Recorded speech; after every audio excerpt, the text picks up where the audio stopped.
Good evening to all our viewers. Welcome to the Port Pirie Night Baseball Grand Final for the 2024-2025 season. This first game is the minors competition between Panthers, who are the top team during the season, and the Cats White Baseball Club.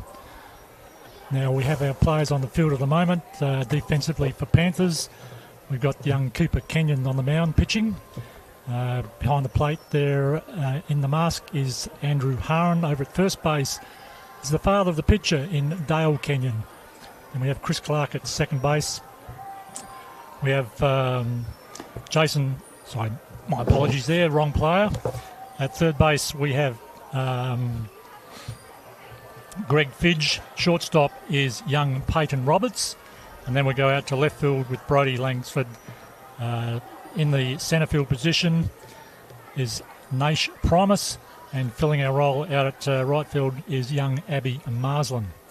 And they have a couple of players on the bench, which we will wait and see if they are called upon during the game. The batting lineup for the Cats White team. First three batters, Ethan Northcott, Marcus Ohms and Cameron Williams. And our umpires this evening, behind the plate, behind the mask, is Pip Skeen. And then over at first base we have Sean Bourne. And over at third base is the umpiring coordinator for the South Australian Baseball League in Kim Smith. So we're not too far away from a start here. Pitcher's going through his warm-up at the moment. And there's the throw over to second base from our catcher. And you'll note we have a left-handed catcher, which is very rare in baseball.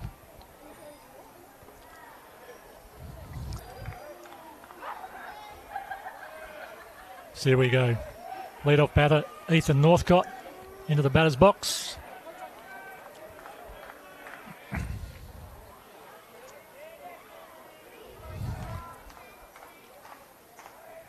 First pitch in the grand final. It's a loosener there. We're well outside the batter's box.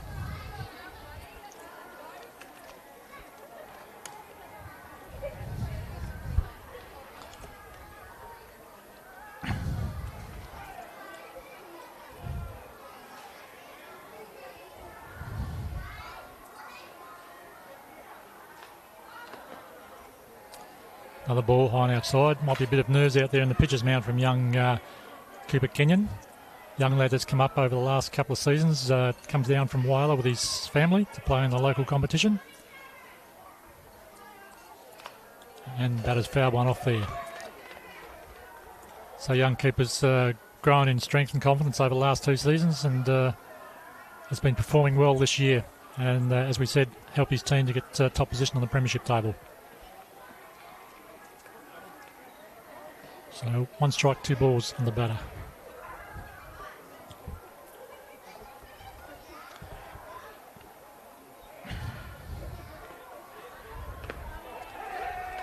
Looking at a second strike there.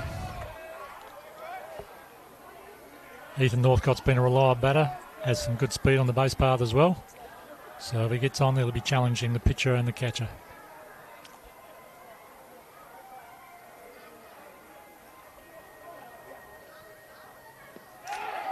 Drop third strike, balls into the back net. And I think that might have got caught in the net, so catcher wasn't able to make a play. And we have our first runner on base.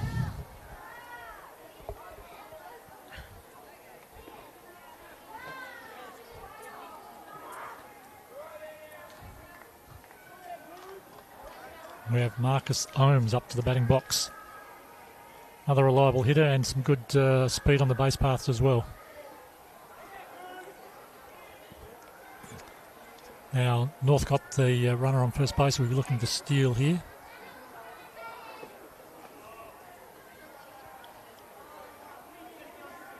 He's gone. Batter takes the strike. Ball over from the catcher is very hard to see in the sun, as we saw there.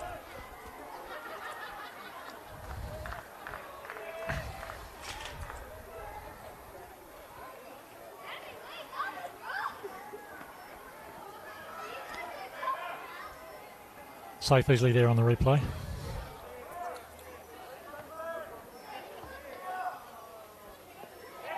Ball on dirt, into the back net again, and they're free pass essentially for the runner through to third base.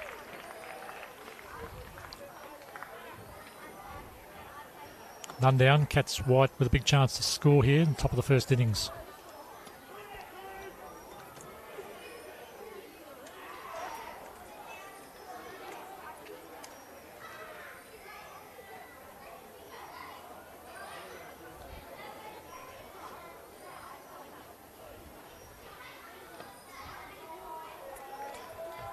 High and wide.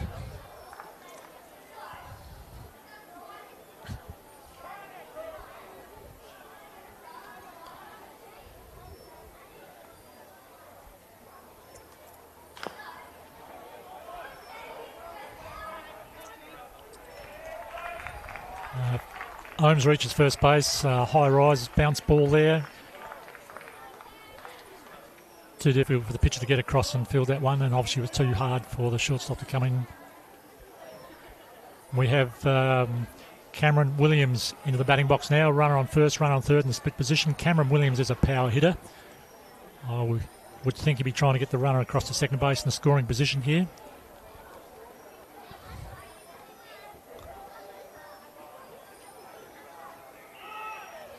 Takes an inside pitch and the runner goes through to second base. So two runners in scoring position.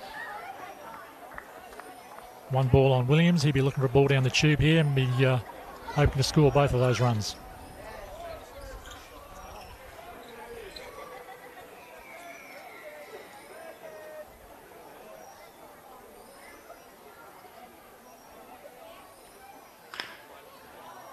Driven it up through the middle, gets past the pitcher and the catcher. Runner from third scores. Runner from second's also crossing the plate. And Williams holds up on first base with a single, 2 RBIs. First blood to Cats White.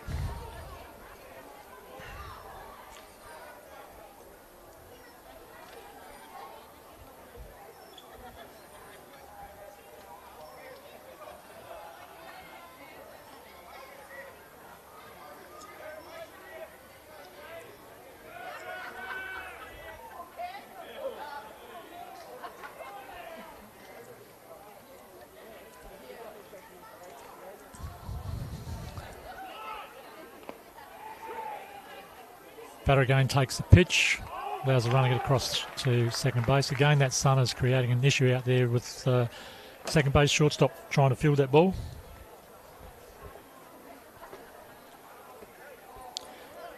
Morgan Grenfrey is our batter. He's taking the first strike to allow the runner to get across through the second base.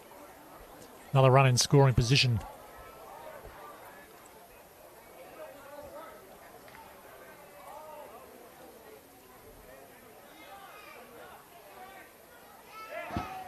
Well pitch there allows the runner to go through from second to third base.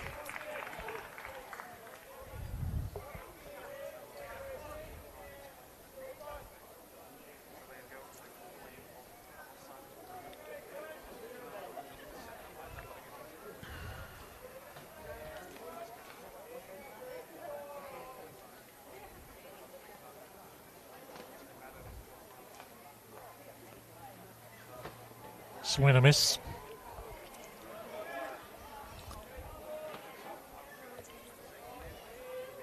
Young Cooper Kenyon on the mound appears to be lacking some control at the moment. Whether it's nerves, we'll have to wait and see, but he needs to tighten up that strike zone. Otherwise, there's going to be a few more runs crossing the plate.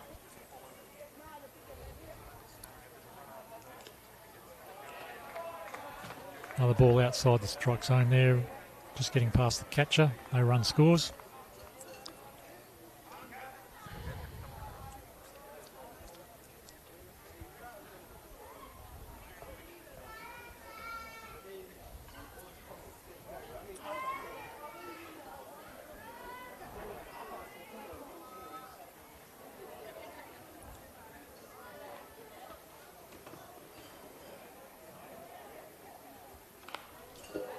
Batter fouls one off into the back net.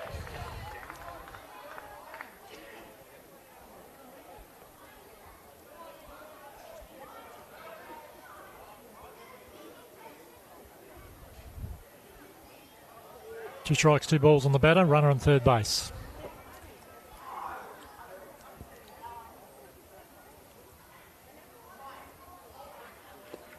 Oh, lovely curveball. Got him on the inside edge of the plate. For a big KC. Struck out without swinging. That's the first out for Panthers.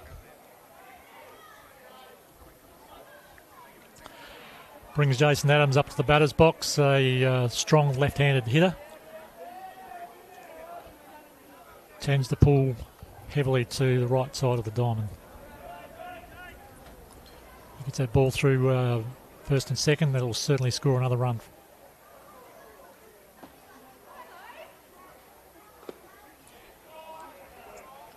Low on the strike zone, first pitch ball.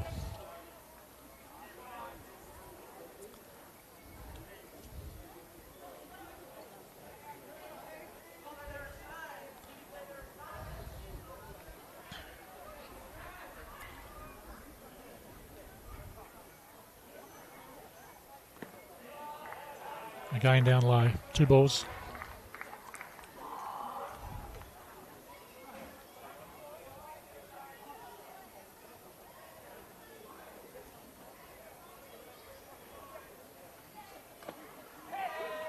There we go. Ball, nice pitch on the outside edge of the plate for a left-hander.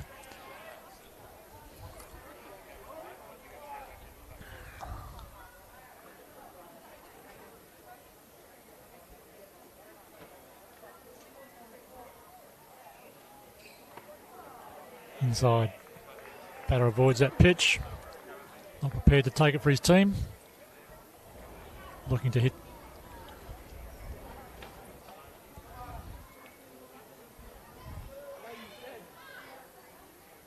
Three and one, be a good hitting pitch if his pitchers are to get that into the strike zone. Better be looking for that ball straight across the plate.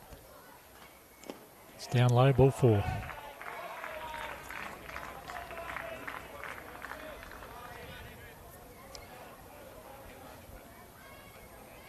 Brings Darcy Connor to the plate. We've got a 1-3 split.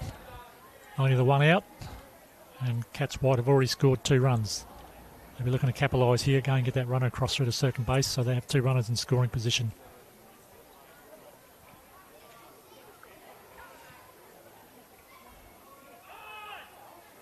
Runner's gone, batter takes first pitch strike.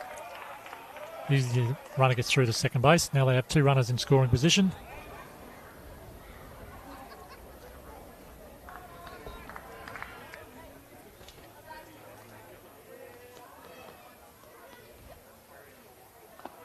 Swing and miss. 2 strikes on Darcy Connor here.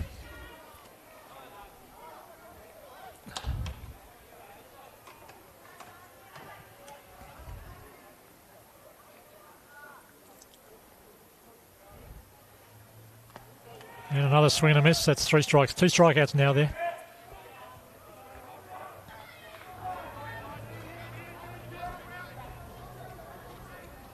So 2 down.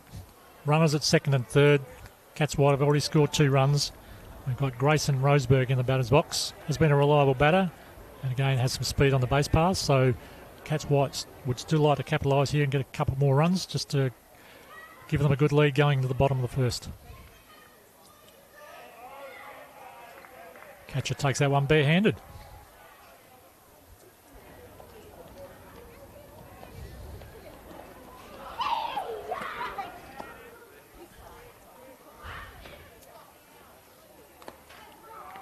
A loose pitch on the outside edge.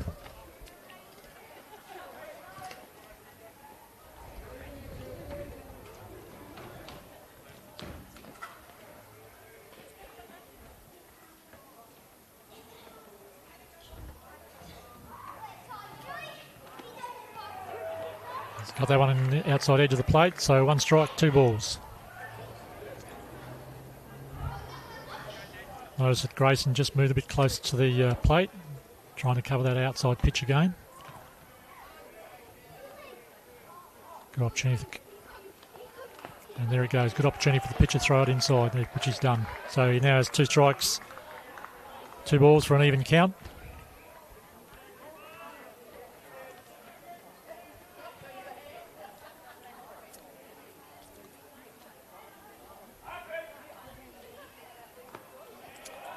Down low for a full count.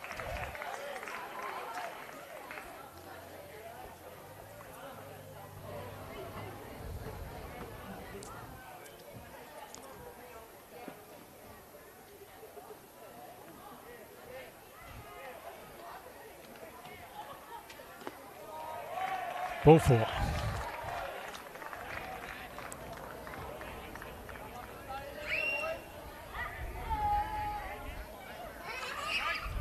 So we now have bases loaded.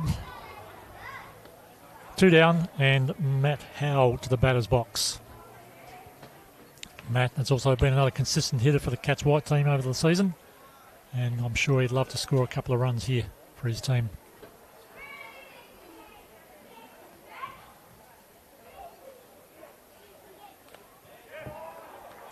Ball gets past the catcher. The runner doesn't look to score from third base. Probably just a bit too close for him. Didn't quite have the lead going the wrong direction, I think, too, for that matter.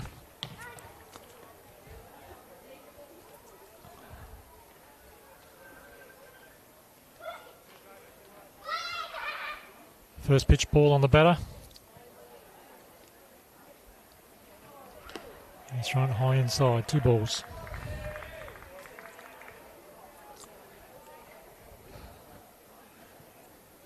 And Cooper Kenyon seems to be struggling with control at the moment.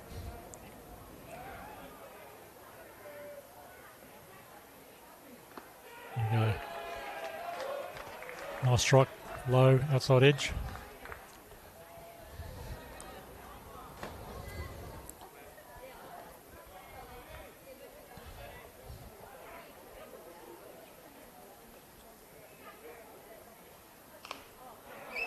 Fouls that off into the roof of the grandstand where we're broadcasting from. You might have heard the big bang. And that's 2 strikes, 2 of each on the batter.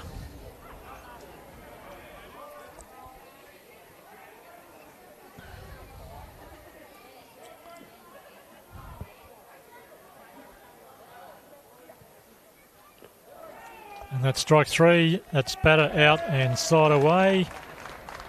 And Panthers get away with only allowing Cats to score 2 runs there. So good fight back in that respect, but the damage has been done, so Panthers have some work to do in the bottom of the first innings. Yeah, I can't get any more speed on this servo zone because this is a fucked one, so like if I try to... Now the Port Pirie Night Baseball League has umpires come up from Adelaide to adjudicate our grand final series. As we said, we have Pip Scheme behind the plate tonight, Sean Bourne over at first base, and Kim Smith out at third base. SABL has been generous in providing their umpire support for many years now, and it helps the league up here in Port Pirie in terms of discounting any perceived bias when you have locals umpiring your grand final. So we thank the umpires coming up from Adelaide, and hope that they will enjoy our hospitality after the game as well, which they have done in the past, and we're more than welcome to join us for a drink or 2 afterwards. Okay, Cats White take to the field, and defensively now for Cats on the pitcher's mound we have the experienced Michael Krusty Bowring. In the catcher's position at number 2 is Morgan Gregory. Over at first base is our left-hander in Jason Adams. At shortstop is, second base, we'll go to second base, it's Matty Howell. Shortstop was Ethan Northcott. Then over at third base we have Cameron Williams. In the outfield, Darcy Connor. At left field, Grayson Roseberg at the centre field position.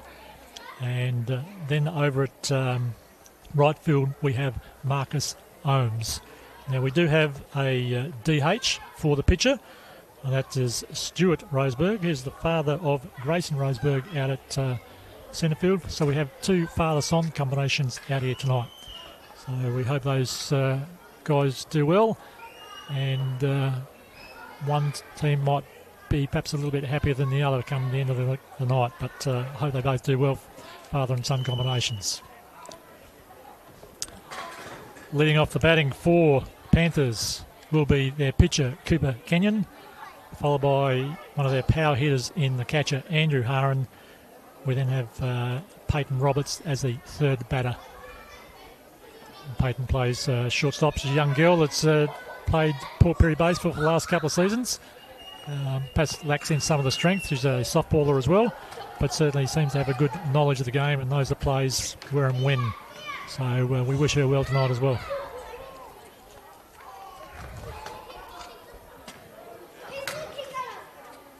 So first pitch from Michael Krusty Baring. Rolls that one in for a strike. Batter fouls off for a first pitch strike.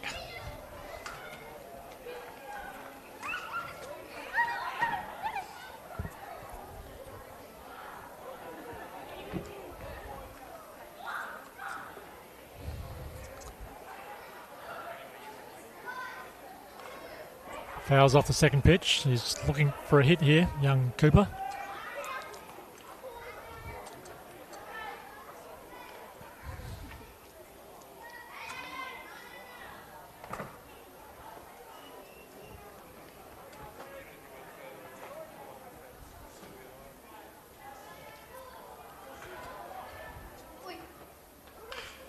Drives that ball, slow ground ball into shortstop. Shortstop across the first base, and the throw is wild, taking first baseman off the base, and a runner reaches there safely.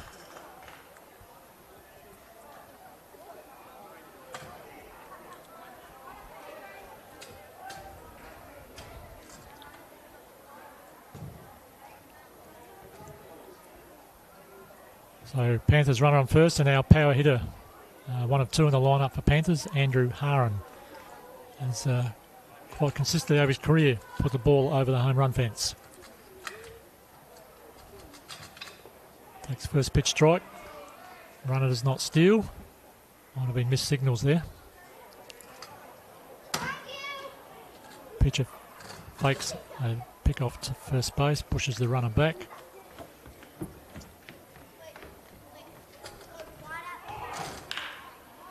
Kenyon drives the ball into right field, run across the second going to third. Batter stands up at first base, right under Panthers. Runners in split position now at first and third.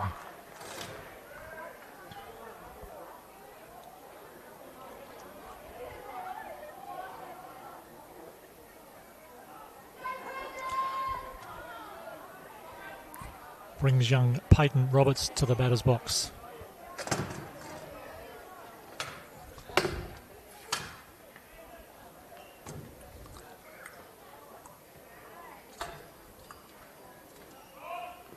Takes first pitch strike on the inside edge and allows the runner to steal across through to second base. So we now have two runners in scoring position for Panthers. Just need Peyton to put bat on ball here, put some pressure on the field. We've already seen the first up error. Swing and a miss. Chase that one high on the outside.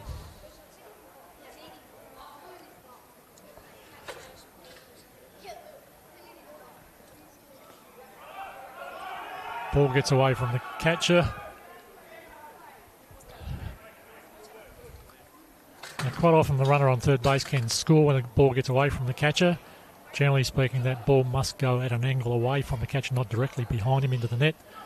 But the runner at third base must also be aware, be prepared to steal home plate, steal home. Needs to be running in the right direction, of course, not turning back and going back towards third base. Another ball on the inside edge.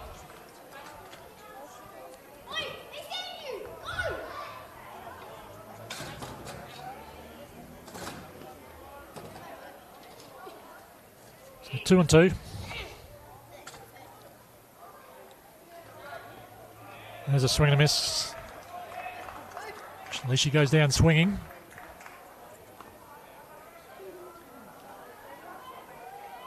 Now another one of the power hitters in the Panthers lineup, Dale Kenyon. As I said, the father of the pitcher, young Cooper Kenyon. Dale has long history in baseball, particularly with the Kenyon family. Played A grade for many, many years. Has been out of the game for a couple, but has come back to help out his son down in B grade. Drives the ball up to third base. Play at home plate. Runner's gone, and the catcher has dropped the ball. The runner is safe at home. That was a lucky opportunity there for Panthers. Third base has done all the right things, fielded the ball, thrown it to the catcher. Unfortunately, catcher's dropped the ball as the runner slid in, and the runner's now scored. So, 2-1.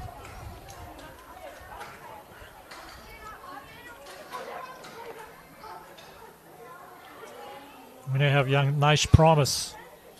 Swings at the first pitch. Runner goes through to second base. In Dale Kenyon, we now have two runners still in scoring position.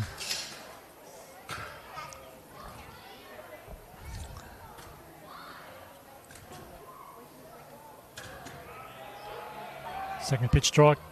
As you can see, young Naish is a very young lad, shall we say. On the young juniors, wants to go out and have a go, and he does have a go, so good luck to him. Oh, chase that bad one. So it goes down swinging for the second out.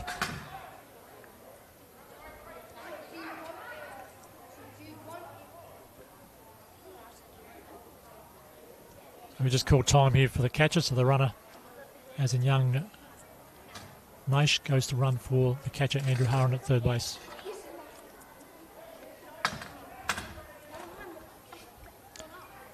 Now got young Brodie Langsford in the batter's box. So we still need these guys to put bat on ball. Two runners out there on scoring position. As that slow curve drops into the strike zone for first pitch strike.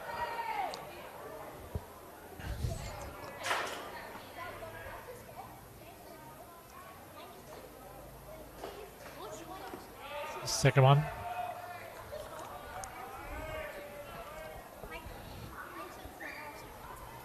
What will the pitcher do here? 3 in a row, or we throw a fast ball in there just to upset the rhythm? I'll show you. There we go. Oh. I think all the infield was confident that was strike 3 then. It appeared as though the umpire was going to make a call and change his mind. As we see there on the replay, umpire's right hand just moved up 6 inches or so, and then he put it back down again.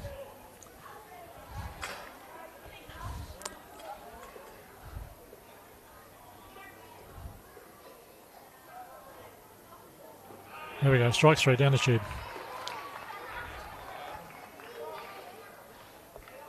So unfortunately, the last two batters struck out there with runners in scoring position. That leaves us Cats White now leading after the first innings 2 runs to 1.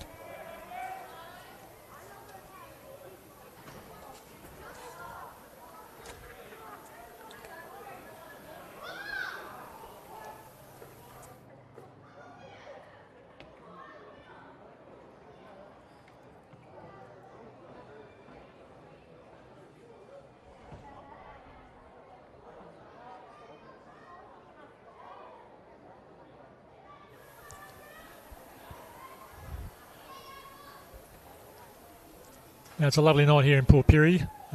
We got to a top of I think 29 or 30 degrees thereabouts today. As you can see out there at the moment, clear skies, sun's still shining. Sun's starting to set now, of course, and it's clear over there at second base, whereas the sun was an issue for the fielders as shortstop and second base when covering those players trying to steal across the second. So view is clear now. Only problem is out in the outfield in both left field and right field. Centre field appears to be okay as well. The shade's moving across there. So it should be a balmy night of around about 17 or 18 degrees. Good night for baseball. Only a slight breeze as such. And we have a close game at this point, albeit only the top of the first innings, 2 runs to 1. But it's good to see the crowd here coming out to Port Pirie baseball.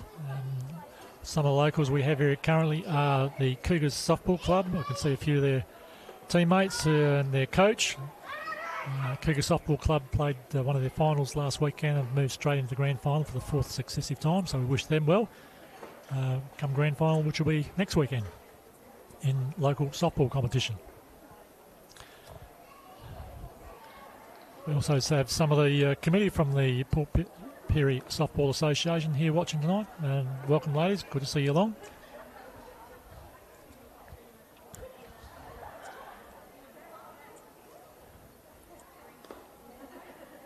And I can also see Margaret Kenyon sitting down there behind the catcher, watching the proceedings of the game. As I said, we have 2 players out there, father and son, young Cooper Kenyon on the mound, his dad Dale at first base, and Margaret Kenyon is Dale's mother. And Marg is a stalwart of the Port Pirie Night Baseball League. Her husband was a life member. Marg is a life member. Her husband played for many years, supported the league for many, many years. Marg used to run the canteen here and help generate lots of revenue for the association. So it's good to see her here watching her son and her grandson. So I hope she has a very good night. Okay, lead-off batter for Cats is our DH designated hitter in Stuart Roseberg. So he's number 9 batter. He'll be leading off the top of the second innings.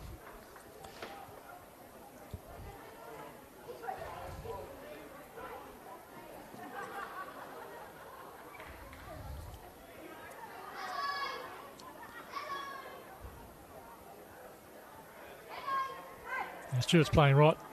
Sorry, Stuart is a designated hitter, but he's a left-handed thrower and a right-handed batter.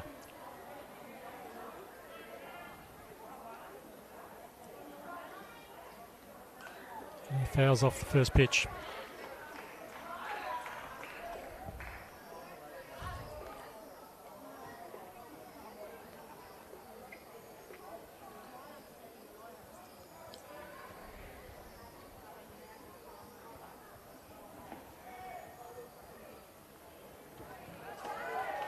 Nice curveball outside edge of the plate. Had the batter chasing that one for strike 2.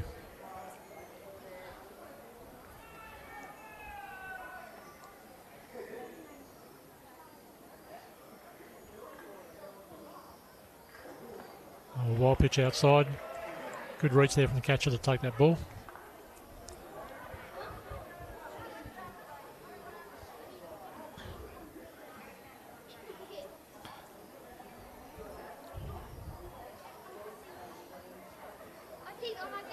Oh, inside. Batter just got out of the way of that one.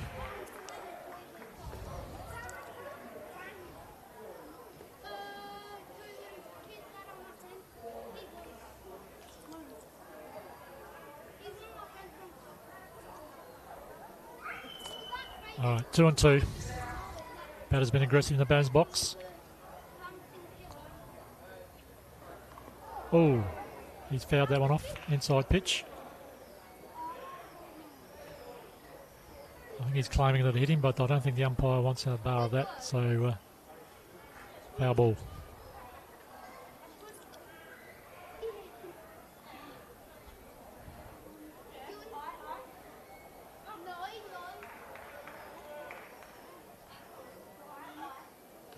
Oh, he stepped inside on that one, tried to hit that, and he's missed completely, so strike 3, batter is out, first out. And Kiba Kenyon has another K2. There's a replay. Stepped inside that one, misjudged that completely. And yes, gone down swinging. Albeit unorthodox. Brings us to the top of the lineup, and young Ethan Northcott, our shortstop.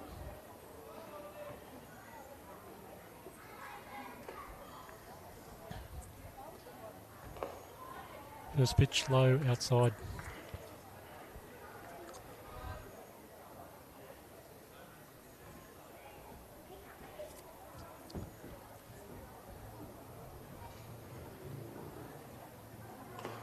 There we go. Nice pitch. Going on the outside edge, but hit the plate according to the umpire, so good pitch.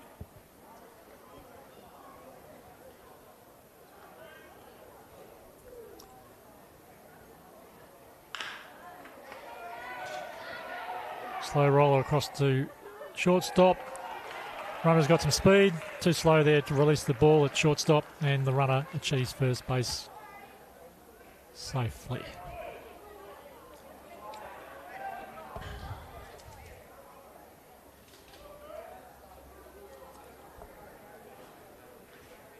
So Ethan Northcott sitting on at first base. He'll be looking to steal here. Marcus Ohms in the batter's box.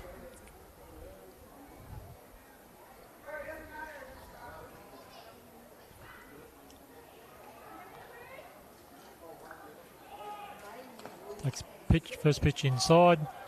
Runner gets through to second base comfortably.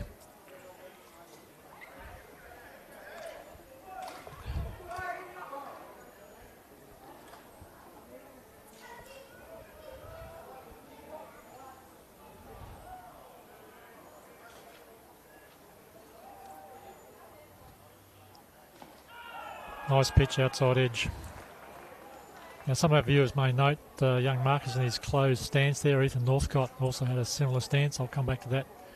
We'll talk about that again at the break of the innings.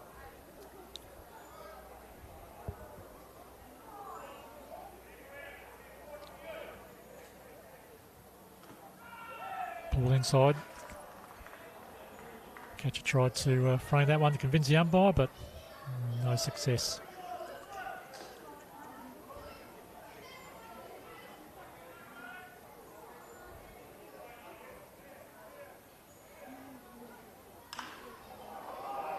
Batter pops that one up into deep shortstop position, but centre field's coming in and taking the catch. That's Ashley Langsford out at centre field. Covered some good ground to get that first out. Sorry, second out, I should say.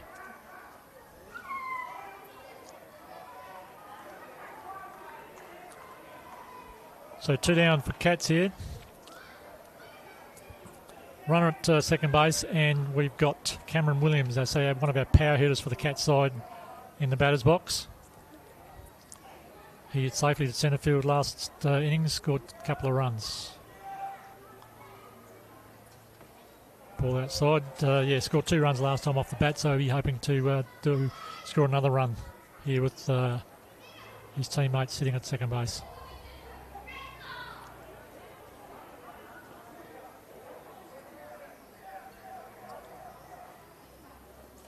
He's chased a wild pitch. Ball gets away from the catcher, popped up off the plate, that one. A bit hard to take for the catcher. And the runner gets through to third base quite easily.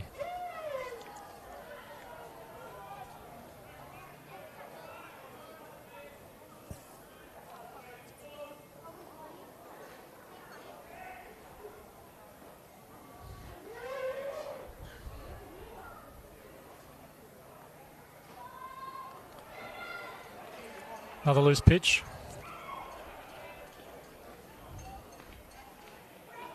We would normally say in the dirt, but unfortunately there's no dirt there. So it's come off the surface into the catcher's glove. He's blocked it well, so it's stopped that runner from scoring from third base.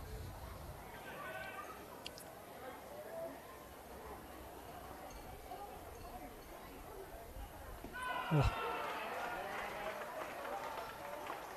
I'm surprised Williams didn't go after that pitch. That looked like had his name all over it.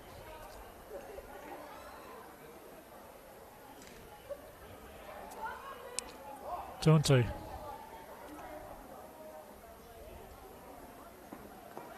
Oh, there we go. Big out there for Panthers. Cameron Williams struck out for the third out of the innings.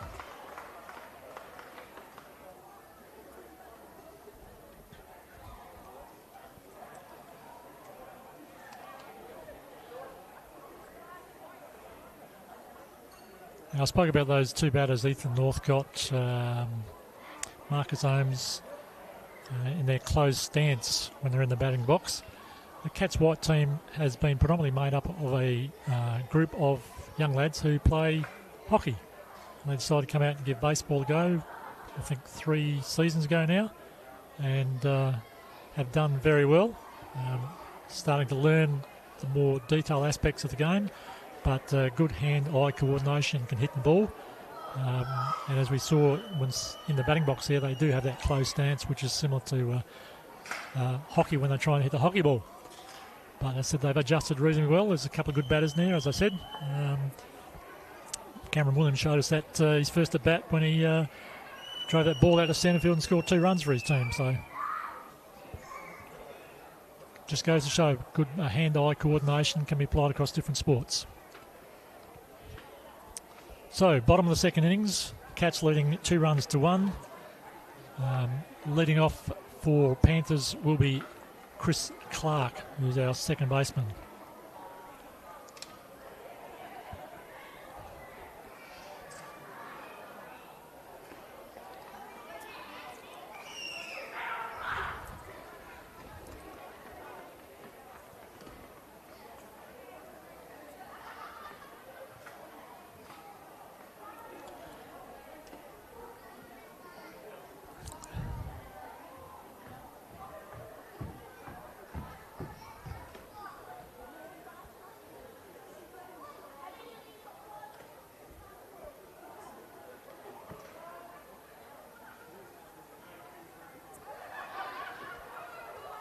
Now the pitcher for Cats is said before, Michael Krusty Bowring. Now Mick, as he's known, has been playing baseball in Port Pirie for many years, and he's retired many times as well. But as he's coming out to help out some of the teams, some of the younger lads, in particular this Cats White team. But very experienced pitcher. Doesn't have the pace, of course, as when he was younger, but certainly, as I said, has the experience and still has good control and can throw a few odd pitches as well. And there goes one. Well done. First up strike.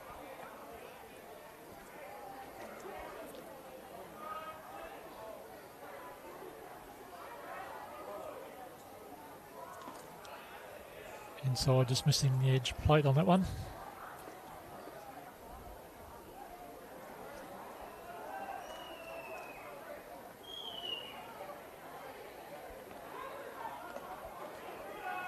It's a bit loose here.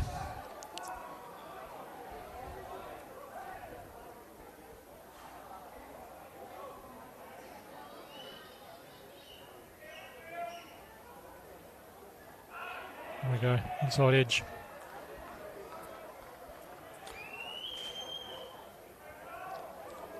So 2 balls, 2 strikes. Ooh. Good eye there from the batter and Chris Clark. Wasn't tempted to have a swing at that one. And full count. Pressure's on both the batter and the pitcher here.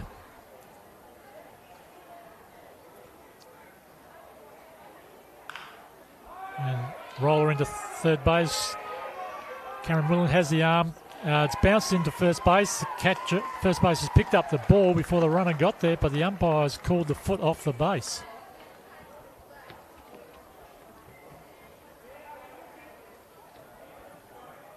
On the replay here, play third base, fielding the ball, strong arm, cross to first base, falling short into the dirt. And his first base has taken the ball, but as the umpire said, he believes the first base has dragged his foot off the base. That might have been a good call there from the umpire.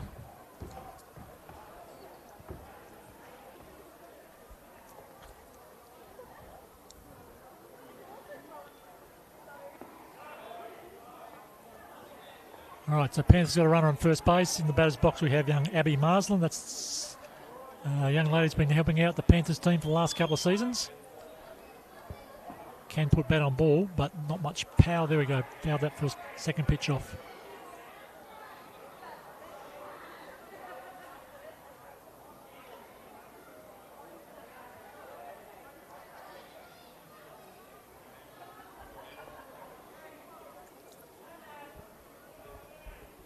So Abby needs to put the ball in play here, try and advance the runner.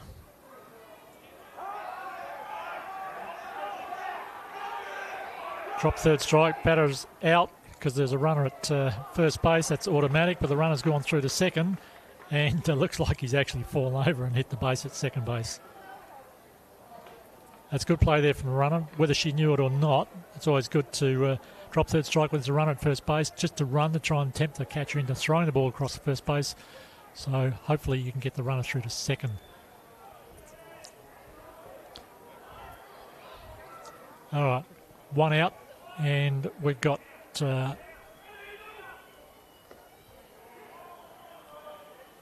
have a change in the lineup here. According to our information, we're supposed to be Greg Fidge in the lineup.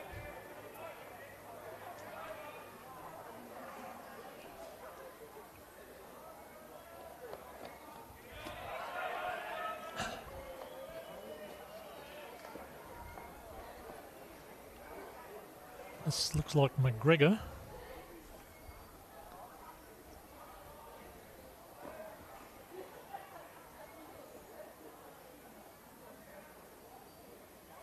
Oh, it's a wild pitch there, right behind the batter.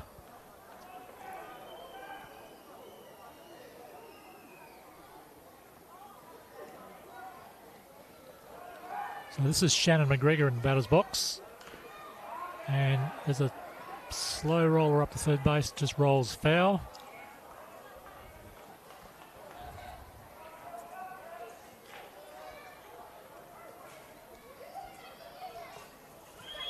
So it appears Shannon McGregor is in for Greg Fidge, where Greg Fidge now record of the lineup.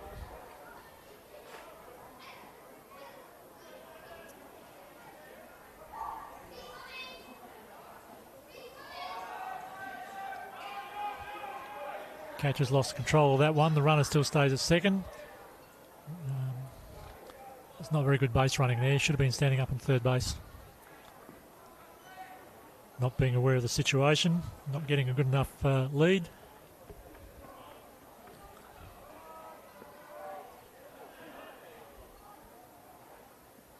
Oh, another loose pitch there from Michael Bowring. It's hit pitch ball there on the batter, so he gets a free pass to first base.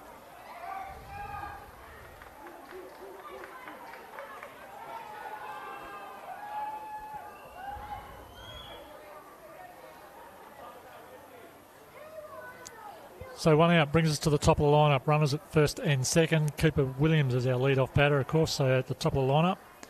There's a chance here to score a run.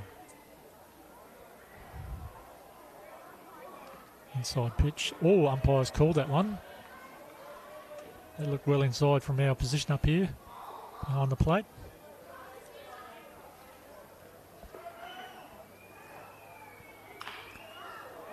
Drives the ball into left foul territory. Nice contact on that pitch.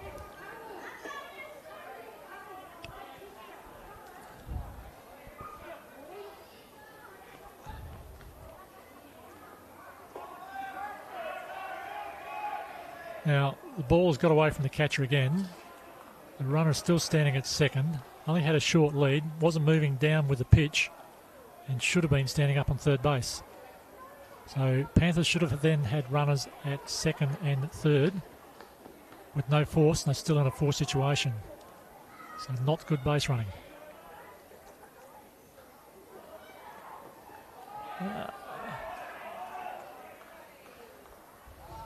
So Cooper Kenyon's gone down swinging, chasing a wild pitch for the second out. Brings Andrew Haran up to the batter's box.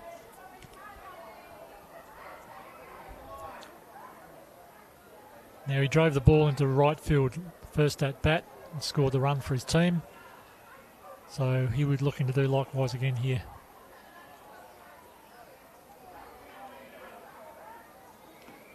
Outside. Looks like Mick Bowring, pitcher there for Cats, has taken some pace off that ball. I don't think he wants to give Haran a chance to drive that ball over the fence. There he goes, hits the ball into the second base position. Fumble at first, but recovers, throws the ball across the first base for the out. Side away, and Panthers do not score. Here's the replay. Mistimed that one, slow roller, as we say, up the line to second base. Second base briefly fumbles. The runner's sort of balked at that, not gone flat out there. Given time for the fielder to throw the ball across to first base for the third out and side away.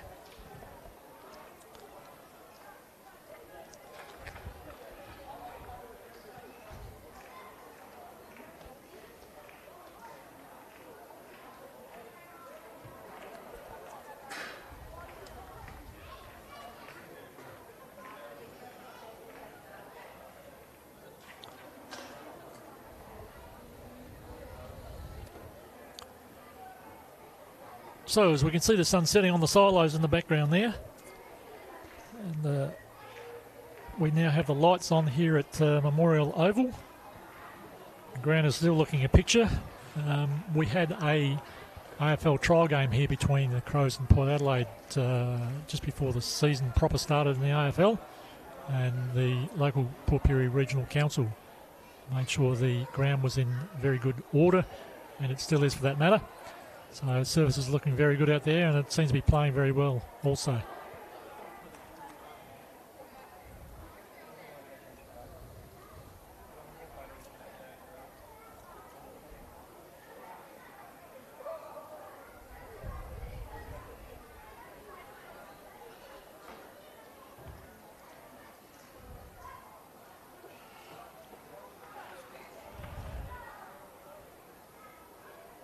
appear to have a bit of a timeout here at the moment. One of the umpires just seems to be adjusting his wardrobe, might have a wardrobe malfunction.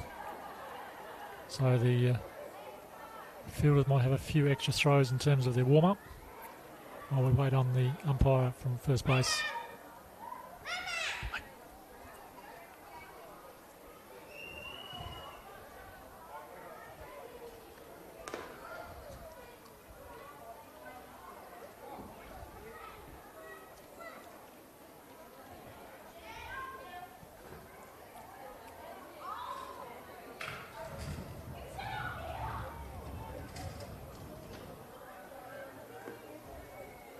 Here comes our first base umpire.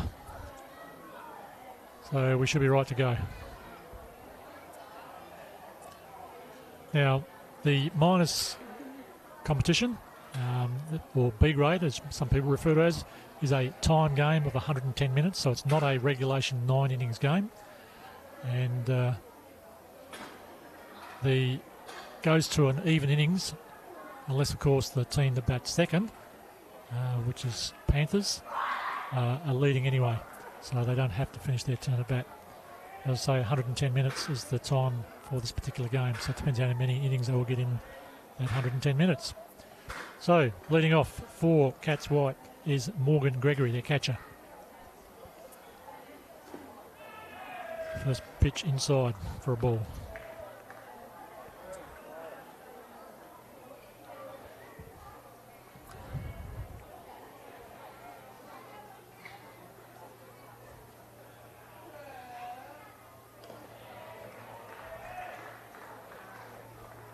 Now, young Cuba Kenyon still seems to be struggling on the mound with his strike zone.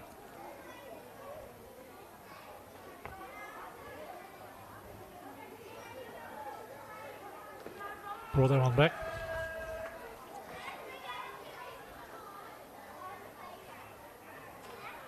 If it had been nerves at the start of the game, he should have calmed down by now and should be trying to tighten up that strike zone. Another pitch high. So just the 1 strike, 3 balls here. Batter should be looking to put a bit more pressure on the pitcher here.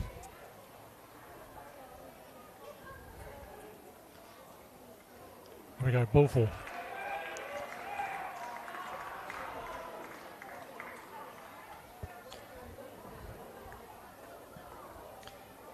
So runner on first base, and in the batter's box now is the Cats White, first base, in Jason Adams, a left-hander. As I said to you before, he is a very strong puller of the ball into right field. So if you can get that ball past that second base, first base position, Gregory should be able to get to third base, being the runner at sitting on first.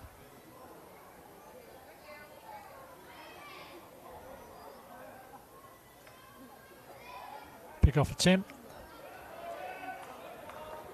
Ball was a bit high, but Gregory dives back and safe enough quite easily.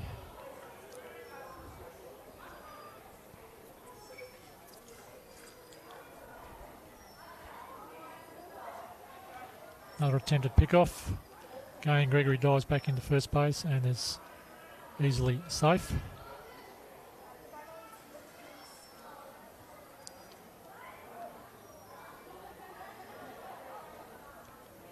Trying to push him back so he doesn't get too big a lead in his attempt to steal second. High pitch inside.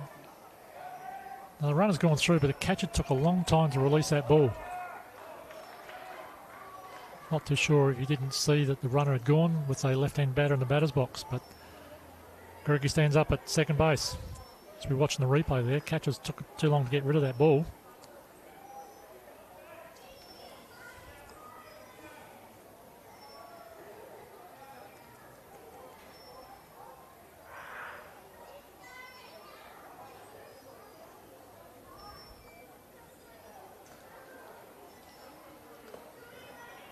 High pitch, well left there by Jason Adams.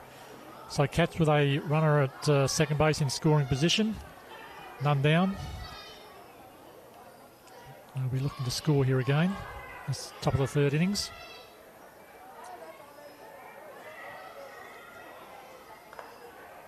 Runner's gone on the steal. Throw across from the catcher has gone past third base, but runner's still sitting on the base. He's not up and about.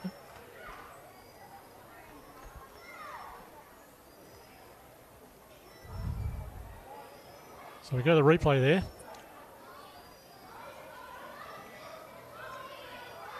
So a good throw down low may have had him out then, but unfortunately it was too high.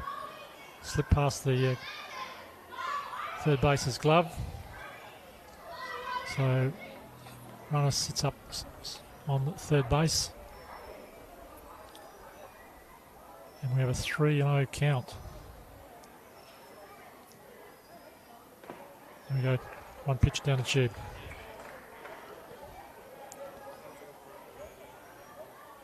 So 3-1 count here. Pressure's certainly on the pitcher. And it's a good opportunity for the batter. Pitcher's got to come back with a strike, which is a good hitting pitch for the batter. Otherwise it's ball four and he's standing on first base. And he's swung and missed.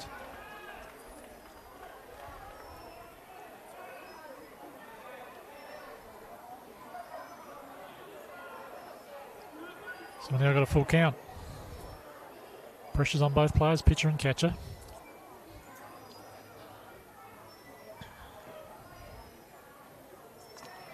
Outside ball four. Catcher's throwing the ball up to third base in an attempt to get the runner. Ball's bounced in front of the third base. He's lost sight of it, popped over his head, but fortunately for them Panthers, that there's no further play.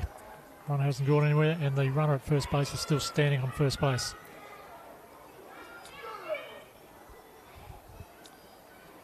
So it brings Darcy Connor to the batter's box. We have the runners split position, first and third. So basic baseball, get the runner through to second base. We're looking for a steal here. The runner's got to go, and he's gone early. High pitch, batter's left that one. Runner's easily gone through to second base, so we've now got two runners in scoring position at second and third. It's a good opportunity for the batter here if that pitch comes into his hitting zone to score 2 runs.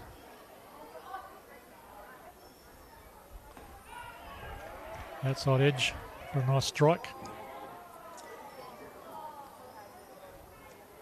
That's a loose throw from the catcher back to the pitcher.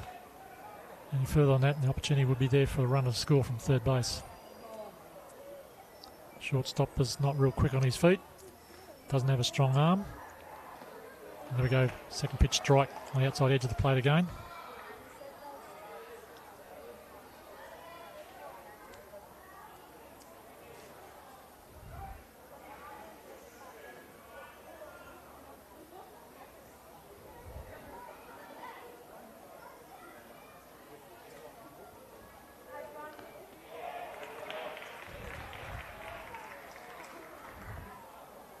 Ball low into the dirt, as we say. 2 of each. 2 balls, 2 strikes in the batter.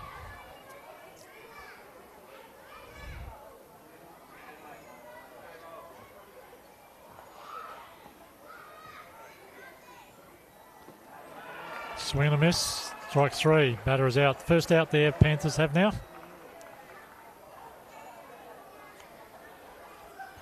Cats still have runners in scoring position at second and third. We've now got Grayson Roseberg to the batter's box. And Grayson has been a reasonable hitter during the season, does have some speed on the base paths. I'm sure he'd be hoping to get a hit here. He was walked last time at bat. He's chased the ball high inside, fouled that one off. Might be a bit anxious for a hit here, chasing a wild pitch like that.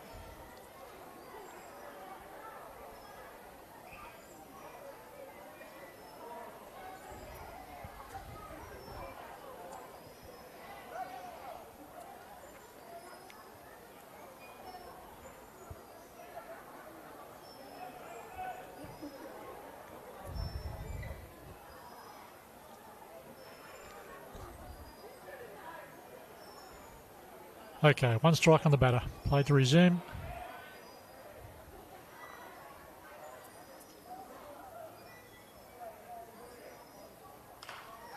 And he's popped the ball up into the hole. Shortstop, second base. Easily taken there by shortstop for the first, second out there.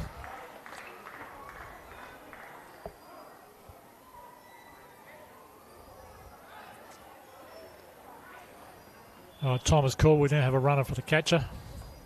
That's the speed up rule, just to give the catcher the opportunity to get his gear on, so no delay in play after the end of the innings, so the catcher can come straight into the game without having to wait for him to put his gear on.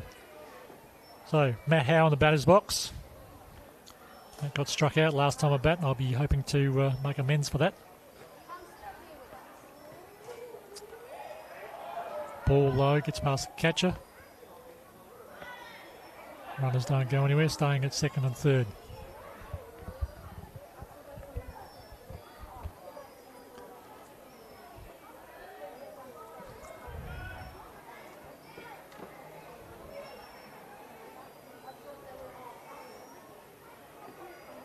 Another ball bouncing into the catcher's mitt there.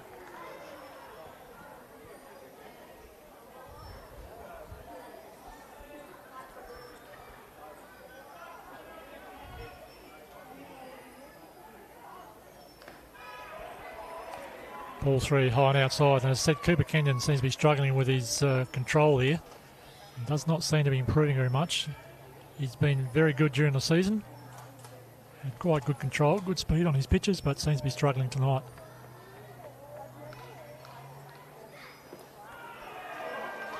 Attempted fake bunt there by the look of it from Howe. Watch that first strike over the plate.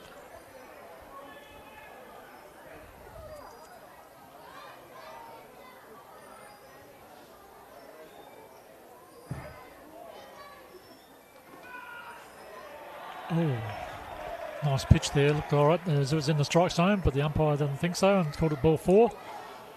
So the batter goes through to first base. We now have bases loaded and two down. Brings our DH designated hitter Stuart Roseberg to the batter's box. And Stuart struck out last time at bat also. So can he make amends?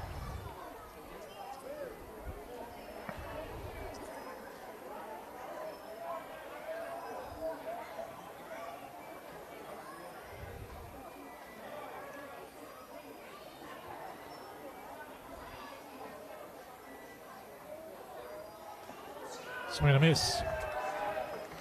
So two down, bases loaded. Any hit here, fly ball, ground ball, the runners will be going in an attempt to score.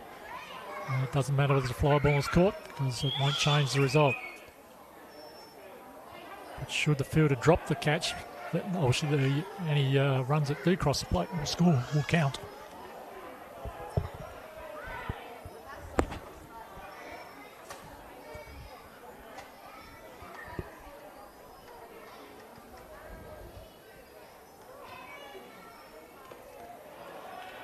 Very wide outside edge of the plate.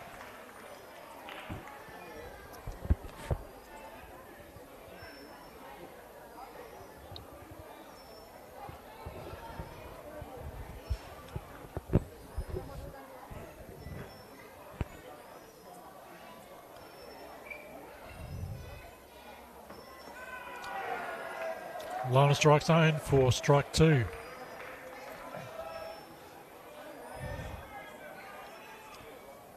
Two each on the batter. Pressure's on here, both pitcher and batter. As we say, we've got bases loaded.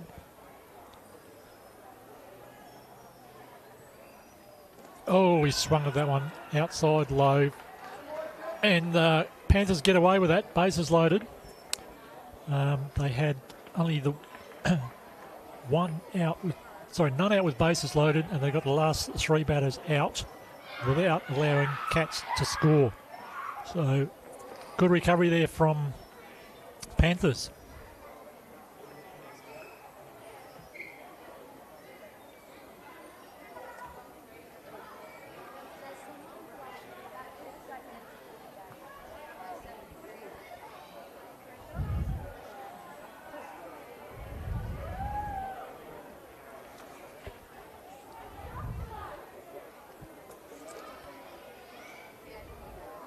So, brings us to the bottom of the third innings.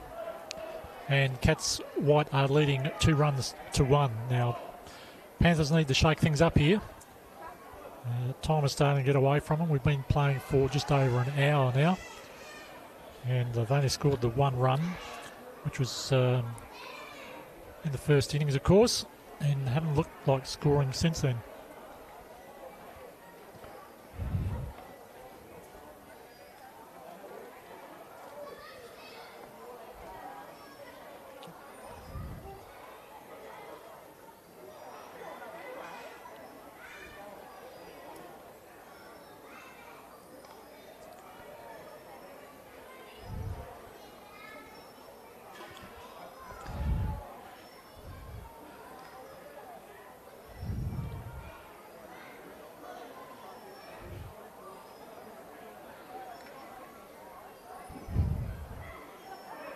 Now we had a fielding change here for Panthers.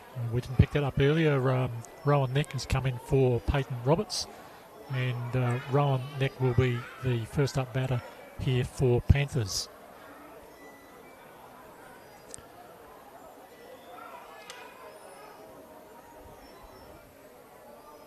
Now Rowan pulled up sore in the last minor round game of the season a couple of weeks ago, so I don't know whether he has recovered or not. We'll have to wait and see if he's able to get bat on ball, and whether he's able, how much speed he has running up first base. First, he's got to contend with the experienced pitcher in Michael Bowring, who is doing a good job on the mound so far for his team.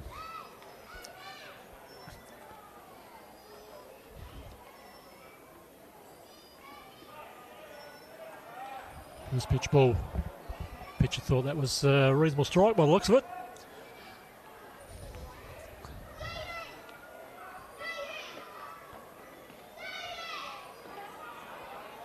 Too high.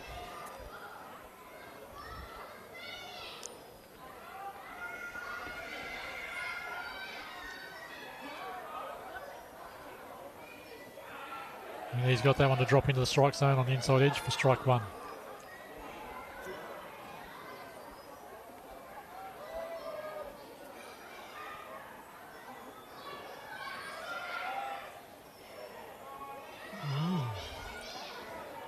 Again, the pitcher, I believe, thought that was another strike. He's not happy again, I don't think. But he's not umpiring. Throws that one in for strike two. We've got a full count.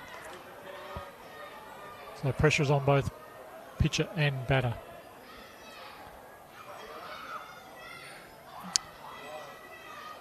Pitcher's taking his time here. We got a car out on the boundary, has got the lights on, which is impacting the players.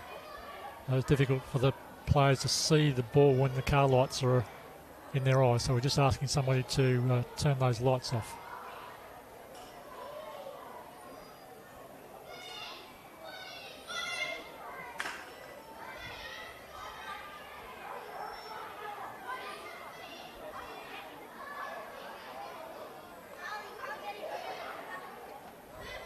Person actually just got out of the car to check see if the lights are on. There we go, lights are off.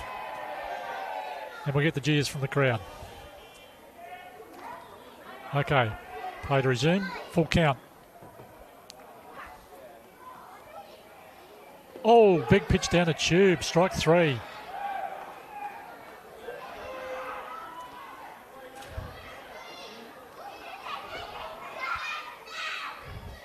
First out there for Panthers. Well done to Michael Bowring, the pitcher for catch, to recover and get that out. Brings Dale Kenyon, power hitter, to the plate. As I said before, Dale's many times put the ball over the home run fence.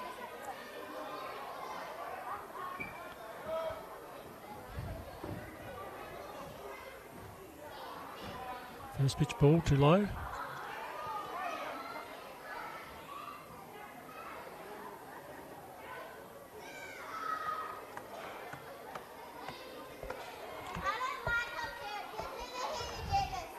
Oh, wild pitch there.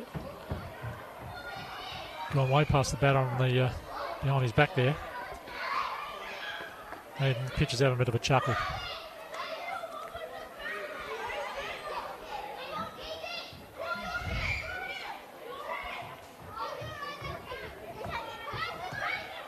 Nice pitch.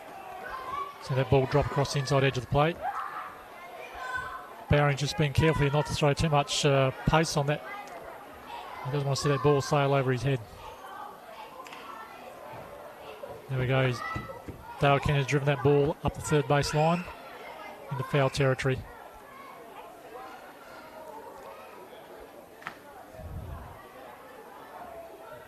So 2-2. 2 balls, 2 strikes on the batter. Challenges here for both.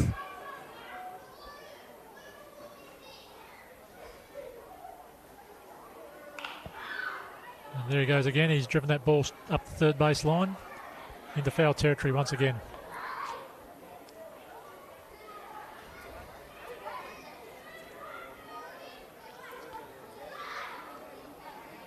Kenyon's looking to hit here and to get himself on base.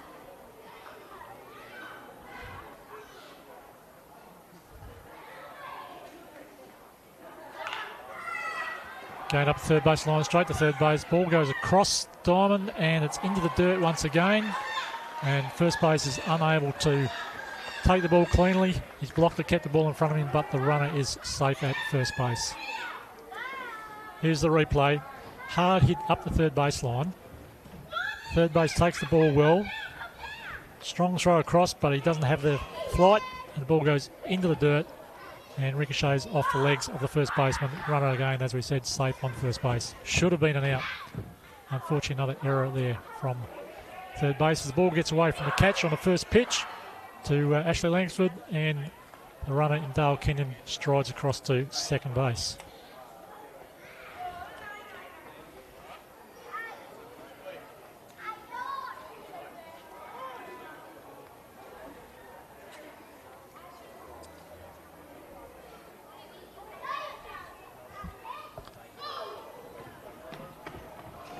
Oh, that ball looked like that dropped through the strike zone, but the umpire wasn't too happy with that one. Called it a ball.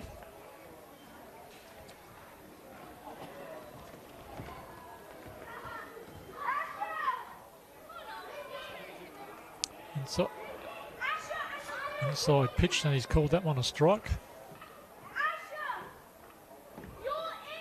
And 1 strike, 2 balls.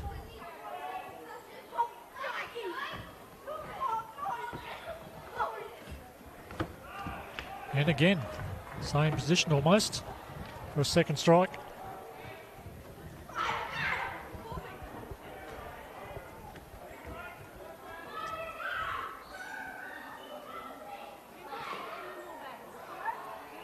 Batter's chased one on the outside edge of the plate, just fouled it off, luckily, probably for him, because both fielder, pitcher and catcher were onto that one.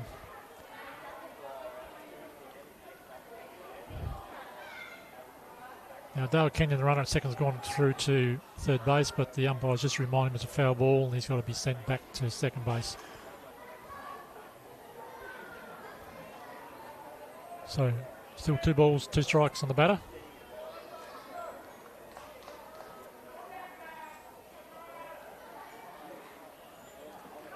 A slow pitch on the inside edge of the plate. Again, Bowring not too keen to provide much pace for the batter. Full count.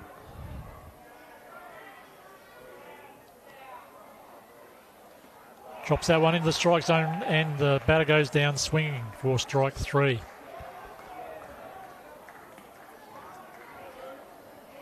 It's 2 out now.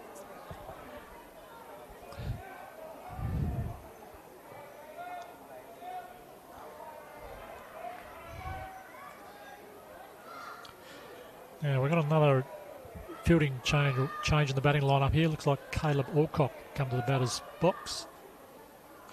And he swung at the first pitch. Ball's bounced in the dirt. Pitch has gone across to take the ball. Fielders through. The throw across to first base bounce, but then this time there's enough time for the first base to pick the ball up and get the out. So side away and no run scores for Panthers. As we watch the replay, batter pounds the ball into the dirt, high bounce there. Pitcher Michael Bowring goes across to take the ball, fields it through to first base on the throw, bounces into the dirt to the first base, but he recovers in time. We have a slow run at first base and the out is made for side away.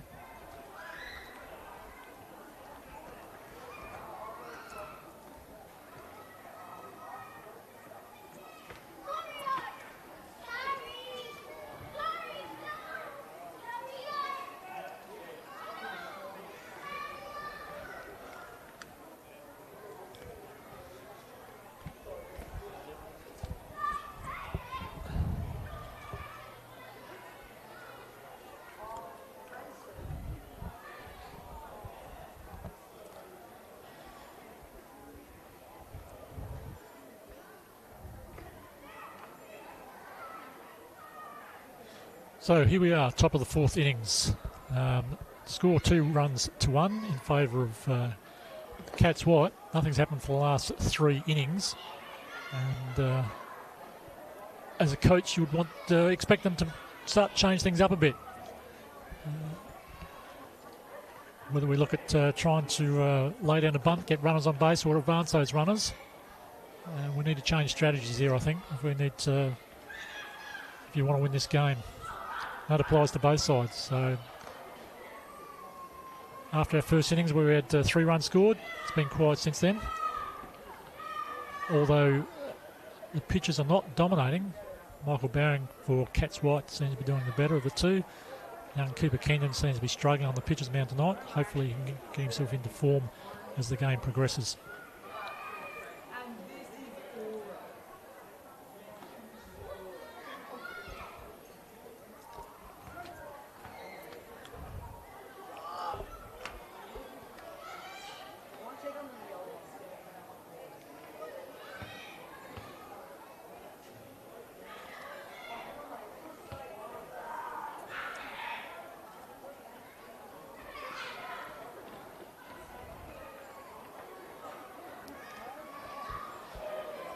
Okay, top of the lineup again, lead-off batter Ethan Northcott.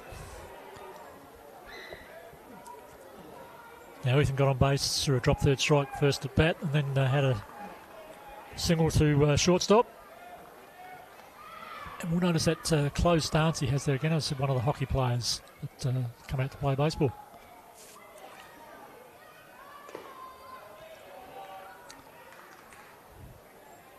High pitch there from young Cooper Kenyon, but they had some zip on that ball.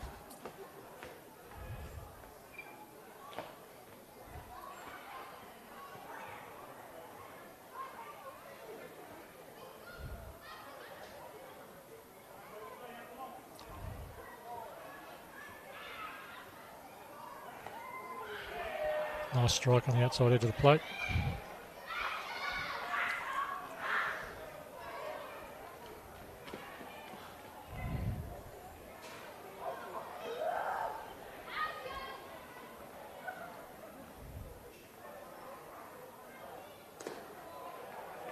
Too high.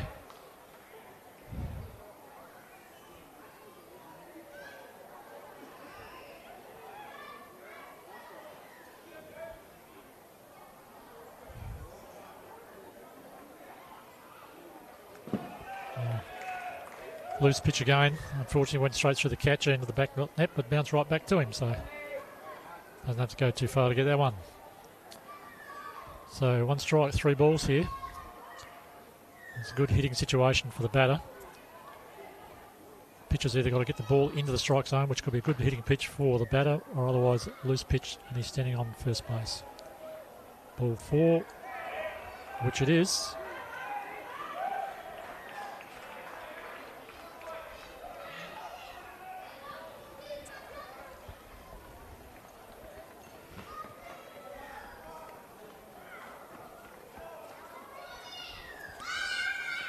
So Marcus Holmes in the batting box, single first at bat, and then fly it out to centre field, second turn at bat.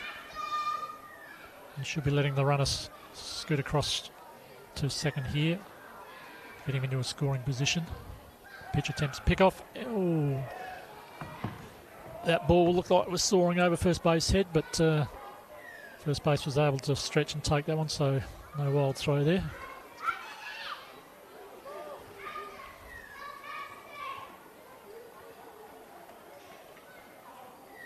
Runner's gone. Pitch inside. Batter ducks out of the way of that one. Not much of a chance there for the catcher to attempt to throw across to second base, so the runner stands up comfortably at second. So we say runner in scoring position for Cats White.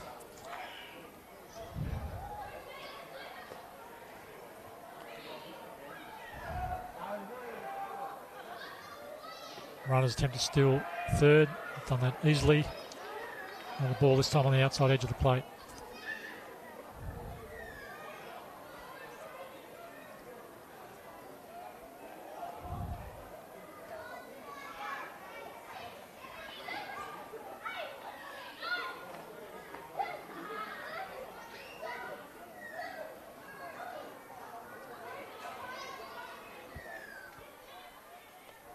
sure what was happening then, whether the catcher was questioning the score for something. Checking the count potentially. So 2 balls on the batter.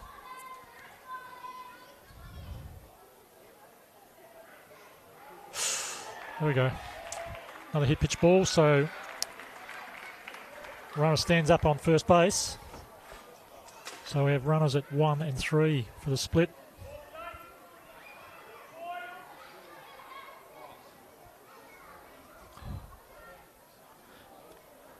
As I said, Kenyon seems to be suffering with control at the moment. It looks like we might have a pitching change.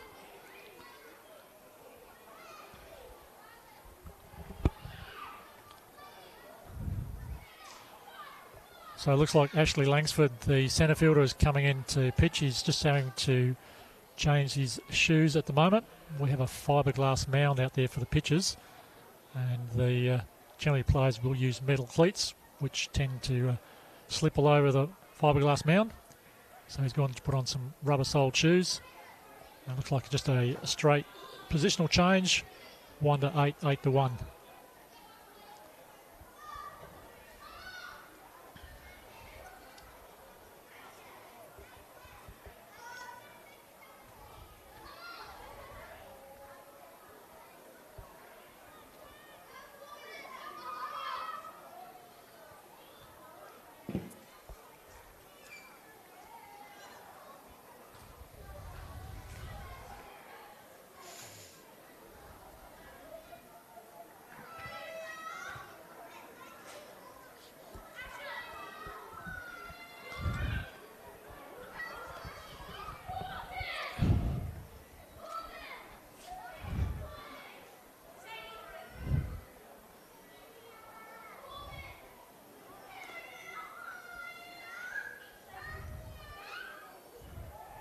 Now, Ashley, nicknamed Crash Langford, as you can see, tries to throw the ball hard. Struggles with the curve. He's had some arm issues over the years. Injured his arm a couple of times, but still tries to throw hard, but struggles with the curve ball because of those injuries. But he'll be looking to do what he can for his team here at the moment.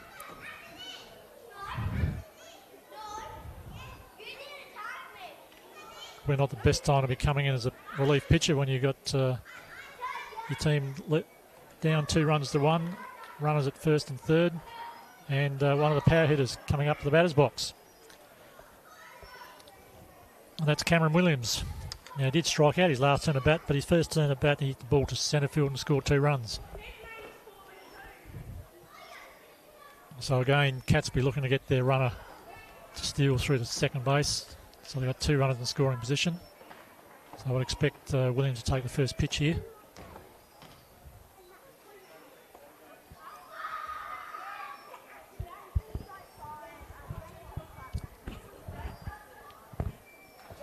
Which he does, strike on the inside edge of the plate, and the runner goes through to second base. So as we said, now got runners in scoring position at second and third.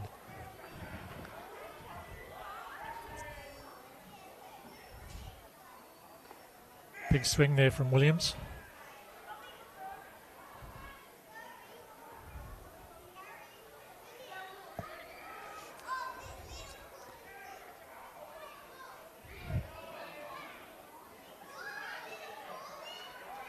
Ball into the dirt. The runner at third base thought about going, but saw it only went straight back behind the catcher, so I didn't think there was a chance in that one. Any deflection left or right of the catcher is a good chance for the runner to steal home from third base, provided they are aware of the opportunity and they've got a good lead moving forward with the pitch. High pitch. Ball 2, so 2 and 2 there on the batter.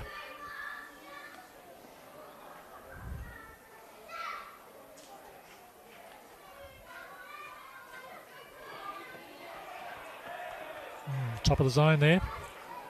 Gives us full count.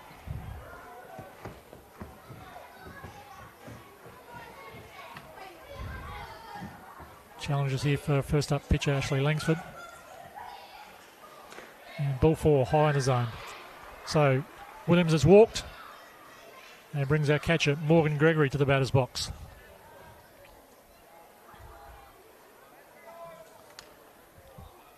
So, bases loaded. Now, Gregory's one of those dangerous hitters, not a consistent hitter, but will come up with hits from a defensive viewpoint at the wrong time. In other words, can score runs every now and again for you. Takes the first pitch for a strike. So bases loaded, none out. Ground ball, runners must go, of course. Fly ball, hold up. And Gregory takes a second pitch. Putting some pressure on himself here. Good job from Ashley Langsford to come back from that first up walk.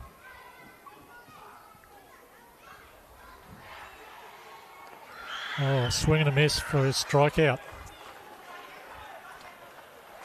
So Ashley Crash Langford gets his first out, strikeout on Morgan Gregory. So one down, bases loaded. Brings up our first base for Cats White in Jason Adams, and he's a left-hander and a left-handed batter to boot, and likes to pull the ball into right field.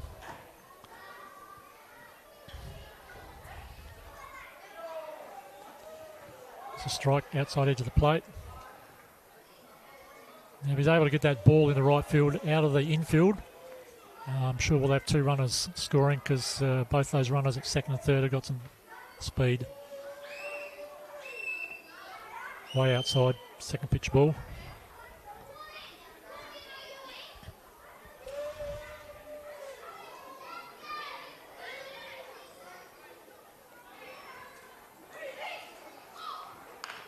Oh, he's hit the ball through to third base. A wild throw from third base, bounced into the catcher's arms. He's taken the ball. It's a force home. He's had his foot in the plate, of course, and the runner is out. Now the umpire is talking to the runner there. I think he was concerned that might have been a bit too aggressive on the slide in the home plate. So here's the replay. Third base throws the ball into the dirt. Catcher's been able to recover, but the runner has actually tried to take out our catcher to no avail. But the umpire's called him out regardless. That gives us Darcy Connor in the batter's box taking a first pitch strike.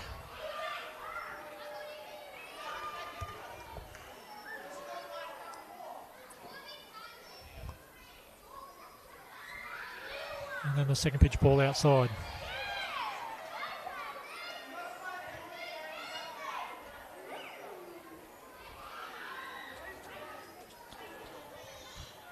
So Cat still bases loaded, only one down.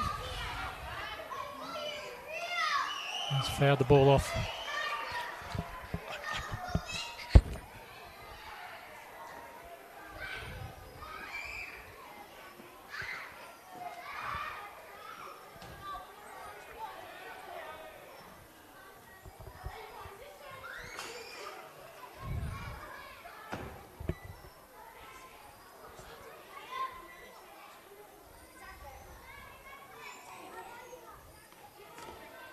High and outside. So as I said, only one out. Runners at first, second and third bases loaded. So ground ball, runners must go to try and avoid that force out. High out, high and wild that one. Ball four. So that walks in a run for Cats.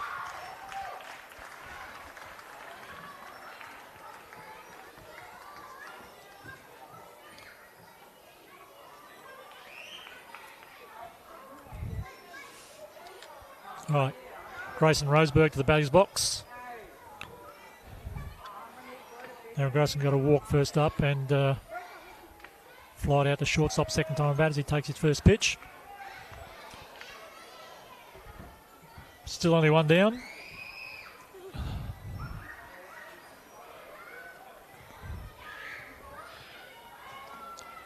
Nice inside pitch for strike one there from Ashley Langsford.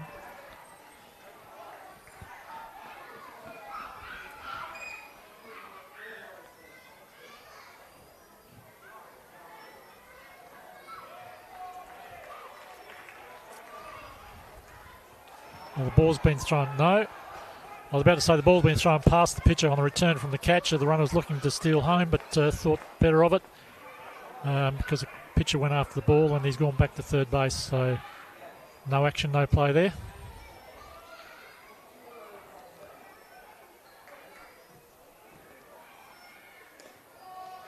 High and inside.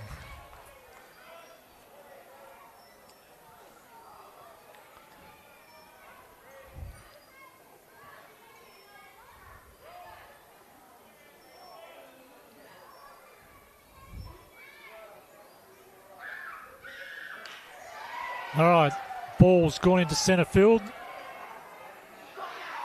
And the ball's been dropped. Runner scores from second and third.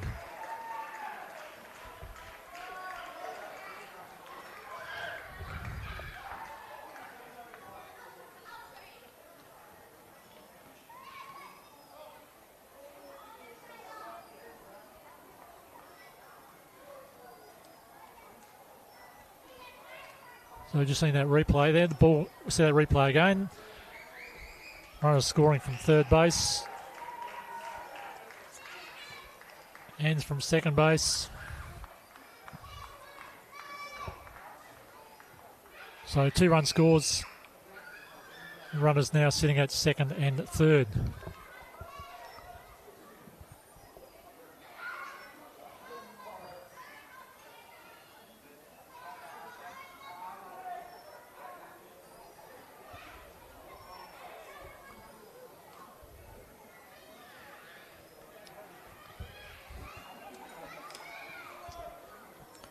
All right, Matty Howe in the box. Cats still looking to capitalise here, score these other 2 runs sitting out there.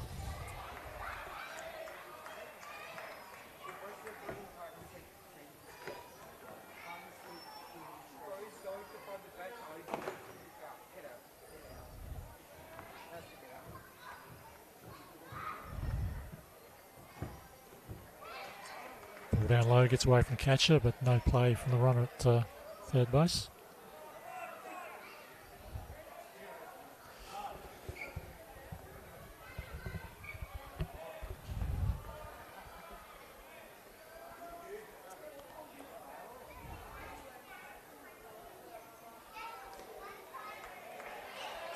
High for ball 4, so we load the bases up again.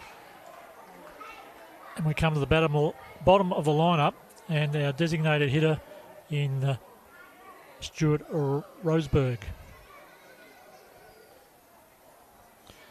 Now, unfortunately for Stuart, he's struck out, and he's 2 times at bat so far tonight.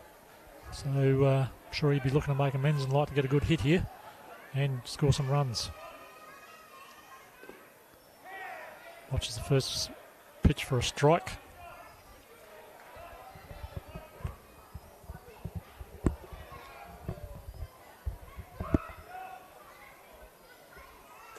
Oh, awkward swing there for strike 2.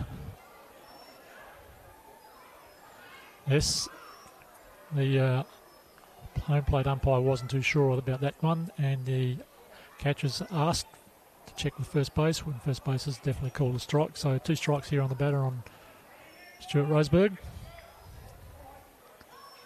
And no, it's a ball. Ball got away from the catcher. Runner's not attempting to go anywhere, but that looked like a good pitch from the Crash Langsford then.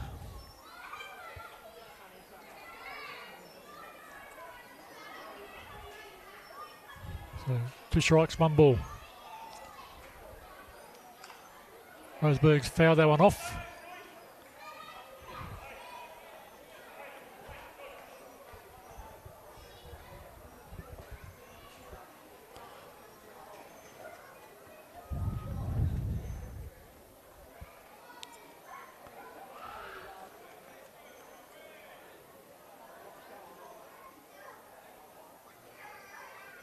Oh, ball down the dirt and he swung at it. Catcher's dropped it, but the batter hasn't moved, so the catcher's picked the ball up and tagged him for the third out. So runners don't score from that play. Cats, however, scored 3 runs in that innings, now leading 5 runs to 1, with Panthers some work to do at the bottom of this innings.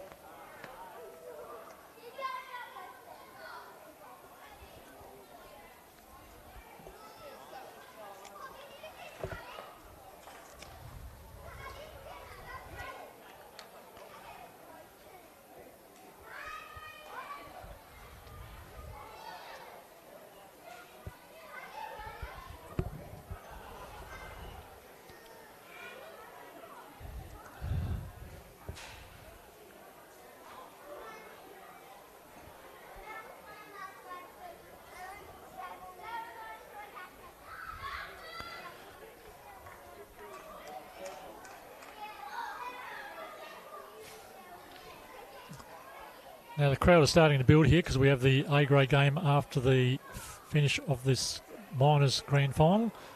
And I can see there's quite a few people sitting on the balcony of the function centre. Might have been up there for a smorgasbord meal. And just looks like they're sitting out the balcony just enjoying a drink while watching the game. So good luck to those people. Get a nice view from up there, as we do from the Soldiers Memorial Grandstand, right behind the batter's box. So Krusty Bowring to continue pitching for Cats. He's been in good control during this game. Only give up the 1 run to this stage. And of course supported by his teammates both in the field and with the bat.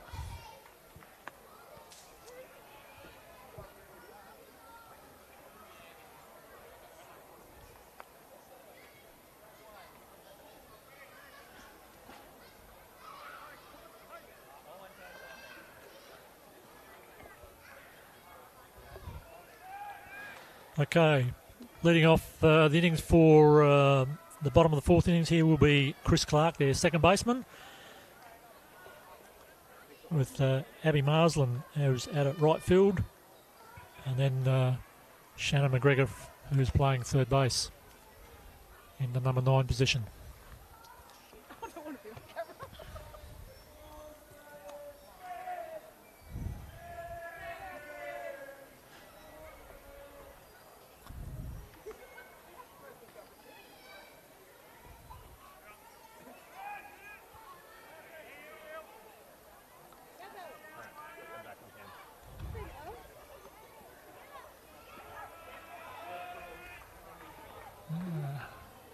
Umpire didn't like that one. I think the pitcher liked it.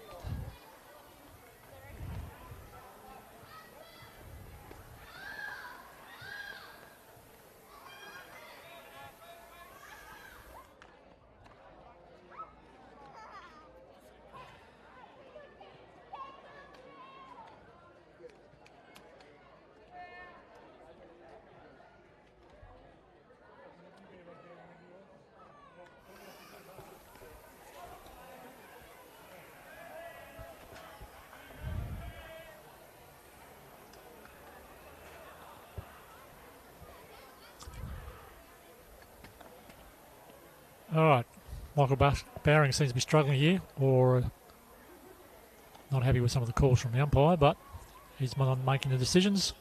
So he drops that one in for a first up strike. So 1 strike, 3 balls on the batter.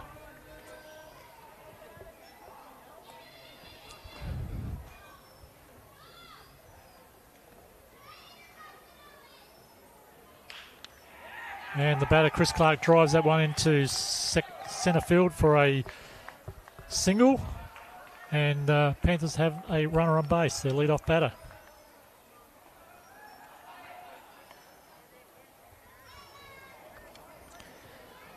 So Abby Marsland in the batter's box. She's playing out at right field.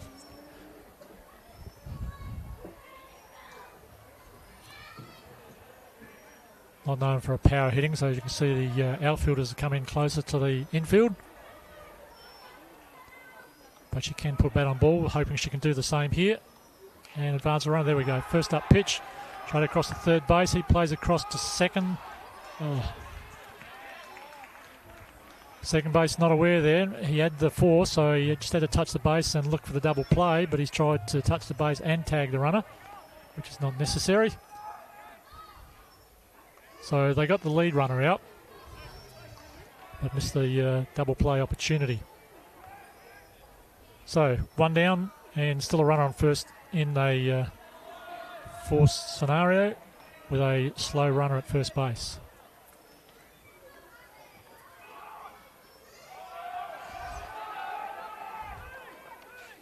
And as luck would have it, an opportunity for the catcher to throw the runner, a slow runner out at second base on the steal, but he drops the ball.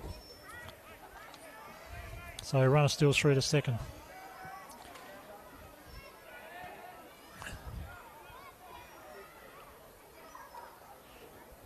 So Shannon McGregor's in the batter's box and he drives the ball up to third base again. Third base throws the ball across to first. Good throw this time. Has a runner out at first. The return ball comes across to third base for the tag. The runner is out and side away, and a lovely double play from Cats.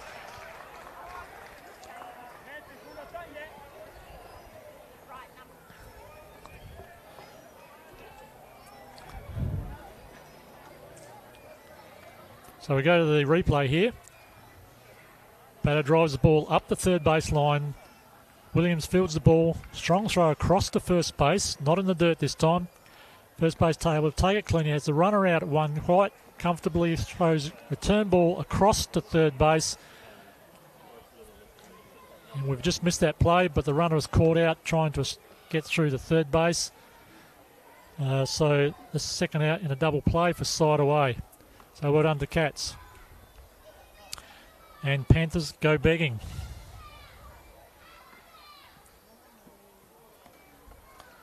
So, top of the fifth.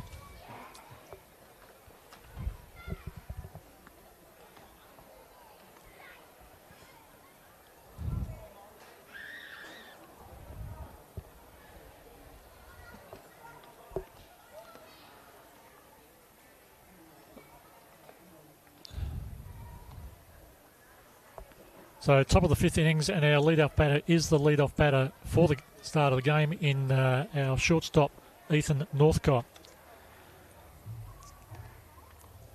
Yeah, Ethan got on first time at bat to the drop third strike, and then he singled to shortstop his second turn at bat and a base on balls. So he's got on base each time at bat, and I think he'd be looking to do likewise here again. So good opportunity for Cats to capitalise here. As we said earlier in the game, that this is a time game of 110 minutes, and because Panthers are in the field first, they get the last opportunity to bat. We're very quickly running out of time, so this may be the last innings, in which case that will be Panthers' last turn at bat.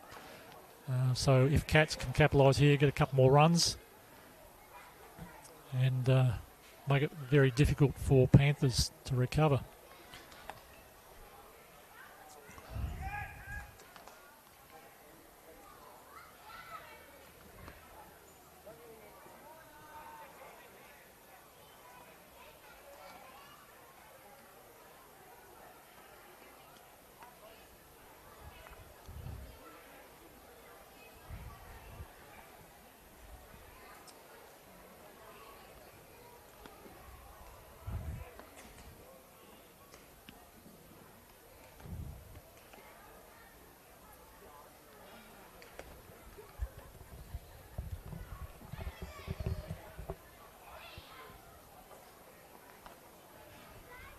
Right, Ethan Northcott here to lead off the top of the fifth innings for Cats.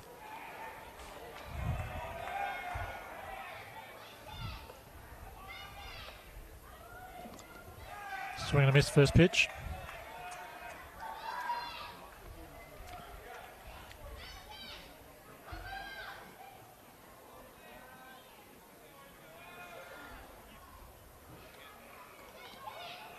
Ball low and outside.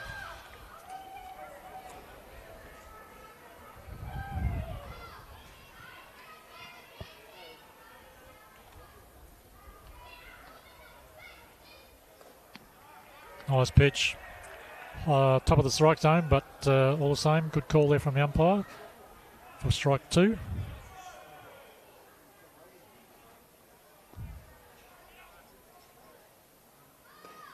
And swing and pitch. So Northcott goes down swinging for the first out.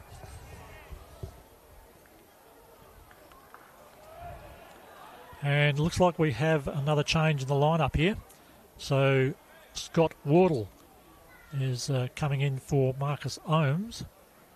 Now Scott Wardle is a very experienced player and can be a very damaging batter.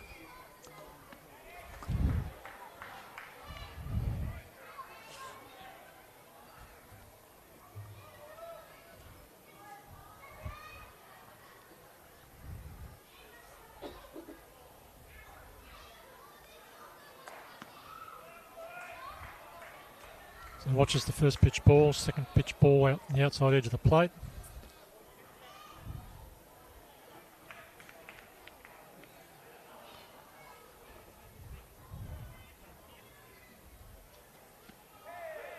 And Langsford, the pitcher for Panthers, recovers with a strike, so 1-2 the count. Now the batter Wardle likes to hit, so he'd be looking to be very aggressive here. And there's a drive out to right field, but it's going foul.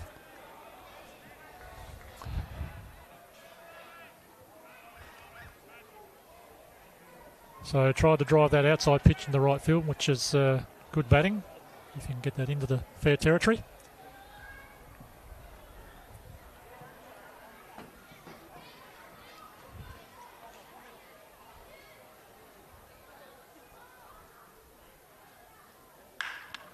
Drives the ball up the third base line.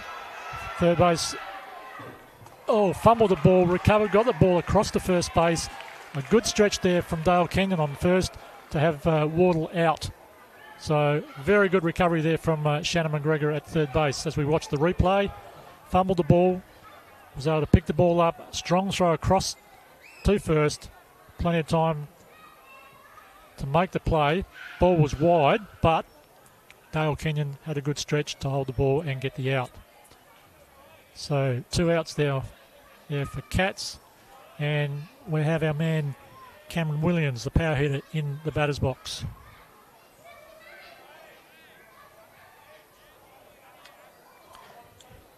Now Cameron got a safe hit in the centre field first time bat to score the first 2 runs of the game. And he's fouled that one off.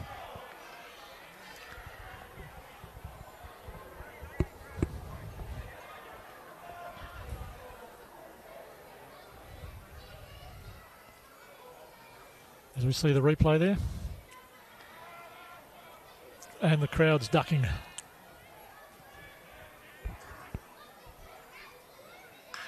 Now there we go, nice strong hit into centre right.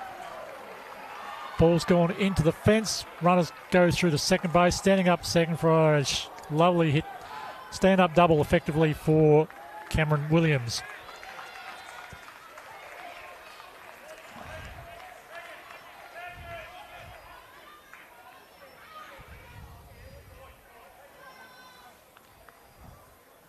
As we see on the replay here, strong drive through to centre right. Runner takes off. You can see centre field chasing after the ball as the ball goes into the home run fence. And we see in the background as the runner Cameron Williams stands up on second base. So a nice hit there from Cameron. He's second for the night.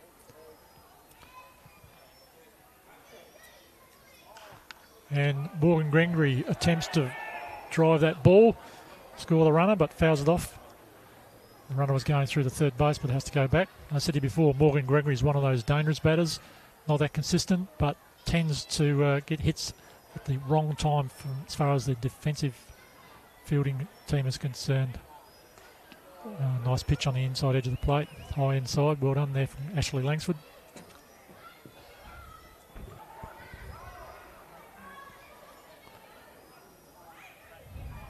Cameron Williams, a runner at second, is creeping down the line.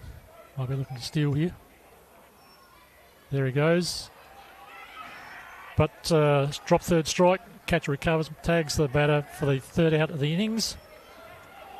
And Cats do not score.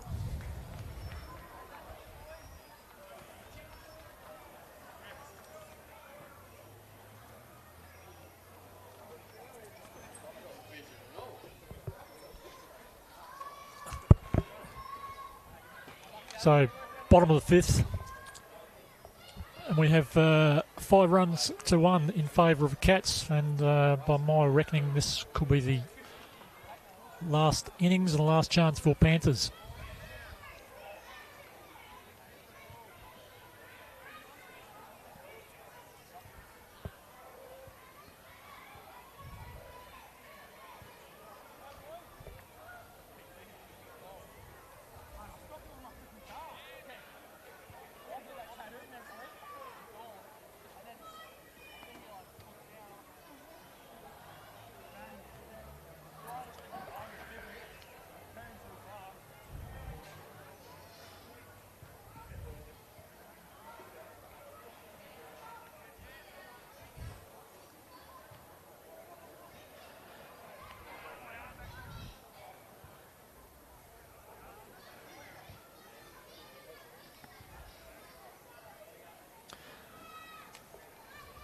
Right, bottom of the fifth, and leading off the innings for Panthers in the batting lineup is our leadoff hitter from the start of the game in young Cooper Kenyon.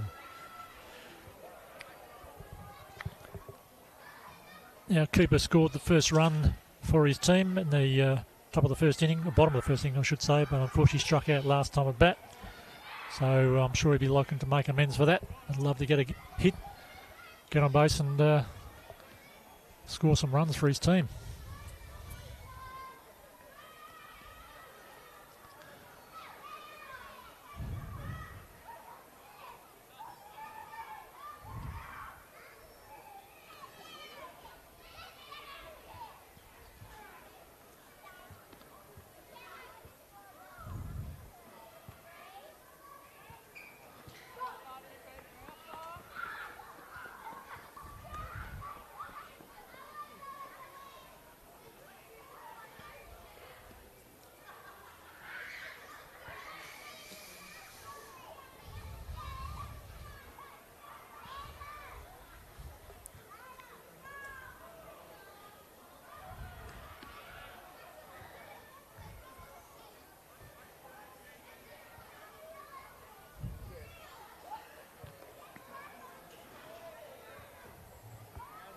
Okay, as we said, Cooper Kenyon is going to lead off the innings for Panthers, and we'll have Andrew Haran up after that, one of the power hitters in the lineup, followed by Rowan Neck. First, I've got to get past Mr. Michael Krusty Bowring, who's pitching for Cats, one of the most experienced players in the minor league here in Port Pirie. He's doing a very, very good job tonight on the pitcher's mound. High inside first pitch ball.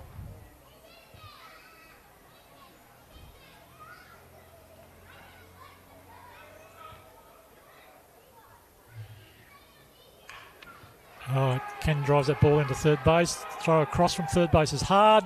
Onto the dirt. First base recovers, fielded well from Scott Wardle, who's coming for Jason Adams. Nice recovery there to pick up the ball. We see the replay here again. The ball goes bouncing into third base. Cameron picks up the ball, strong throw across, but again in the dirt. Good recovery here from first base to field that ball and have the runner out. So first out there for Cats White. Well done. Nice play. Brings Andy Haran, the power hitter in the Panthers lineup, to the batter's box.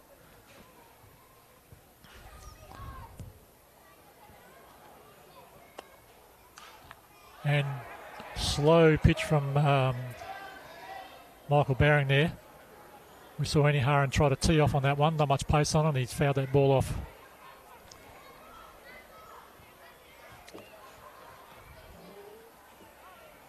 So as we've seen tonight, Michael Bowring on the pitcher's mound has tried to hold the pace off his pitches here for Haran. Not wanting to give him anything to drive the ball too far.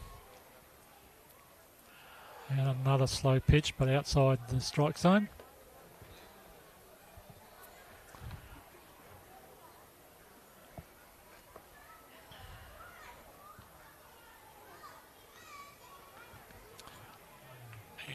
Bounce in front of the catcher, that one for ball 2.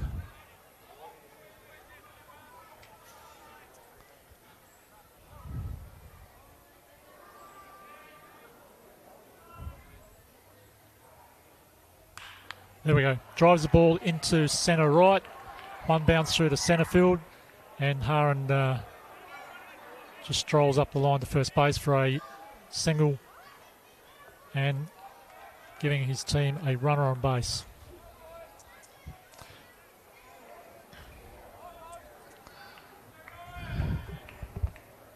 So well done there from Barron to take the pace off that. So Haran's not driving that ball too far. So Rowan Nick in the batter's box. Andy Haran will be looking to get through to second on the steal here. The runner goes. Ball's low in the dirt. Throw across from the catcher is too far wide, and Andy Haran comfortably stands up on second base.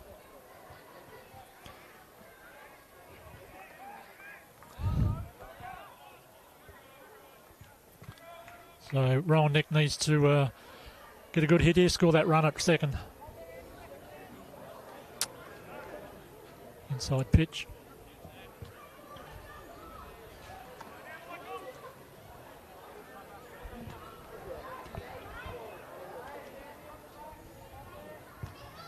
Nope. Inside again.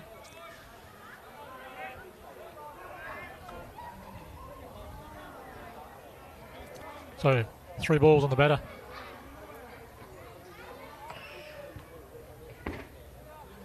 Ball 4.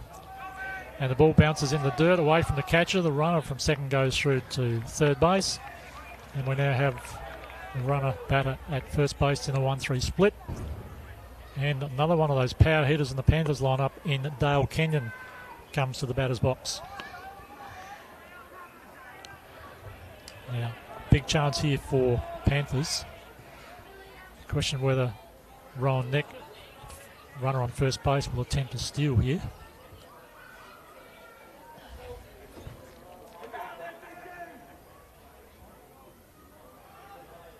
Inside pitch, runner goes through. You can see him hobbling across to second there. So Rowan Nick struggling. As I said, he had an injury in the last minor round game of the season and still seems to be suffering, but he's safely through to second base.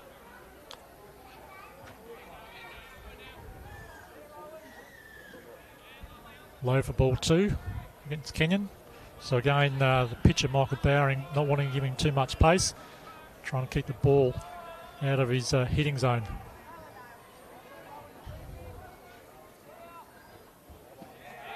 And drops one in for a strike. Sly smile on the face there of Kenyon, the batter.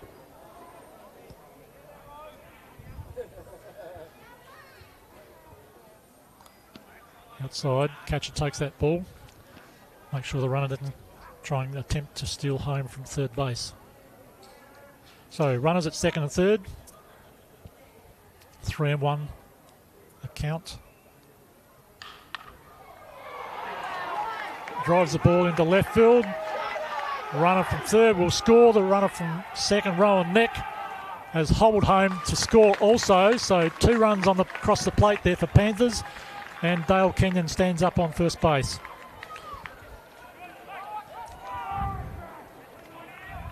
So the game's not over yet. So we watch the replay here. Kenyon driving that ball into left field. So see the runners take off. Rowan Nick, the runner at second, is already halfway down the line. Ball's rolling into left field's feet there. He fumbles that, giving the runners another opportunity to get that extra step or two. And you see Rowan Nick hobbling across to home plate there in the foreground as the shortstop picks up the ball. And we've got Ashley Crash Langford in the batter's box now. Takes the first pitch ball with Dale Kenyon, the runner, at first base.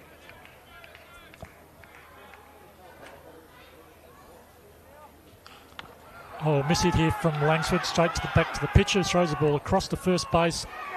Oh, ball, the throw was wild. It's come off the first base's arm here. And Dale Kenyon, the runner, has gone through the third base. So again, we watch the replay here. Ball's to the pitcher's right. Picks up the ball, tries to throw across the first base. The throw is wild, in on the inside edge. Runners coming through. First base hasn't been able to field the ball. It's come off his arm and then it's gone into foul territory to allow the runner to get safely to the first base. And Dale Kenyon to run from first base through second and stand up at third. And wild swing there from Caleb Alcock.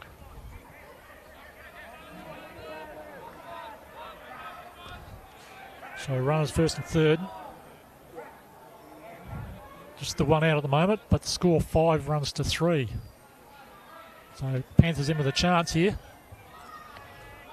So the tying run standing on first base.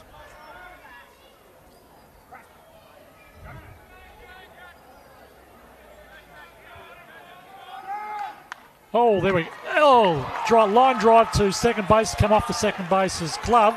The runner from third base will score. And Ashley Langsford was the runner on first base, now standing up on third base. So 1 run scores, and we now have a 5-4 ball game. And here's the replay again. Second base jumps up to try and take that catch, comes off the tip of his glove. As I said, the runner has scored from third base, and a runner who was at first has got through to third. So we still have a 1-3 split here. Chris Clark in the batter's box.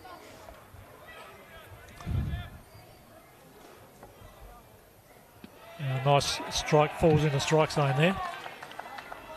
Now Chris Clark got a safe hit to centre field last time at bat as the pitcher attempts to pick off the runner at first, which is probably not a high percentage play when you've got a runner standing on third base.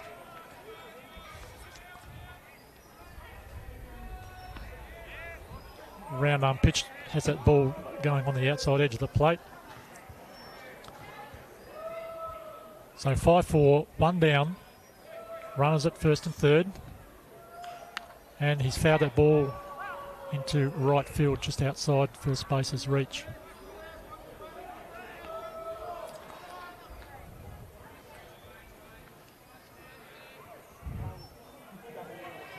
So tying run on third base and the winning run on first base. Chris Clark, as I said, safe hit in the centre field last turn at bat. And he's popped that one straight up to the catcher. Catcher moves in. Will he take the ball? No. It could have been a costly miss. So foul ball. Batter must come back. We're seeing the replay here again. Catcher attempting to catch that. He's turned his glove the wrong way. Hadn't been able to get underneath the ball. And consequently the ball's just fallen into foul territory. So Chris Clark with another life here, another opportunity to score runs, or score a run for his team.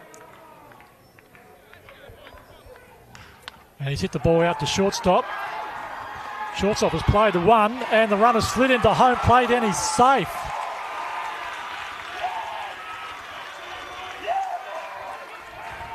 So we've tied the ball game here, and we've got runners at first and second. We'll see the replay. The ball's bounced into shortstop. Shortstop's picked up the ball, looked at first base, decided to play home. The throw was high. Catcher had to try and jump up and take the ball, and the runner slid in underneath him and tied the ball game. So we now have Abby Marsland in the batter's box as runners at 1 and 2. First pitch ball.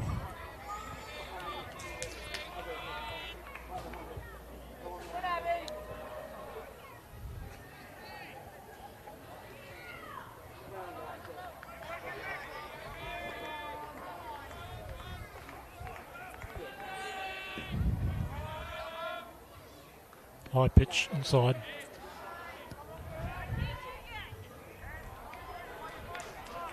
So the pitcher here, Michael Bowring, seems to have lost control. Struggling to find that strike zone. As he throws one pitch into the catcher's glove for a first up strike. So 1 strike, 2 balls on Abby Marsland. Oh, she's ducked into it.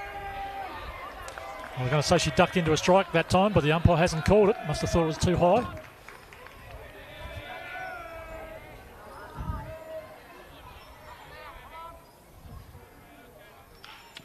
Okay, another ball, ground ball up to third base. After making the play to third. And I haven't seen the call. Has the umpire's called him out at third base?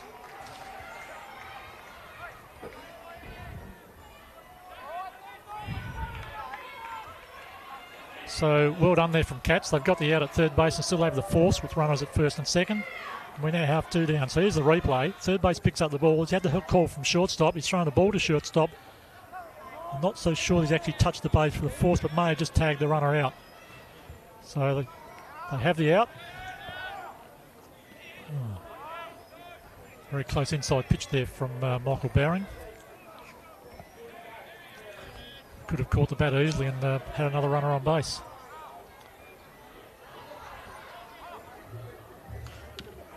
Another slow roll this time, so the pitcher picks the ball up. The runner's quick. And wild throw, but first base has taken the ball.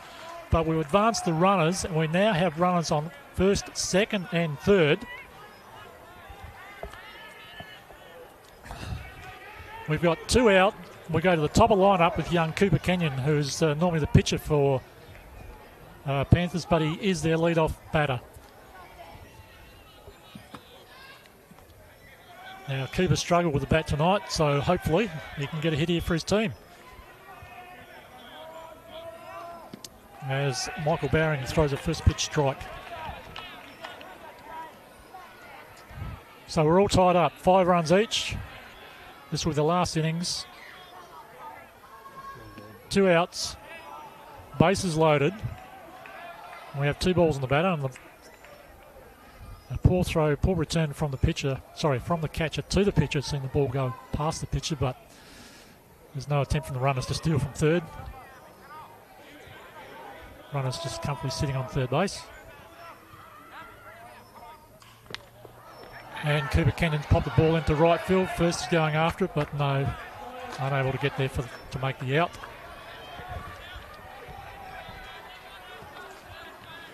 So things have livened up here in the bottom of the innings. As I said, time game, this will be the last innings unless we remain all tied up. We'll have to go into extra innings.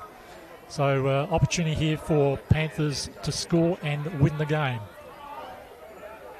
But they have 2 out.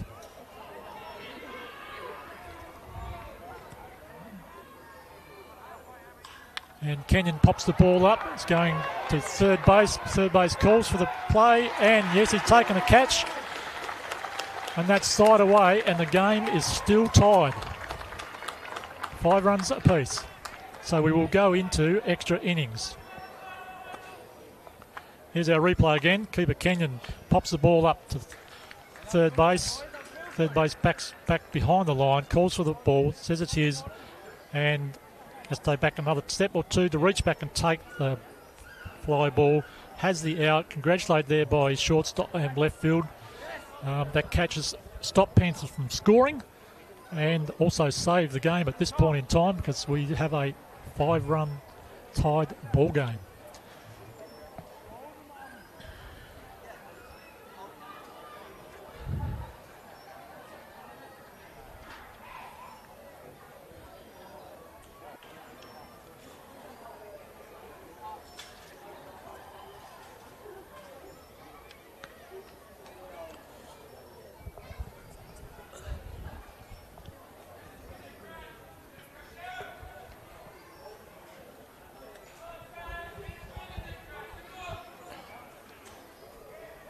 Well, just to recap, we had a good start to the game in the first innings where Cats scored 2 runs at the top of the first and then Panthers scored a single run. And then the game seemed to lose momentum. We went very quiet there for a couple of innings, neither team able to score. Cats livened things up, scoring 3 runs in the 1 innings. And then we were into what we thought was the last innings, being a time game. And Panthers scored 4 runs to tie the game. We now have a 5-all ball game going into extra innings of a time game. And, well, we will see who scores and who holds under pressure.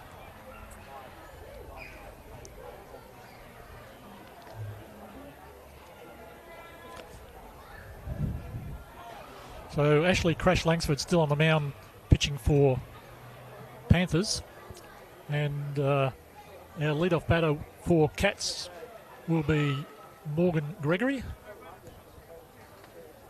And he'll be followed by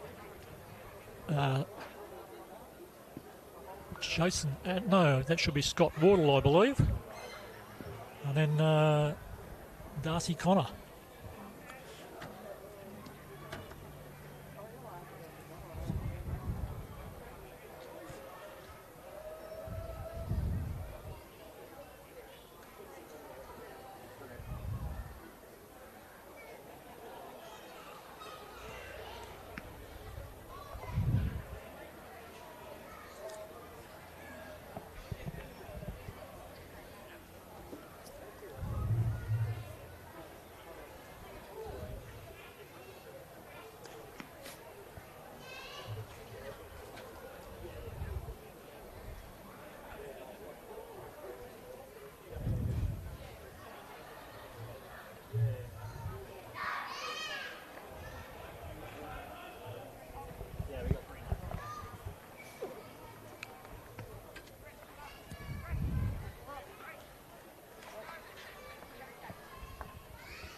When I do move the camera out, do you want me just to stay in line with... Camera move.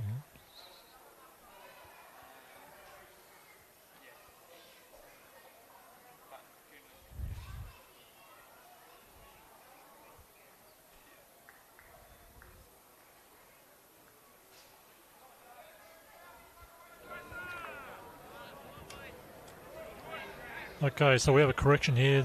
Lead-off batter for the innings will be Jason Adams. Now, Jason was playing first base. We saw we had the last innings, Scott Wardle was playing first base, so we've had a fielding change. So, Jason Adams leading off the innings for Cats.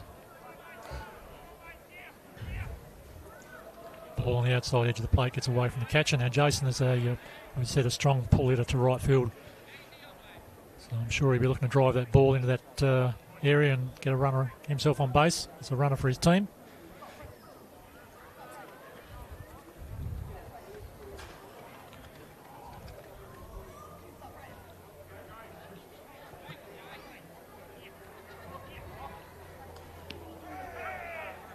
First up strike there, low outside edge of the plate.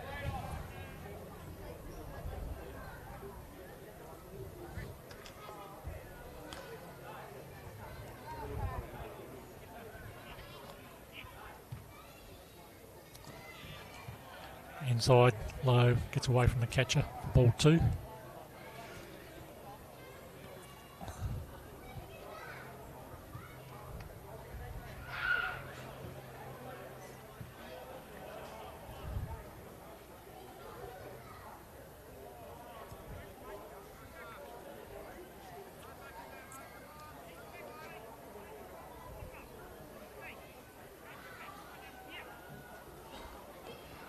Low outside.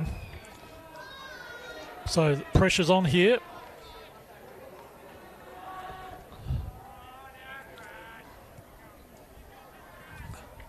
So 1 strike, 3 balls.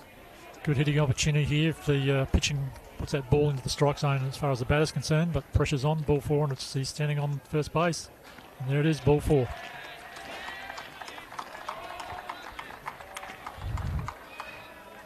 So Jason Adams has walked, gets to stand up in first base, and looks like we have another change to the batting lineup. Liam Wilsden has come to the batter's box, and he's replacing Darcy Connor.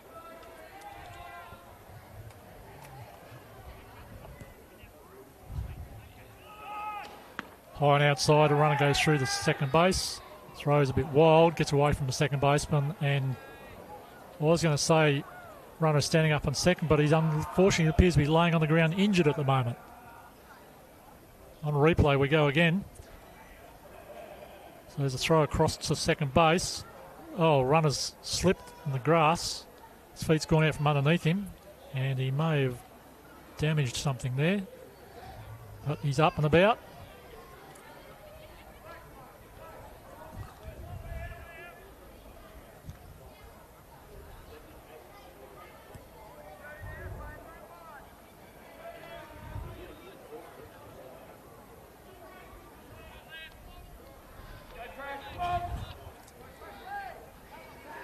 Jesse's probably got the wrong shoes on there, slipping like that. All right.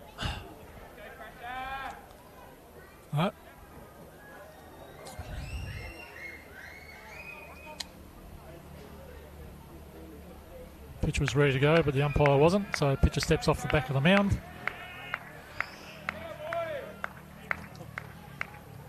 There's a strike. Nice pitch. Runner at second's getting a good lead here. I wouldn't be surprised if he steals, even after he slipped over there at second base. Second base now coming into cover, but the runner's gone. And batter swings and misses while the runner stands up on third base. So 1 out.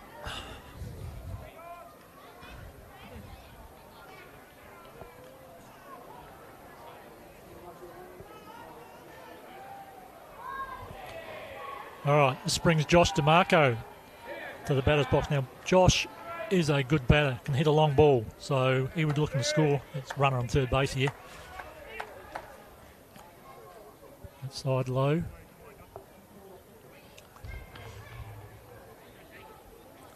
So we say another change in the lineup. Josh DeMarco replacing Grayson Rosenberg.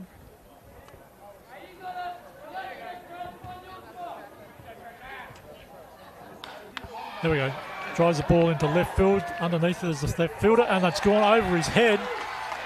The runner hobbles home from third base in Jason Adams to score. And that gives Cats the lead. It was a tied ball game. Cats now leading 6 runs to 5. See the replay here. DeMarco drives the ball into left field. It's a high fly ball. Looks like left fielder may have misjudged that. It's gone over his head. The runner at third base has seen that's gone over his head and has gone straight to home plate to score. And as I say, DeMarco stands up on first base.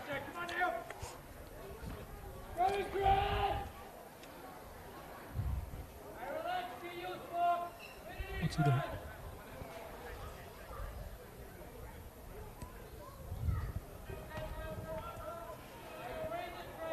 The umpire just confirming there's 1 out.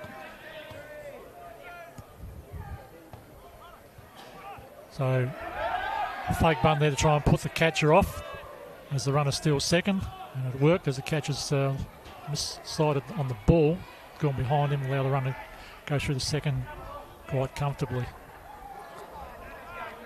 So, again, Cats runner in scoring position at second base.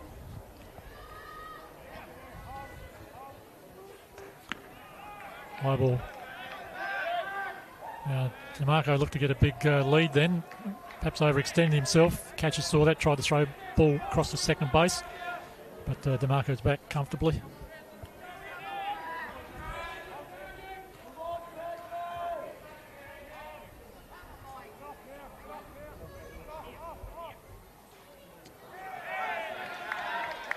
was our first strike. So 1 and 2.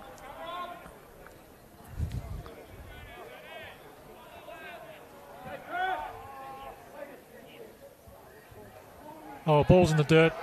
As that deflection we spoke about earlier during the game gets away from the catcher, the runner able to go through the third quite comfortably. He slid in the third base, probably wasn't necessary, could have stood up. So runner's still in scoring position at third base. As we said, it was a tied ball game. Cats have scored 1 run on top of this innings and now leading 6 runs to 5.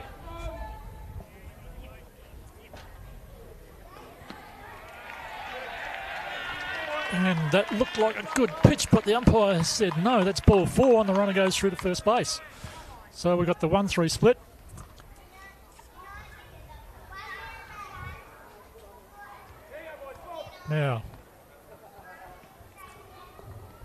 Now we've got Stuart Roseberg up to bat. So 1 out, runners at 1 and 3.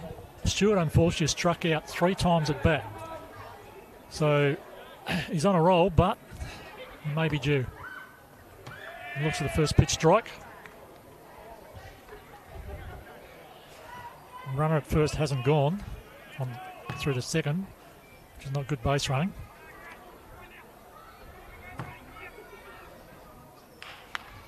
Batter hits the ball to second base. Runner's gone through to second. The fielder picks the ball up, throws across to second, bounces in the dirt, and first base has recovered on the bounce and the hop out of his hand, I think, as well. But the runner at third has scored, so Cats now have 2 runs this innings. So here's the replay. Second base picks up the ball, throws across to first, bounces in the dirt, and first base bounces out of his glove, still recovered in time to have the out.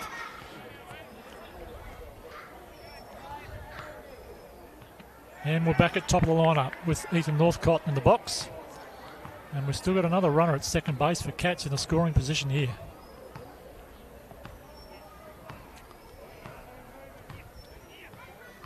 Steele's on, and he will stand up comfortably at second base.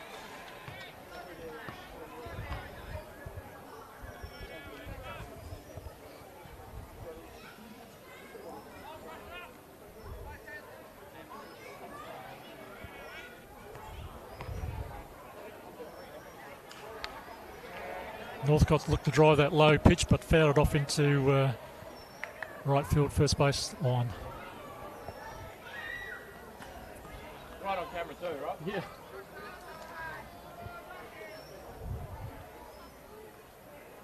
So 2 strikes, 1 ball.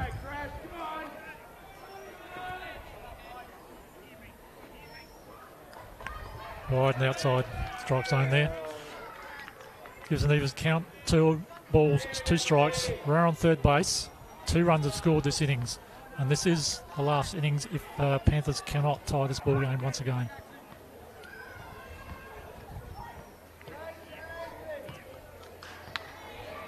So Northcott's popped that ball up into right field. Right field comes in, unable to get there in time, and the runner has scored from third base, and Ethan Northcott gets a safe hit. A high fly ball that's dropped in at right field.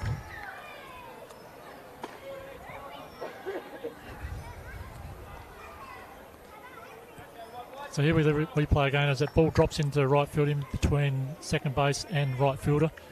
As we said, the runner scored from third, and that gives Cats a 3-run lead. So the runner at first base should steal here. And he's gone. Throw across to second and should be in time, but no. A good slide there from Ethan Northcott going into second base on the outside edge of the base. So the second baseman, although he had the ball, had to try and reach around behind him, but to no avail.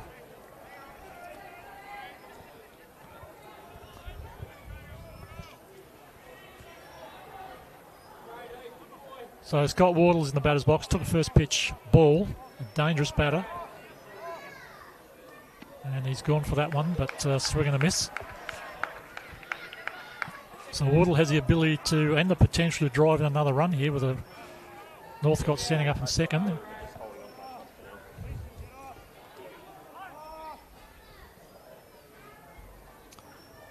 Batter not Pirie calling a timeout there.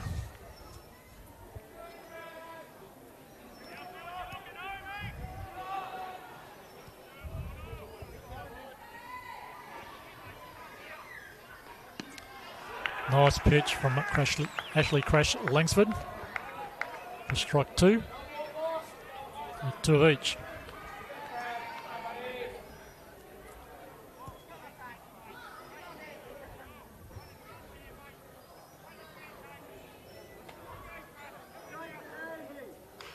Drives the ball into second base, who fields the ball quite comfortably, picks the ball up, but the throw is wild again.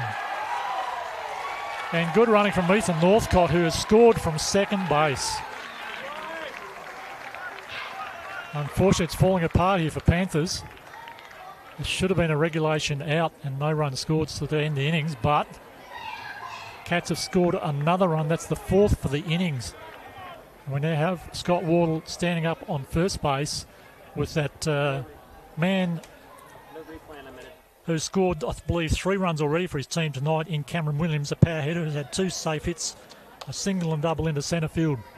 So the lead's on at first base from Scott Wardle, but he hasn't gone.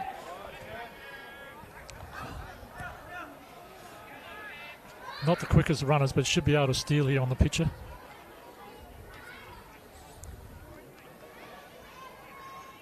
Runner's gone, and Cameron Williams has fouled that ball off, so the runner will have to go back.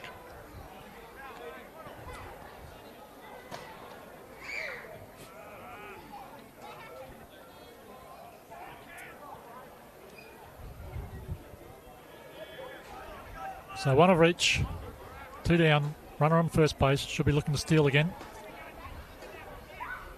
No, he's not going, and the batter takes a strike for strike 2. Should have been aggressive on that pitch.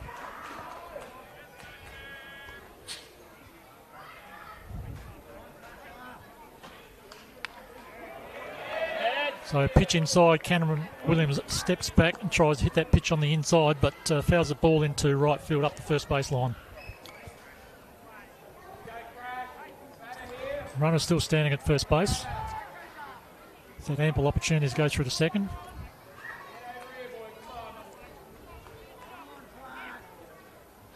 And a swing and a miss. That's a big out. So Cameron Williams goes down swinging for the 3rd out, but not before. Cats have scored 4 runs in the innings. We had a tied ball game. It would have been the last innings of the game, but Cats have now scored 4 runs in the extra innings to lead at 9 runs to 5. Panthers will have last turn at bat, but need to replicate what they did in the last innings and score another 4 runs to continue the game, or, if they're good enough, score 5 runs to win.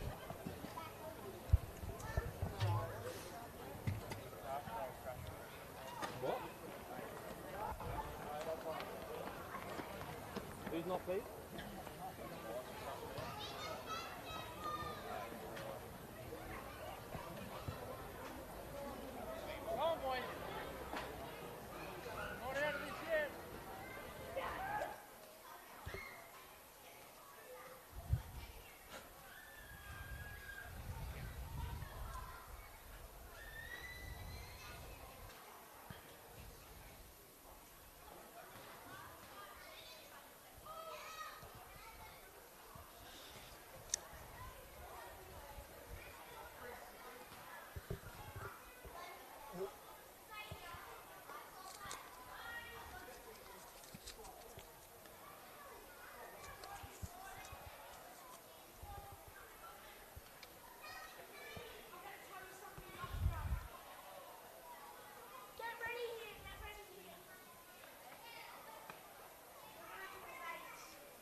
Righto, bottom of the 6th and what could be the final innings here in the Port Pirie Night Baseball League Minors Grand Final. Cats White currently leading 9 runs to 5 after Panthers tied the ball game 5 runs each.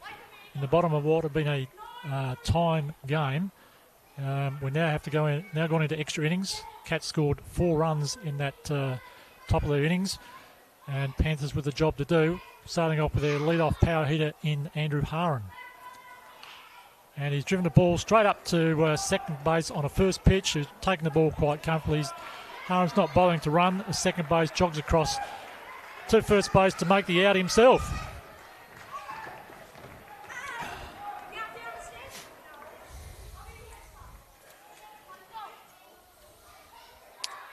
Well, 1 out for Panthers. Cats now only needing 2 outs for a ball game. Oh, slow roller up the third base line. Cameron Williams picks the ball up, fires across to first base for the out, and he's got the out. And my goodness, 2 pitches, 2 outs for Panthers. A lack of discipline in the batting lineup.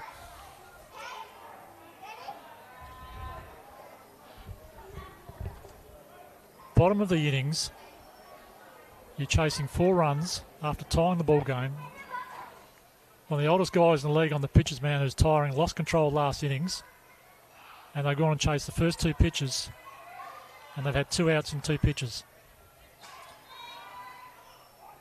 So we're now left with Dale Kenyon, one of the power hitters in the lineup.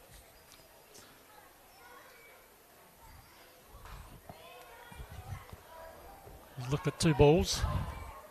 As we said, Michael Bowring was struggling last innings, and he's been able to he's been given the opportunity to capitalise there with those batters chasing those first 2 pitches.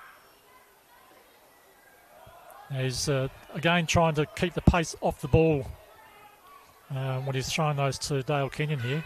He does want Kenyon to drive that ball over the home run fence, but he's not hitting the strike zone, so 3 balls. Ball 4.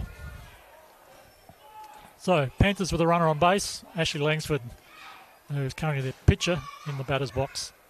But work to be done here with 2 outs.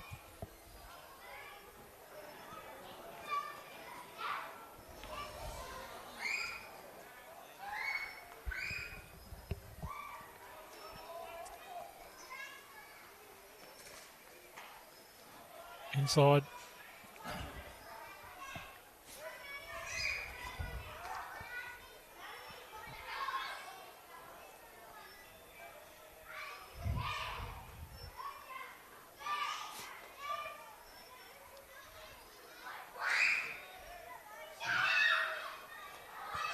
Another ball there, and I don't think the pitcher was very happy with that. He thought that was another strike.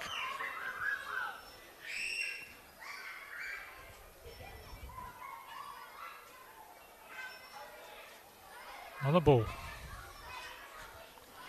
So 3 balls on the batter. He's walked Dale Kenyon to first base, and there's a strike.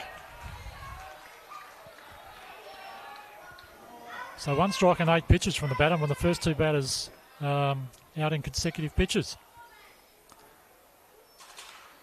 And there's a pop-up. And it's taken by first base. That's the 3rd out of the innings. And there we go. The celebrations are on. Cats White winning the grand final in the minors competition, the Port Pirie Night Baseball League.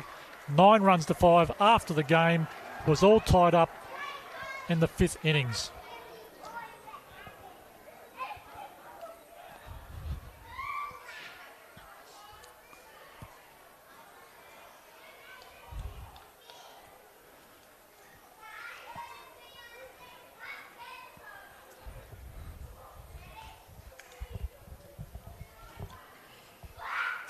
Celebrations there for the Cats White team. We'll see their senior team, the majors, coming across the field to congratulate them as well.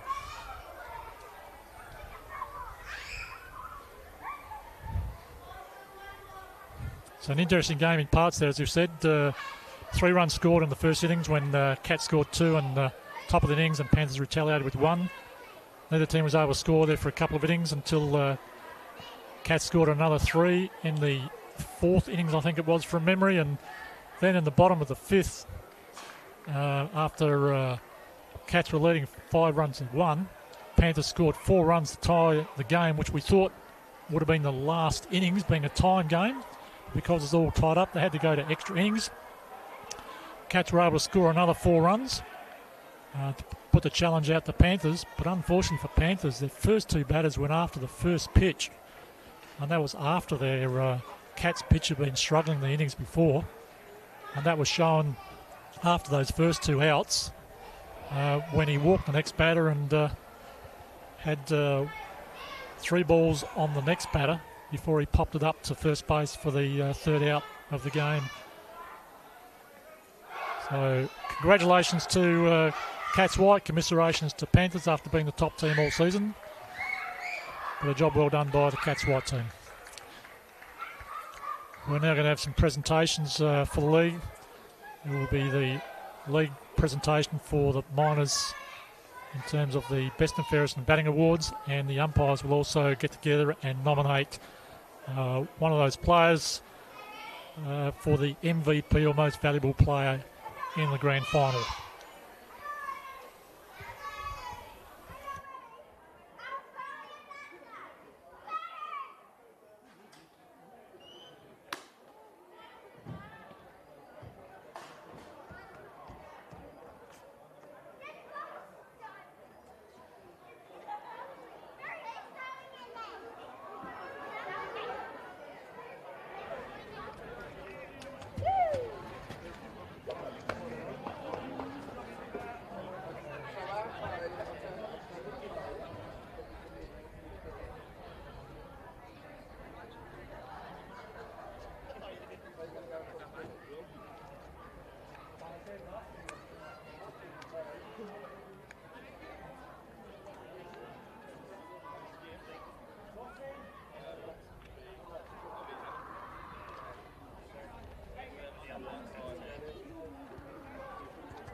You alright?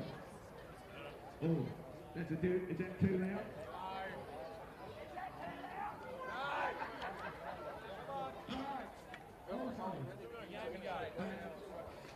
Thank the committee for the season. Beck stepped up and done a marvellous job, especially in the last, I'd say, 5 weeks. When we lost Troy, she learned a few things, and she's done a great job with the trophies and the get it out. And for the first year, she's had to do permits, so that's something different for us. Thank you very much.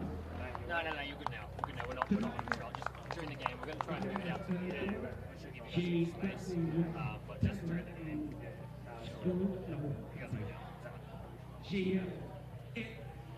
It was a shimano. So Megan grabbed it and did a great job getting the stats and that gameplay. So thanks, Megan. Good job.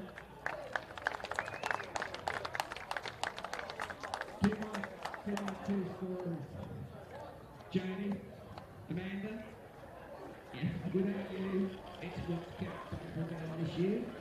And dedication, I think they're doing the book as well. So great job, both years.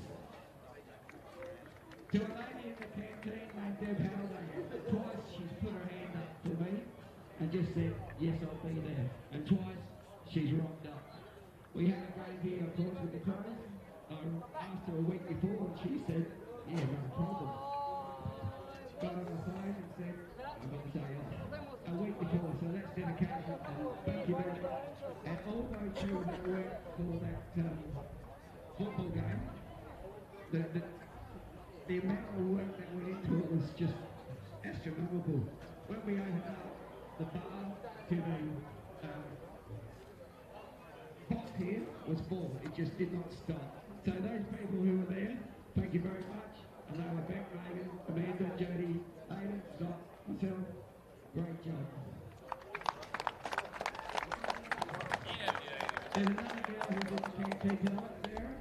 Sarah was my right-hand man in the canteen a few years ago. And same again, I got a text on the weekend. I'm coming over. Do you want me? Yeah. Thank you very much.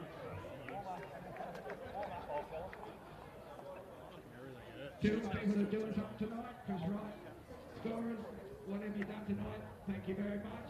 Bruce, scaffolding, thank you very much. Yeah, 3 umpires from Adelaide. It's always good to have you here. Always good to have you.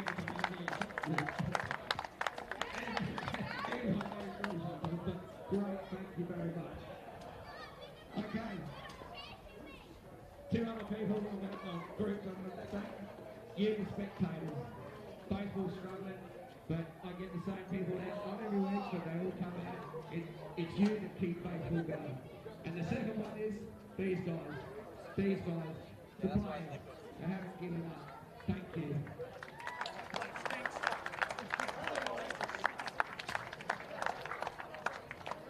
I'm going to give you 2 more.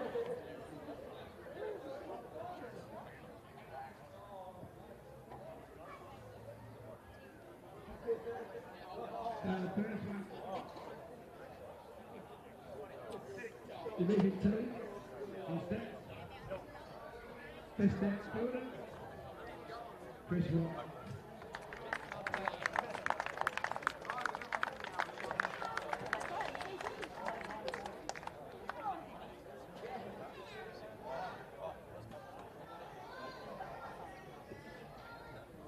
Infielder, and he's done a good job. He did a good job tonight. Morgan Gregory.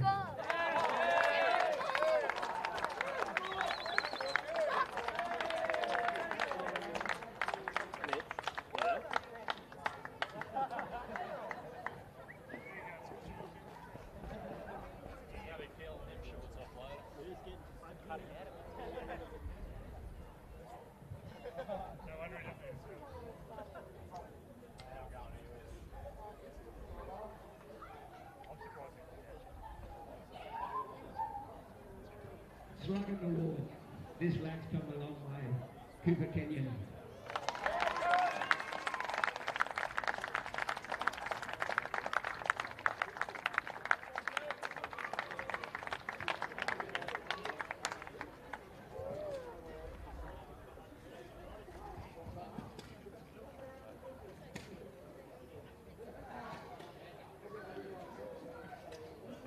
behind from the cat's bite, that's a good ball. Cameron Williams.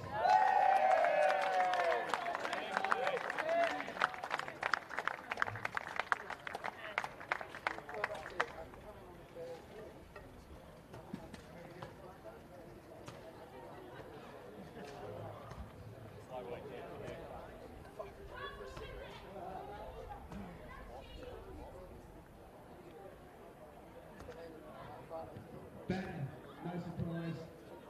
Great left-hander hitter, Andy Harlan. Just want to get it done now, so it's ready to. Yeah, just want to get it done now, so it's ready to go. Yeah. I think you have any Panadol. Fucking mad toothache. Yeah, I got pretty bad teeth.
he did play A-grade a couple of games pitcher, but he said it affected my social life, so I didn't play.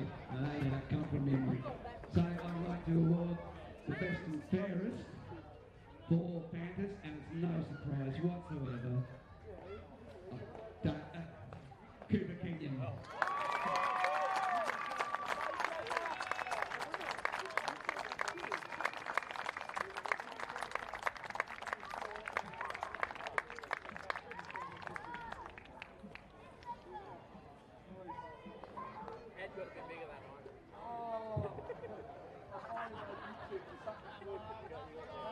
Thank you.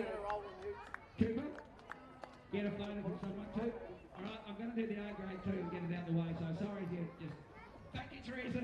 Thank you.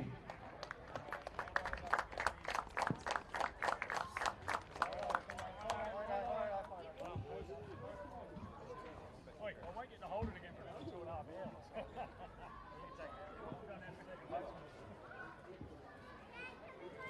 Actually, no, what I'm going to do, I'm sorry, I'm going to do the team of the year. That's what I knew I was going to do something. I'm going to do the team of the year, but if there's someone from the league who's got an award and he comes up here, I will let you know what he has. Thank you.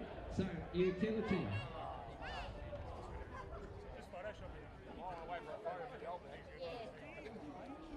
Utility, there's 2. Andrew Harlan. No, we'll wait for us. Second utility, Cody Sims.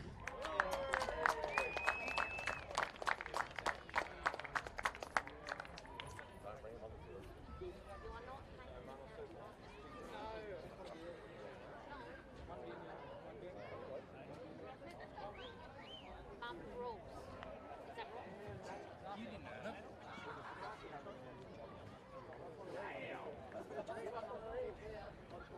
Right field, Ashley Langsford. Oh, gosh. Really was.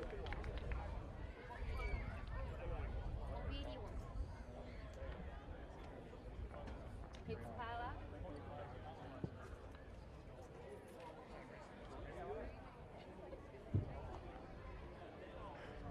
Centre fielder, Claire Miller.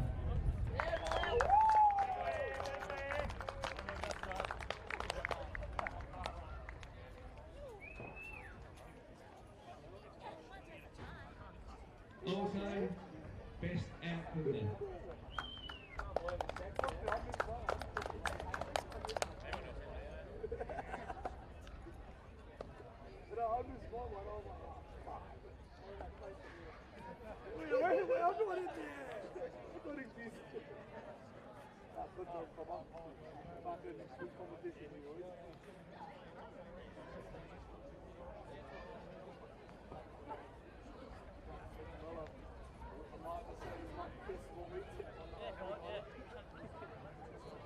Left field, yeah, sorry about that, just getting things right. Left field, Scott Smith.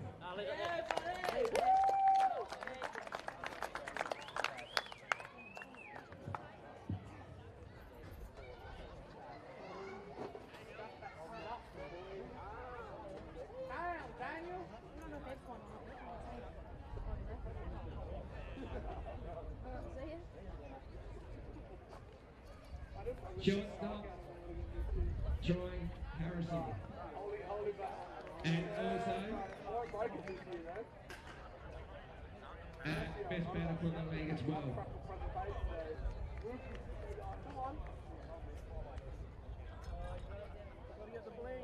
Third base, Blake Scarman. And also an RBI.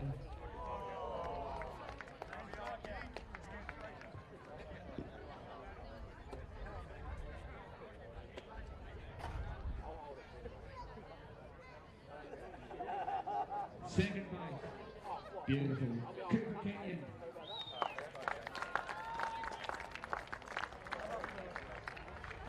No, Dale, it's not you.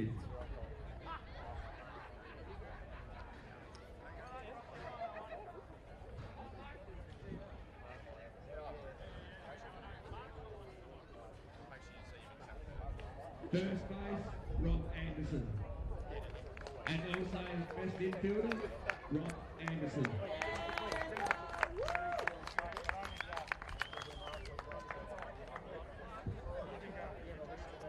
Morgan. I blame you. You didn't do that. We would have had to.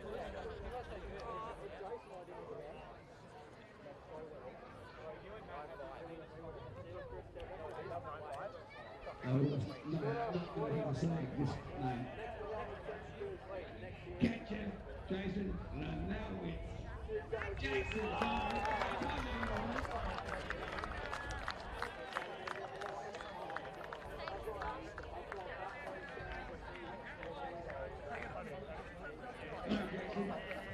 or Jason.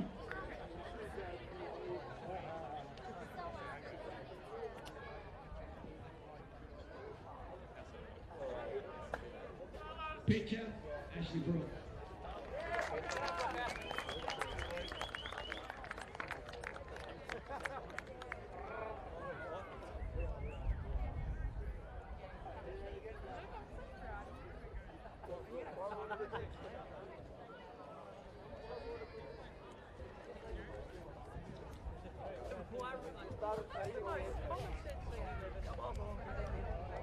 Best and fairest. The Rice medalist, 10 games, I think the Bargo played. There was a couple of players that had 2 preference votes and only played 4 games. It was very tight. For those that don't know, first of all, I'm going to mention something. I'll try not to keep you. Yeah. The Rice, the medal is called the Rice Medal, named after Don Rice. Don Rice was not a player here, but he was an ambassador. His stats just read chronic, if you can look it up. Anyway, started playing in 1957 at the age of 16. 1960, he became a pitcher, 207 majors. Claxton Shield, for those that know what Claxton Shield is. Eight times he played in the Claxton Shield. Was a life member of Glenelg Baseball Club in 1969. Life member of SA Baseball in 1991, was life member of Torrance Baseball in 1996, obviously he went across. In 2000, he was awarded the Australian Sports Medal for services rendered. In 2013, he inducted into the Australian Hall of Fame. In 2009, SA Claxton Shields Diamond anniversary all-star team as a pitcher, and in 1980 he opened up the now defunct Tigers club rooms. So in that, we know who it is. Ashley Brooke, best and fairest.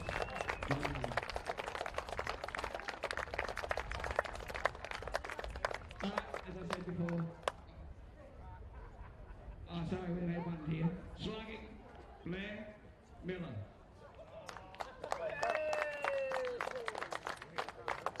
Thank you all for your patience, and let's get on with this game. Thank you. It's gonna be a long day. One more. I guess you wouldn't do it. We had to do a rookie. And when you think about a rookie, you think of 15-year-old, 14-year-old, 16-year-old. Not a man my age.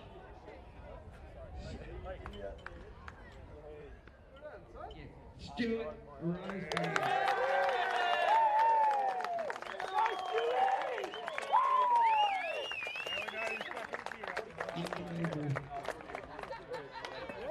I think he's a player.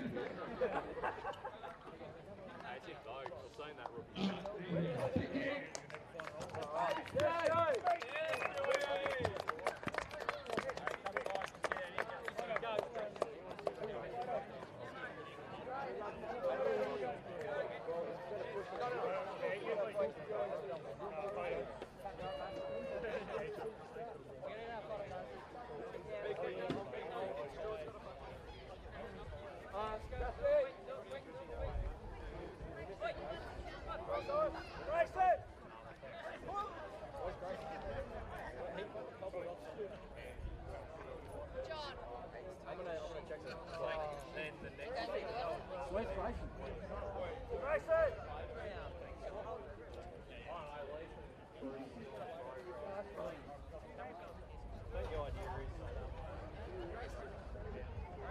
Sorry, guys.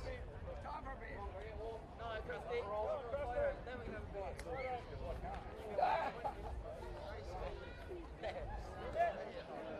Guys, did you do the...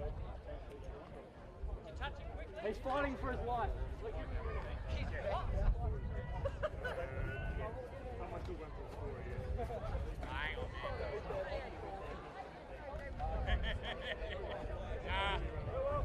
I'll throw to you straight. Have you got my photo shoot? Yeah, I should post it. We're just waiting for one more.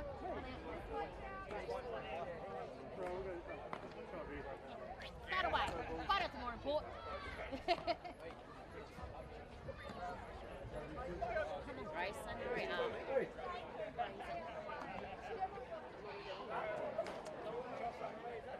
Move.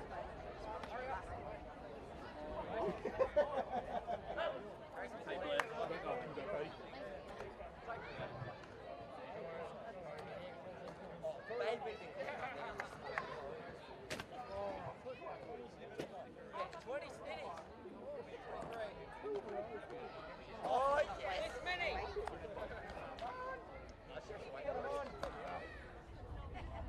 Oh, come on, Grayson, where are you, bud?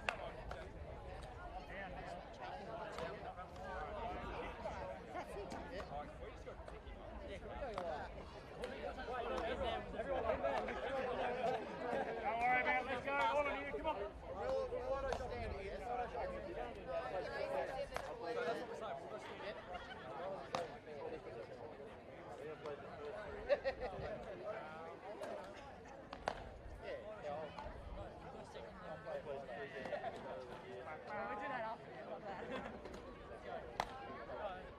Get in there, Stu. Get it out! Dashy, go check on Grayson. Don't take a photo of him smile and then we'll Photoshop it. Don't just stuck it back in.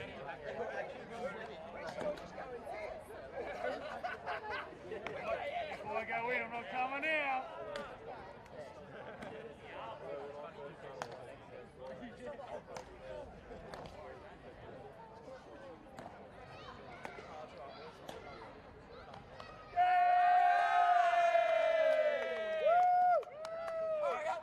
Are you walking all right now? I had to walk for it. Come on. Come on, buddy! Come on! Wait, Grayson, come here, right here. Down here. Hurry up, Grayson. Hurry up. Smiling, ladies and gents.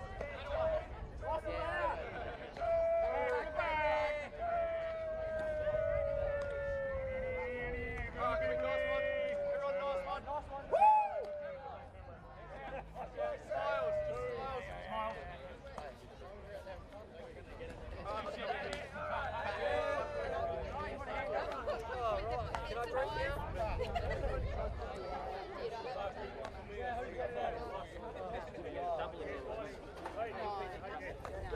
Yeah, what's up, man?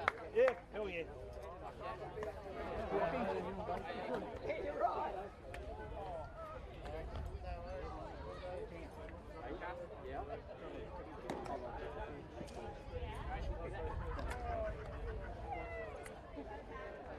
Liam.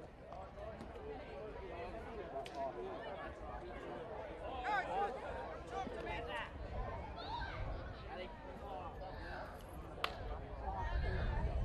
I've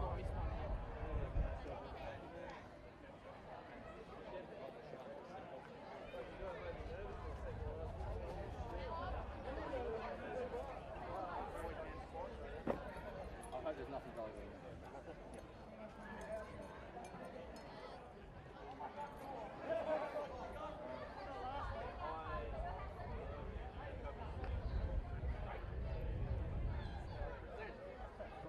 Yeah, flash up. Hey!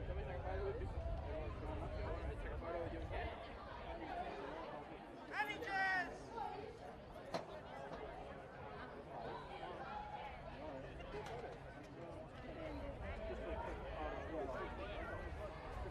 Everyone should know where they are. No, I'm just guessing I'm going to one. I don't know if I'm right or not. Ready? No, good chat, Troy. Oh, got flash on. You want flash on? Yeah, we'll have flash on.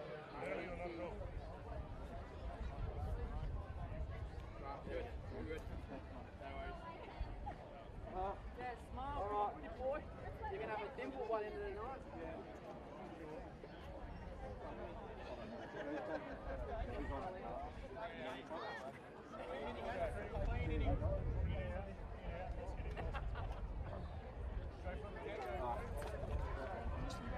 Yes, well done, mate. Well done.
Welcome back to Space Quake's broadcast of the Port Pirie Night Baseball League Grand Final.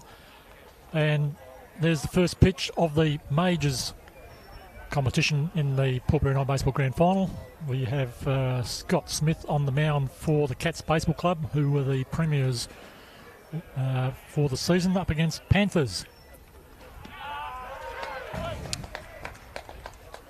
In the batter's box is Drazic Roberts batting for Panthers, their left fielder. A 1-1 count. Ball outside into the plate.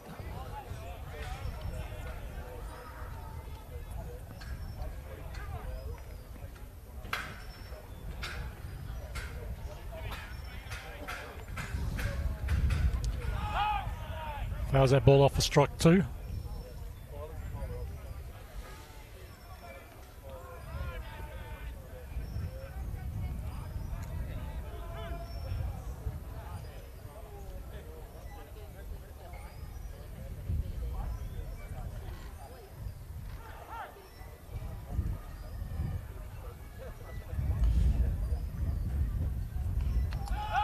And he steps away from that pitch and fouls it off into the back net.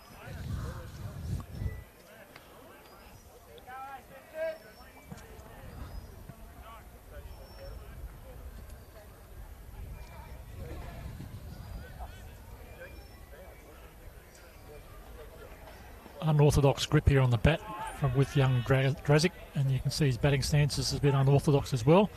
Does make contact and is a good base runner.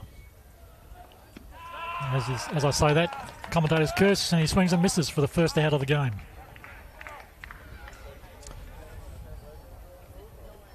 So go through the Cats lineup.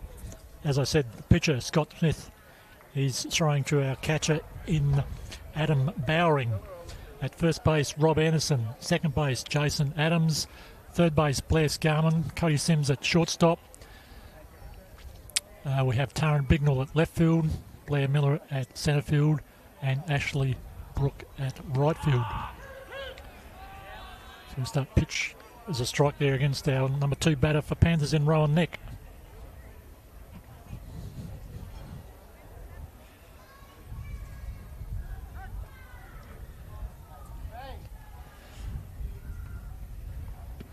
And a late swing on that pitch for a swing and a miss, 2 strikes.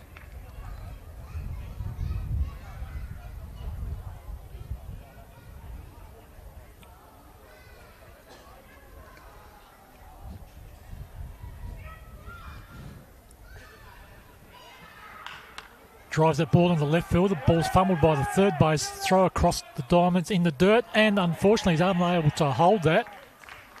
It was too low, and Rowan Neck will scamper through to be safe at first base.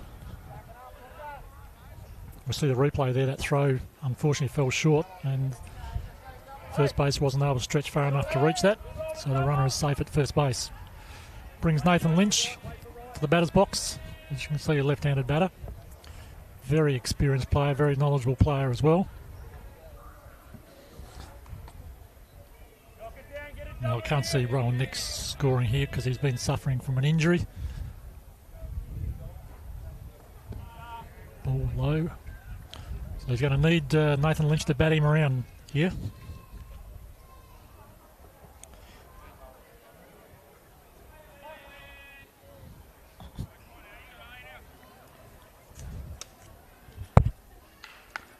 Drives that ball in the right field, but she's gone foul.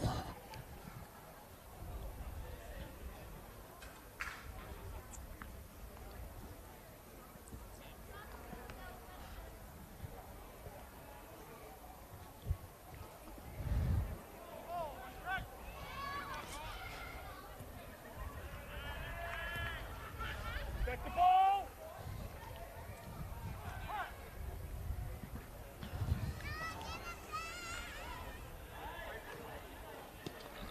Low and outside, ball 2. I gotta stop doing it. I can't help it. I'm gonna say,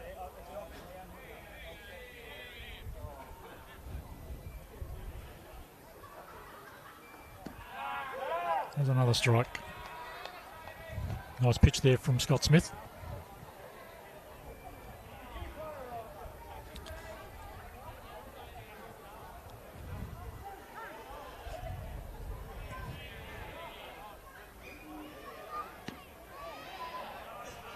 Inside pitch there for a full count.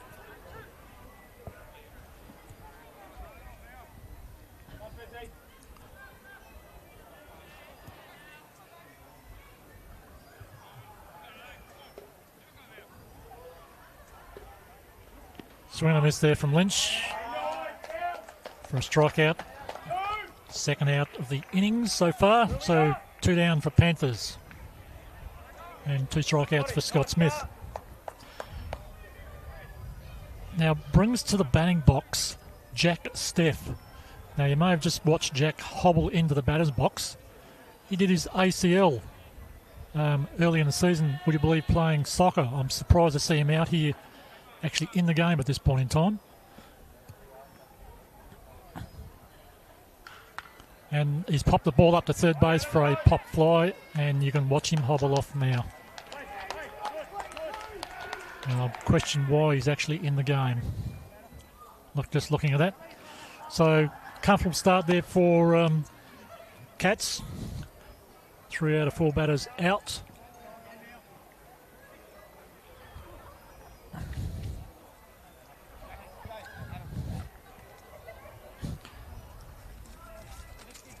Now, our umpires tonight, we have Pip Skeen at first base.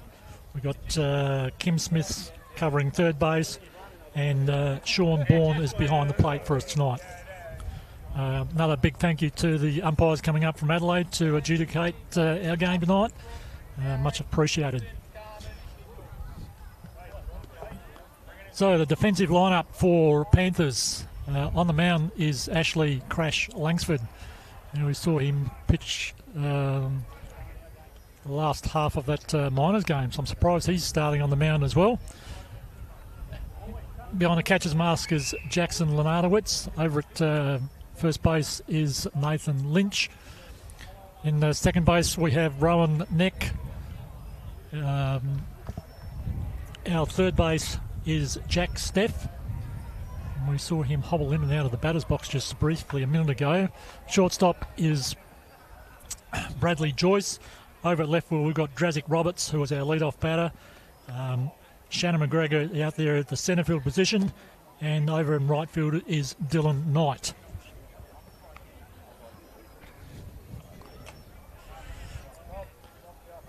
Now the batting lineup for Cats, leading off is Blair Miller, number 2 spot Scott Smith, their pitcher, and followed by Cody Sims, the first 3 batters for Cats tonight.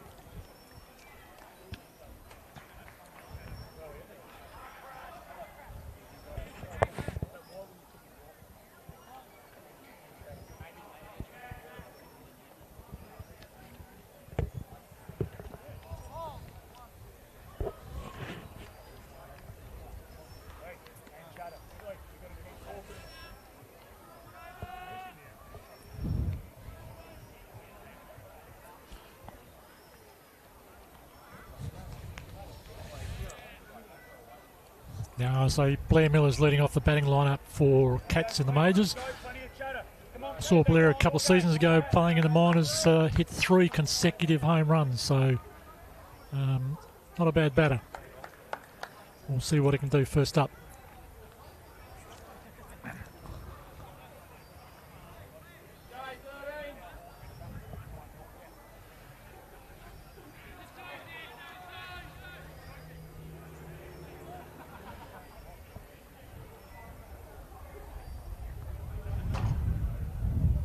Now we seem to have a change happening here.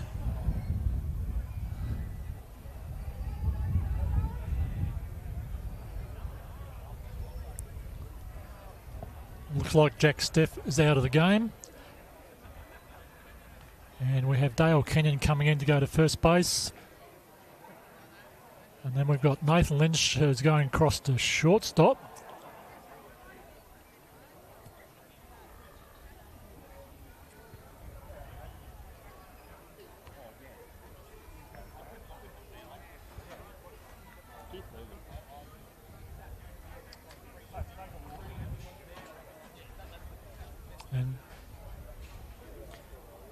Bradley Joyce has moved from shortstop across to third base, so quite a few changes at the bottom of the first innings.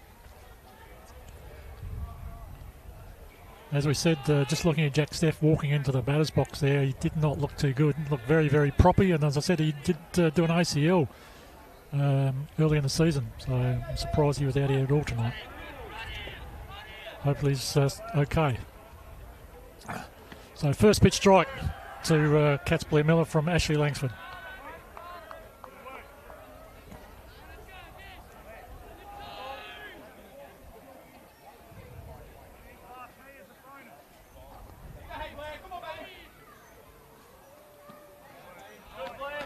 Down the zone for a ball.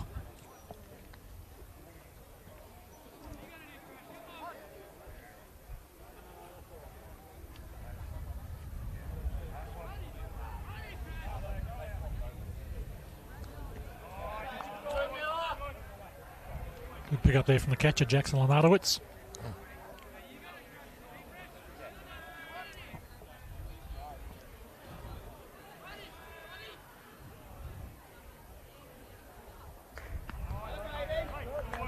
Too high there for ball 3. So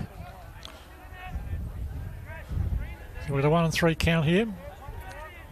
As we keep saying, good opportunity here for the batter. If the ball's in the strike zone, the pitcher's got to try and come back and throw a strike. If not, then it's a ball 4 and a batter standing on first base. And he takes a big swing at that one, strike 2.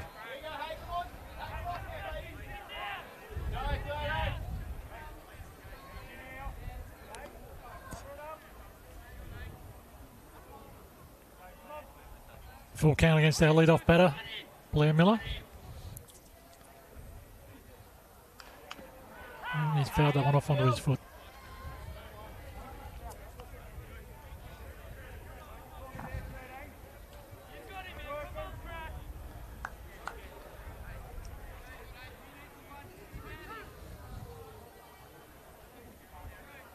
As you see in the replay there, the ball fouled off and he's gone ouch.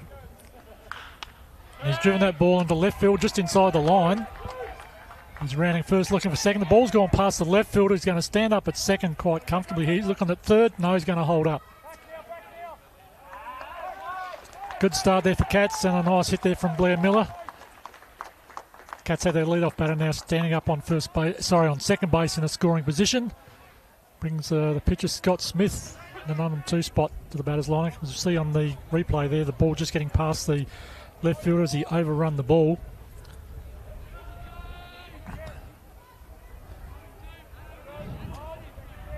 Cardinal sin. Smith watches the first pitch over the plate for a ball.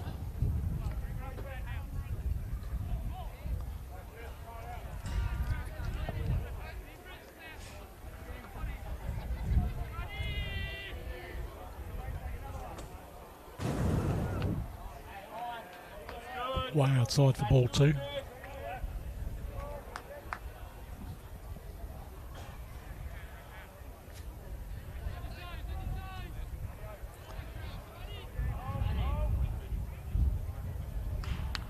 Smith drives the ball into the gap between first and second. First base picks up the ball. It's a race to first base, and first base gets there before the runner. The runner is out. The ball's trying to cross to third base to try and get the runner out at third, but he's returned to third base comfortably as Blair Miller. So 1 out, but he's advanced the runner to third base. That brings our shortstop. Here's the replay. Smith bounces the ball into the gap between first and second. Second's way over towards second base, so it's all left to Dale Kenyon at first base. It's a race to the first base, and Kenyon gets there just before Smith slides in to make the out. He tries to throw across to third base to get the runner going out and over to third base, but to no avail. The ball fell short, so the runner was back comfortably. So Cody Sims in the batter's box.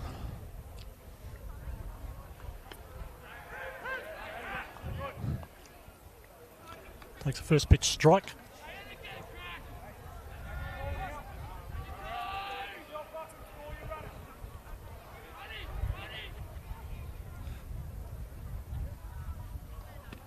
Inside for ball 1.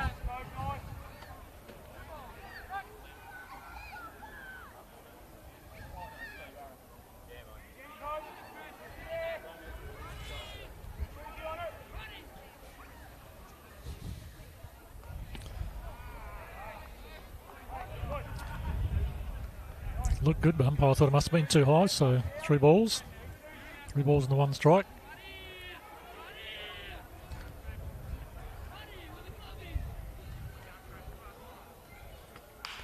And drives that ball over to second base. Second base fumbles, unfortunately. The runner scores from third. No players made, and Cody Sims makes it safely to first base. So an error there at second base against Rowan Neck. Unfortunately for Rowan, he's again also suffering from an injury. We saw him hobbling around earlier, and he wasn't able to field that ball cleanly and make the throw. So runner safe at first, and the first run scores for the game. 1-0 Cats. There's the replay. Sims running up the line. You'll see the run across the plate at home plate. Brings Jason Caspers to the lineup, and Jason Caspers is one of the power hitters in Port Pirie baseball. Can put the ball over the fence.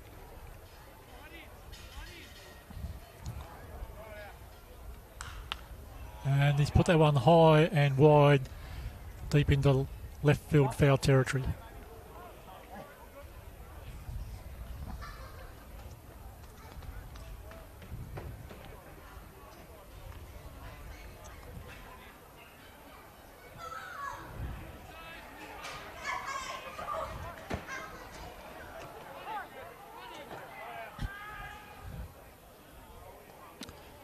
Inside pitch, ball 2.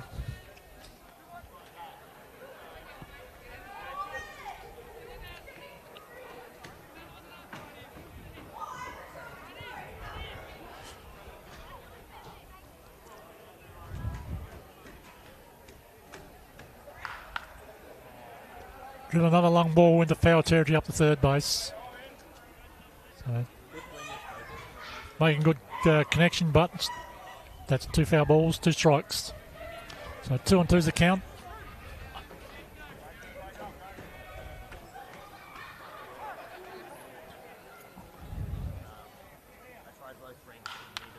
There we go, hard ball up to shortstop. Shortstop fields the ball, unable to make the throw, so he's popped the ball across to third base, but the runners are safe all round.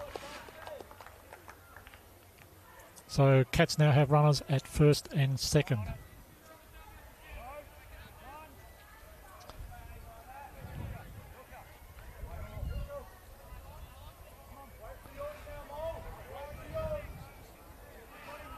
So brings Ashley Brook to the batter's box. And he's popped a ground ball to third base, who comes in, fields up the ball, makes a play across to first for the easy out, but both runners advance to second and third. So a routine play there for third base in Bradley Joyce. Here's the replay. Bounce the ball into the dirt. Bradley Joyce runs in to field the ball from third base. Good glove work there. Picks up the ball, still running towards his target. Makes the throw. Got the out there comfortably. But as we said, both runners advance to second and third.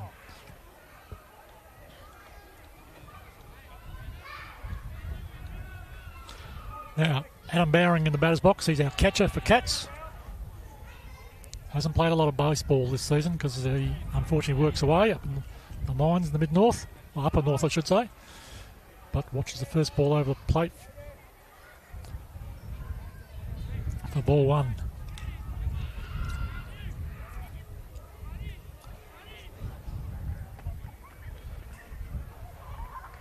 Inside pitch, ball 2.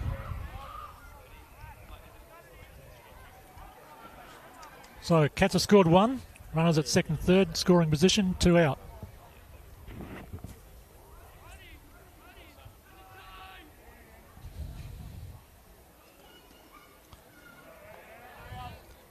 Now, Ashley Langsford seems to be struggling with control here at the moment.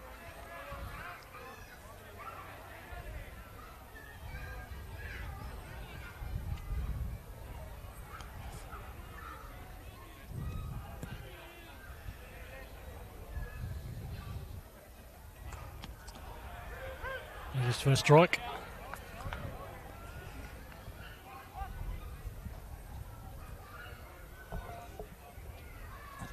So we've got that 3-ball, 1-strike count again. Tough position for the pitcher, good position for the batter. And he's popped pop that ball up to shortstop. Nathan Lynch getting under the ball for the catch. Makes the catch for side away.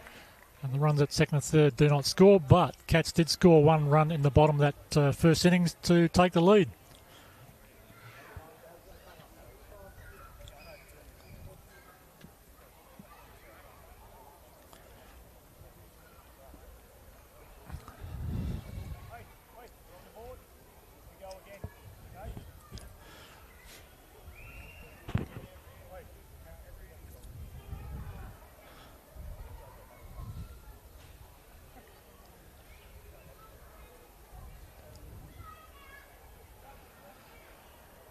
Now, Panthers coach is conversing with the umpire at the moment. We may have a couple more changes.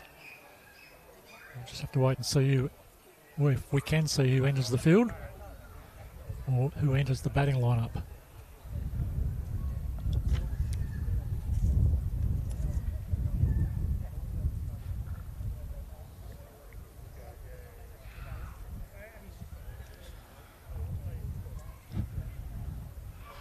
Now, while we have awaiting proceedings at the moment, I'd like to put a call out for the coach of the Cats Baseball Club, Troy Harrison. Troy's not with us tonight because unfortunately Troy has had a serious knee injury. He was pitching Division 1 baseball in Adelaide. Unfortunately, when his pitching went down on his knee, and he's done his ACL, PCL and his meniscus all in one go.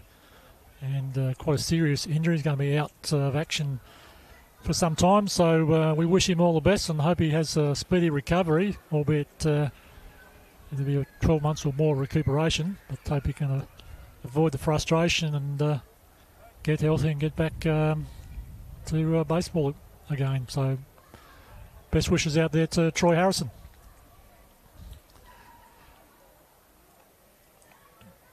Now we've got Scott Smith on the pitcher's mound, which is a bit of a surprise for me because the two pitchers in the team for Cats being Scott Smith and Ashley Brook, who's out at right field.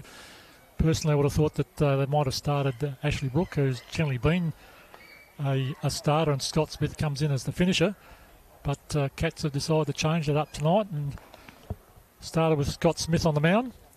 We'll just have to see how he can go in terms of pitching, how many innings he can throw, because this is a regulation 9 innings game, unless mercy rule applies.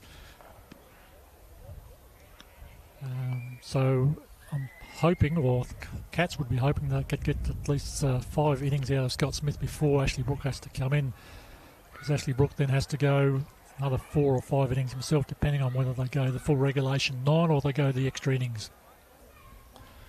The other scenario, of course, if it's a mercy rule, 10 runs or more after 7, then the pitching requirements perhaps not quite as extreme.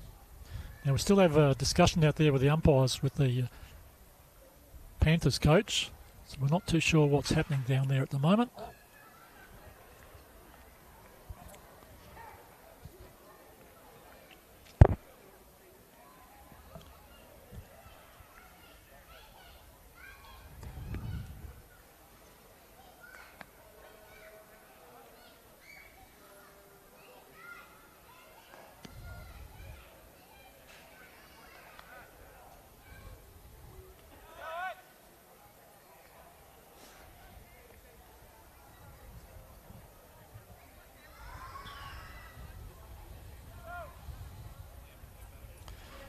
Right, so we have a batter, Dylan Knight, stepping into the batter's box. Dylan's out at right field. And he was named in the lineup in this position, so no changes at this point that we can see. Here we go, start of the second innings. And he's popped the ball up just on the first baseline, but it's rolled foul, so... And after that first pitch, it looks like he might have jarred his hand on that.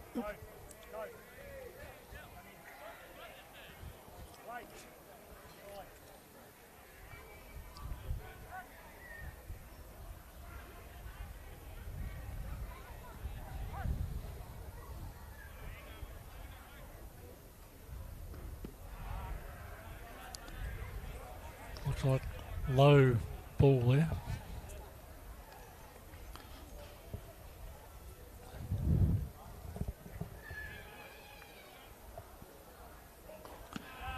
strike outside edge of the plate. Ball moving across the plate. Nice pitch there from Scott Smith for strike 2.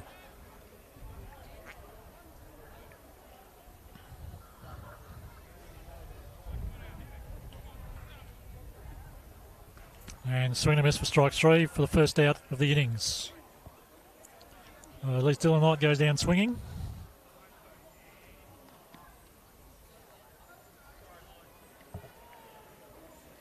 I beg your pardon. It's only 2 strikes.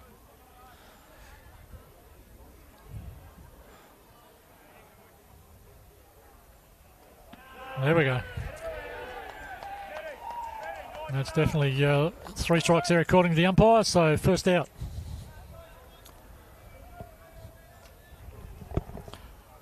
Now brings Bradley Joyce to the batter's box. Bradley is, well,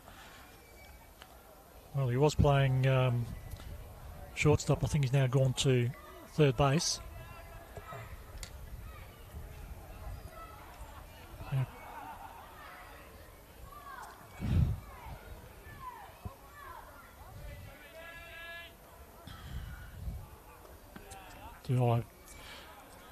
Now Bradley Joyce is one of those dangerous batters, not a consistent hitter, but tends to hit the ball at the wrong time as far as the defensive side is concerned. As we watch this ball over the plate for a strike. A couple of seasons ago in the grand final here, ball game was all tied up in the 10th innings, would you believe. Bradley Joyce had struck out 3 times at bat and then come up and put the ball over a fence to win the game for his team. So I'm sure he'd love to replicate that tonight as he fouls that ball off into the grandstand.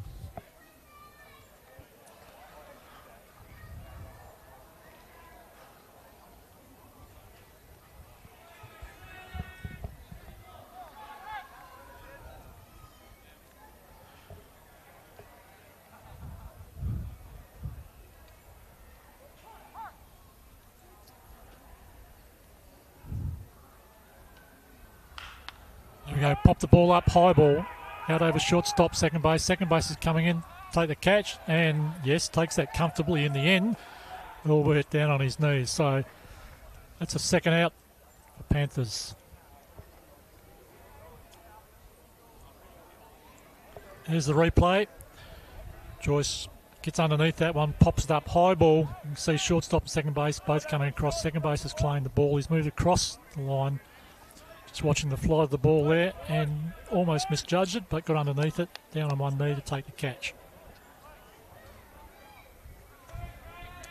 So it brings our pitcher, Ashley Langsford, to the box. Oh, high inside, ducks away from that one.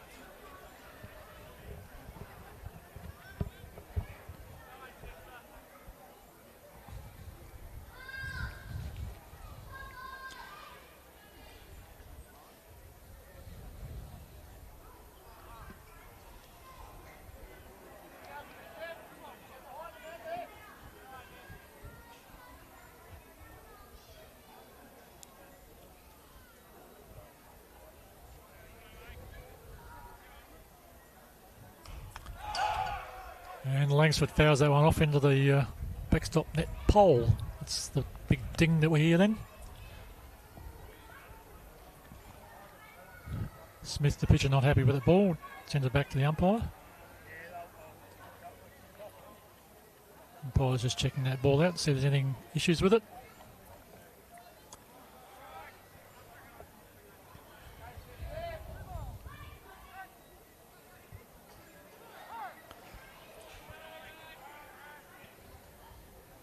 Oh, nice curveball there, but just missing the inside edge by the looks of that.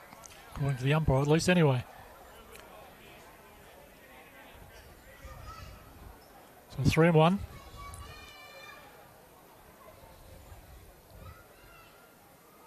And there we go. Another strike for a full count.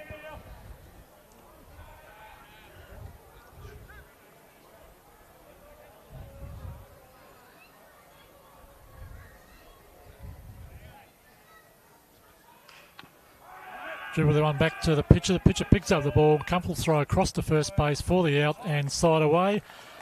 So it's 3 up, 3 down for Panthers.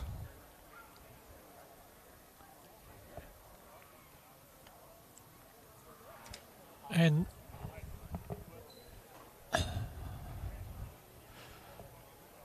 bottom of the second innings we are, and Cats just leading 1-0.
Well, looks like we've had a few more changes in the field here. We've got Cooper Kenyon's come into the game. He's in at second base. Andrew Haren's come into the game. He's out at centre field.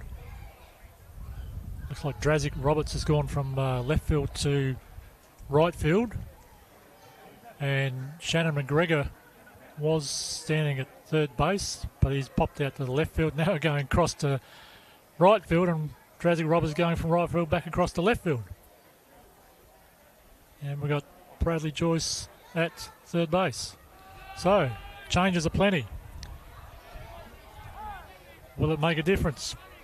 So, bottom of the second. Cats leading off with Rob Anderson. Watches the first pitch over for a strike.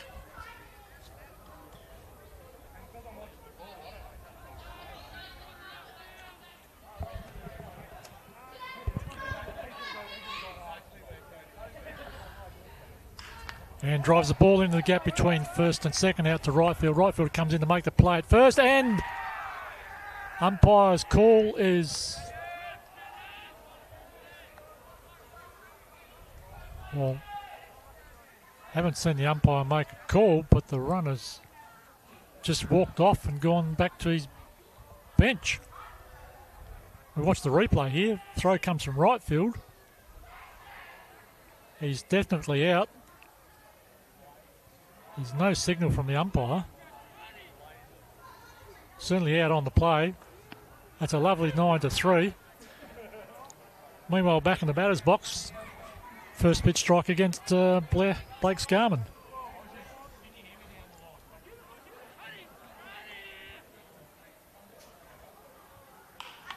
And he's put the ball up the third base line, just outside the third base for a foul ball.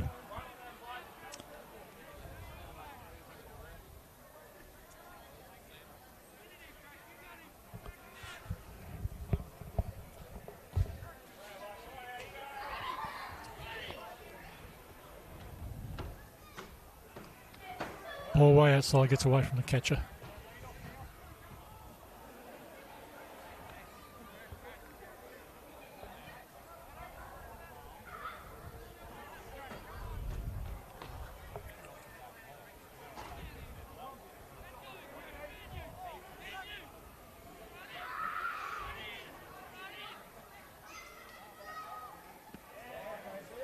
In the dirt, catcher picks that ball up, but it's 2 balls now, 2-2.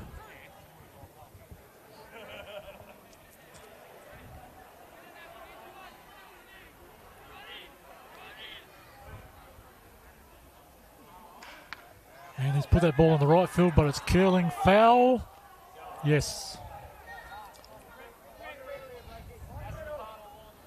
Good contact from Scarman, but unfortunately it's gone foul.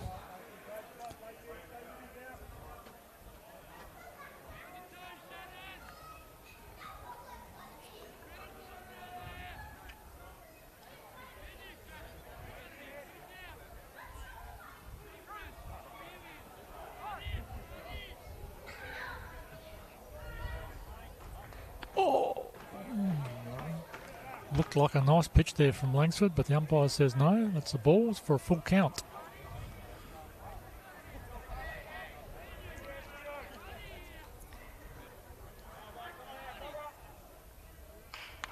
And he's driven that ball back past the pitcher. Second base, Cooper Kenyon comes across the field, the ball, throws the ball into the dirt, back to his dad at first base, who picks up the ball for the second out. So good teamwork there from father-son.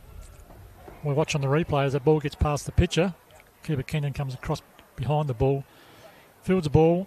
I'm watching the runner, but unfortunately the throw goes into the dirt. But Dale Kenyon, the first base, recovers, picks up the ball on the bounce to make the out.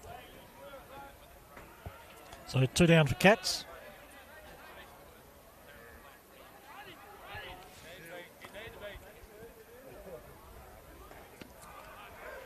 And we have Taran T-Man Bignell in the batter's box looking at a first pitch strike.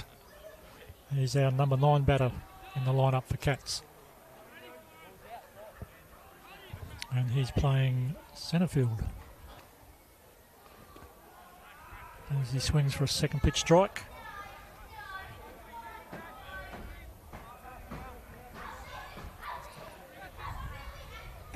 Oh, I beg your pardon, he's playing at left field.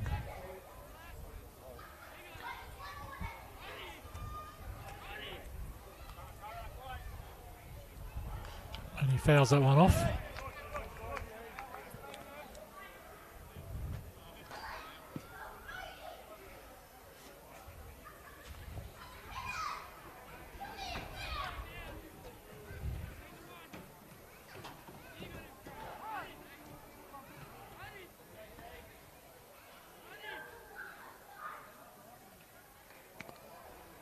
Inside pitch, ball 1.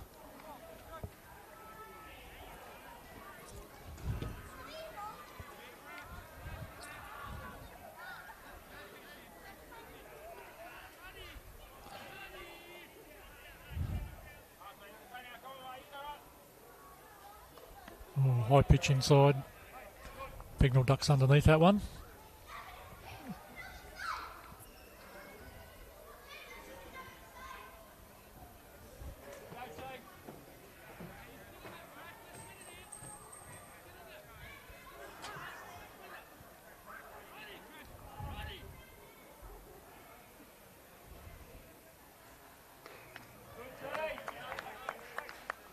High ball for ball 3 and a full count on Bignell here. So pressure on both players now, both pitcher and batter.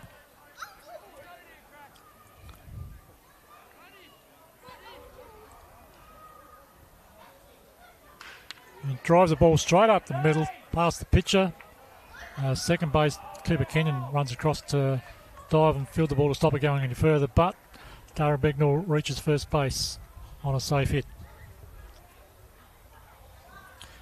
Bring us to the top of the lineup and Blair Miller.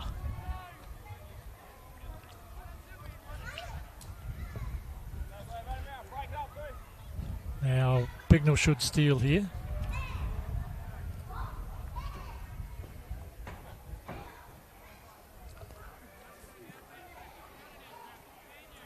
Reasonable lead at first base.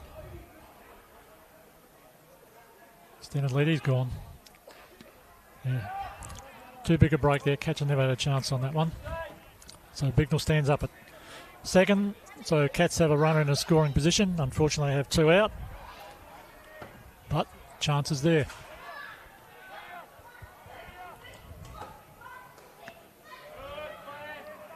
Too high for ball 2.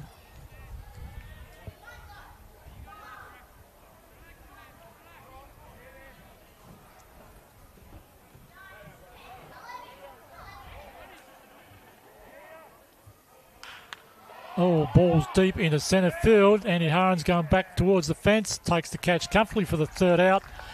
Runner does not score, but that's side away. So, well done to Panthers there.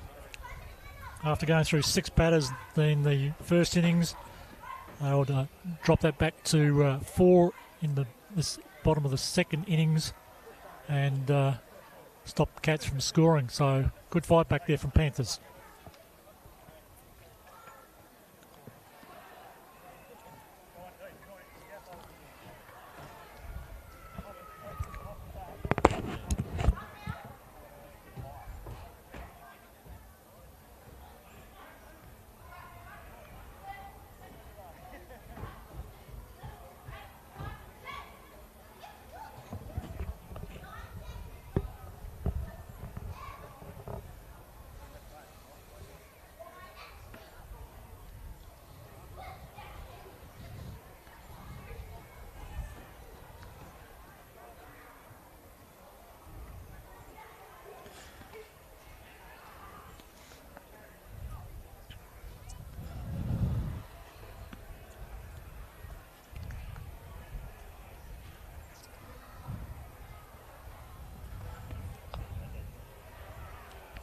So here we are, top of the third innings. Now, as we said earlier, this is a regulation 9-innings game, unless, of course, mercy rule applies, which will be 10 runs after 7 innings. So if either side is up by 10 runs coming into the 7th, then that will be the end of the game.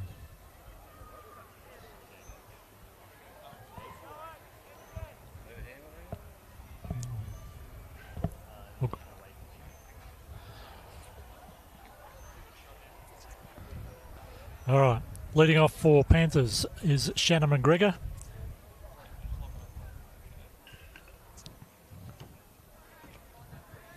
This will be his first turn at bat tonight against Scotty Smith.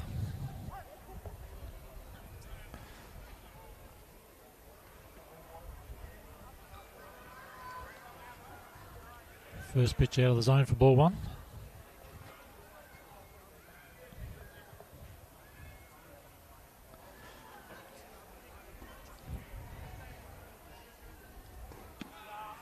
There we go. Come back with a second pitch strike.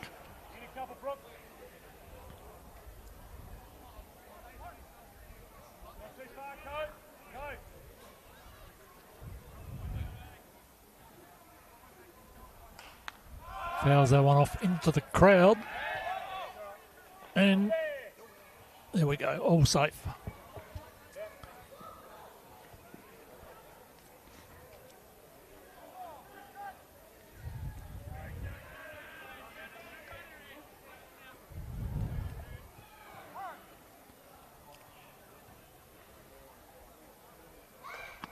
And swing and a miss for strike 3, first out.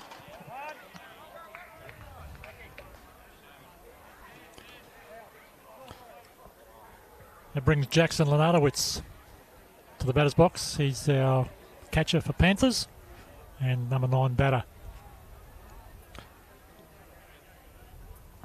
If he can put the ball on the play, he does have some speed on the base paths.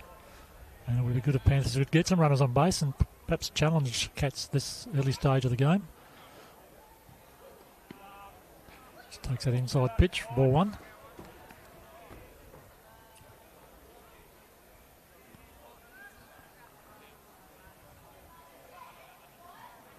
Smith might be having trouble with his arm out there, the way he's moving that around.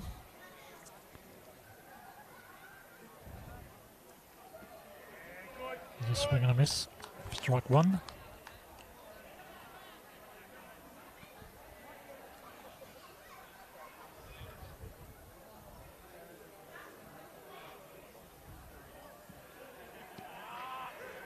Nice pitch for strike 2.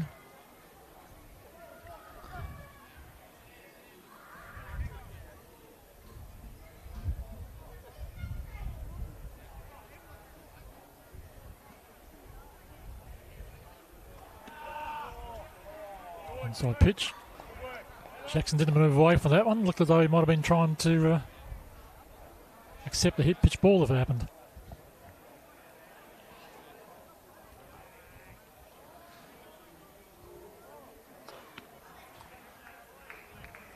High fastball. Perhaps looking for a chaser there, but builds it up to a full count.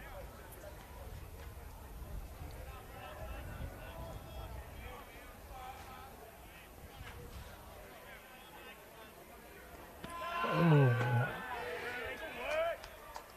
And Jackson goes down without swing, looking at a third strike down the tube.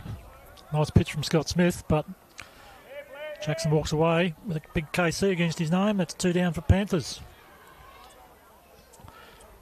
Brings us to the top of the lineup with young Drazic Roberts, who unfortunately also struck out in his first turn at bat. He would be hoping to make amends and, as I say, get himself on base. Which is the first pitch strike on the outside edge.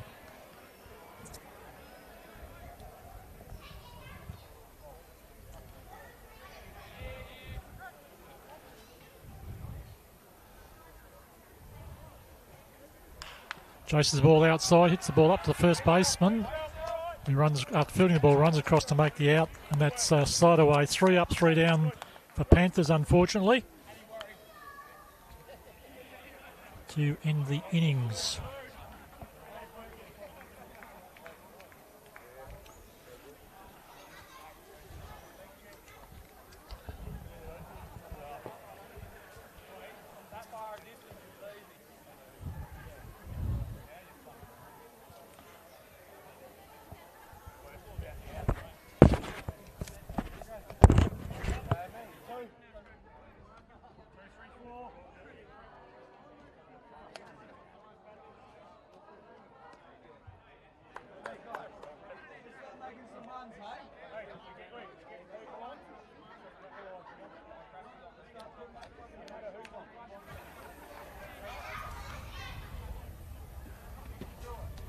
Okay, here we are at the bottom of the third innings, getting to the meat of the Cats lineup here with Cody Sims the lead-off, followed by the power hitter and Jason Caspers, Ashley Brook, Adam Bowring and Rob Anderson.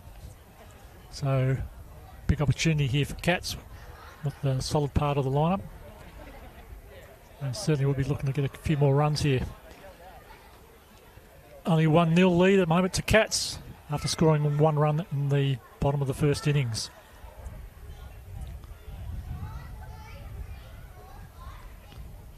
And we still have Ashley Langsford on the pitcher's mound for Panthers. This will be his third innings after pitching in the minors grand final as well. He come in halfway through the game and finished the game off in the minors. So big effort from Ashley tonight. I might add he has a big heart. He will throw all day, throw whatever is asked of him of his coach. So he puts the effort in, certainly. And it'd be nice to see him rewarded. So we'll see what he can do now against Rob Anderson, first up batter for Cats. I beg your pardon, Scott Smith, I should say. Thought that was Rob Anderson. All right, Scott Smith to lead off the lineup for Cats. Looked the first pitch strike. Thought about it and changed his mind.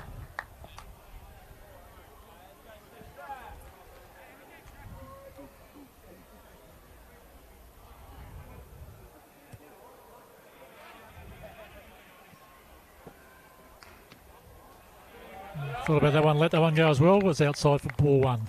So 1 of each.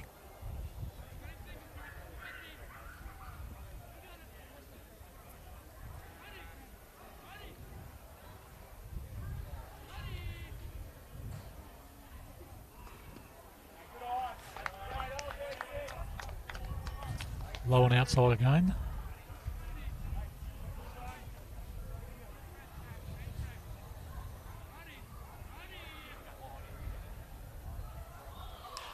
And Smith's popped that one up over shortstop's head. It's going to fall into a hole. No. Drazic Roberts from left field comes in to take the catch. So well done there, Drazic Roberts at left field. Made the first out.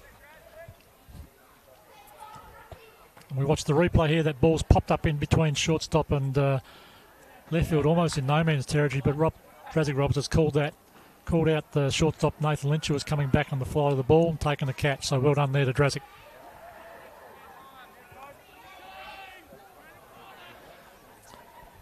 So Cody Sims in the batter's box.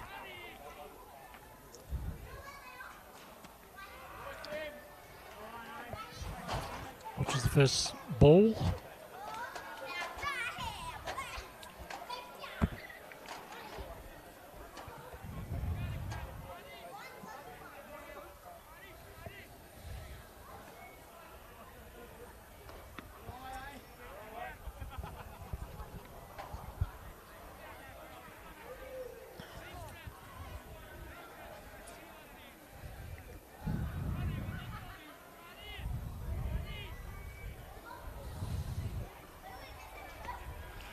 Sims watches first strike over the plate for a 1-2 count.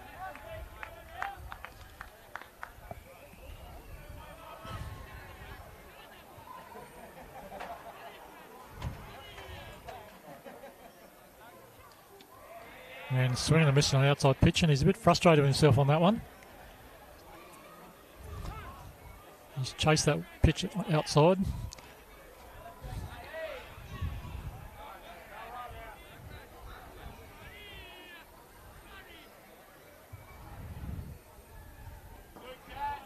Okay, ball in the dirt, past the catcher. So it gives us a full count.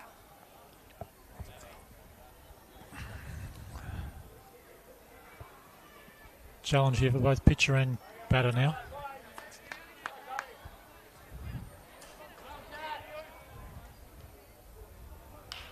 And he's popped that ball again out to left field. Drazic Roberts is sitting underneath that one to take another catch.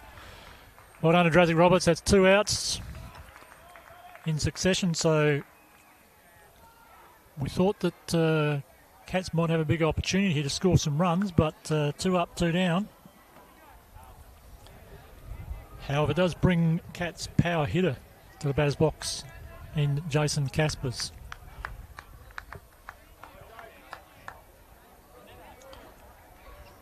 It's safely through shortstop, first time at bat. Looks at an inside pitch for strike 1.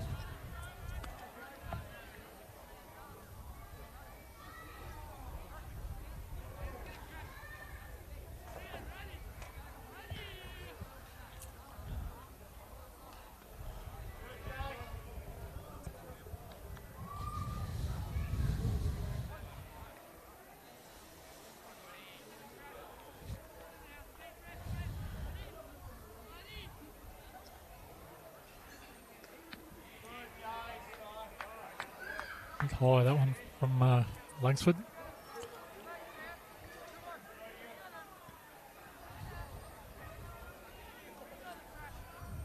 Casper's biding his time in the box, looking for that right pitch.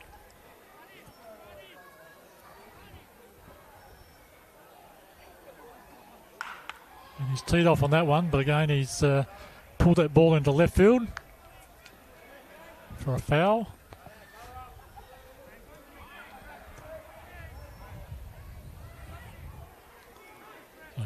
2-2, the call.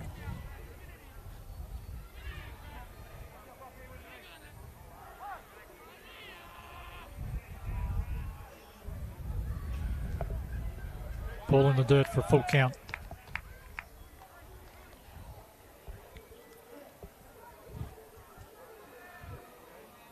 So Ashley Langsford doing a good job here. First 2 batters out.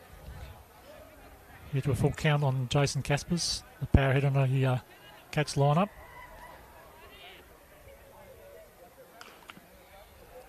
And Caspers fouled that one off into the Panthers dugout.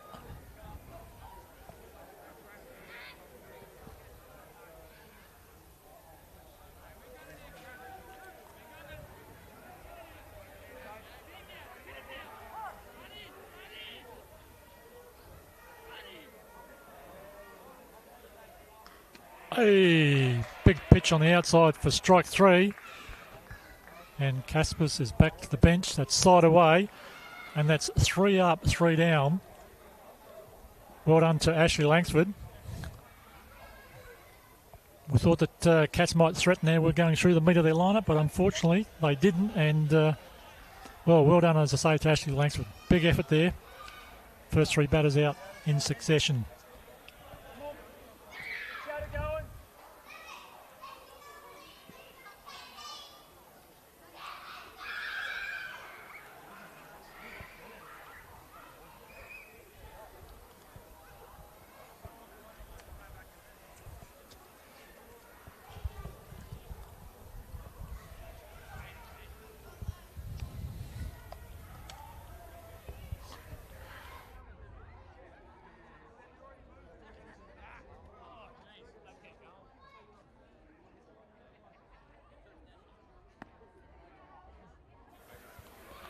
Right, so there's a good view of the stack in Port Pirie at the smelters. You can see the lights on there, obviously for aviation. Can't see lights on the top though, so hopefully those planes aren't flying too low.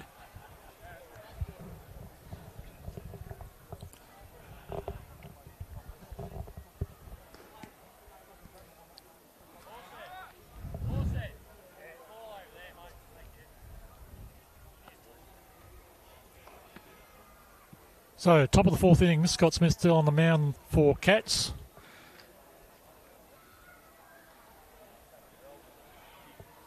And we have Cooper Kenyon to the batter's box in his first turn at bat tonight after he replaced Rowan Neck. Now, Cooper Kenyon was the starting pitcher in the minors tonight.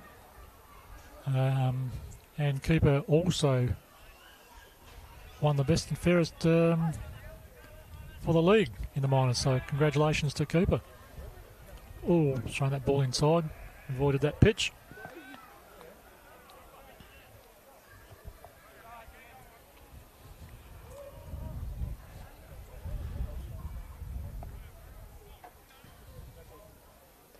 And he's chased that pitch low and outside for strike one.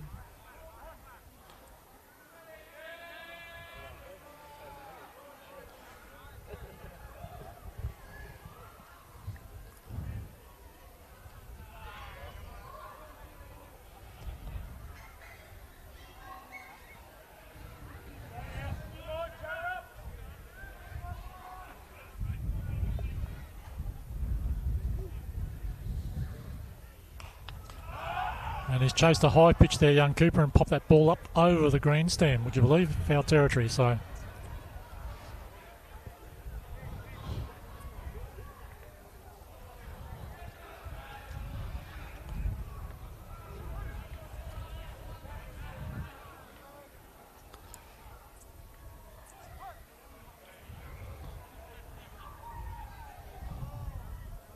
And he's chased the ball low in the dirt, dropped third strike, catcher picks the ball, recovers, throws across the first base for the out.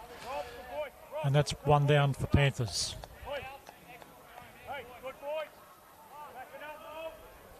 On the replay, so the ball into the dirt, catcher's dropped that, he's quick on the recovery, turns around, throws the ball straight up to first base for the easy out.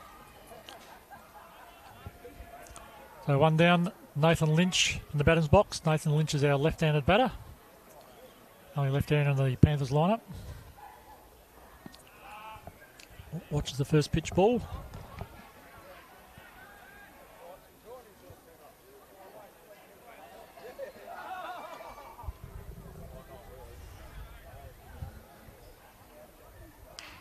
He's driven that ball straight up to first base.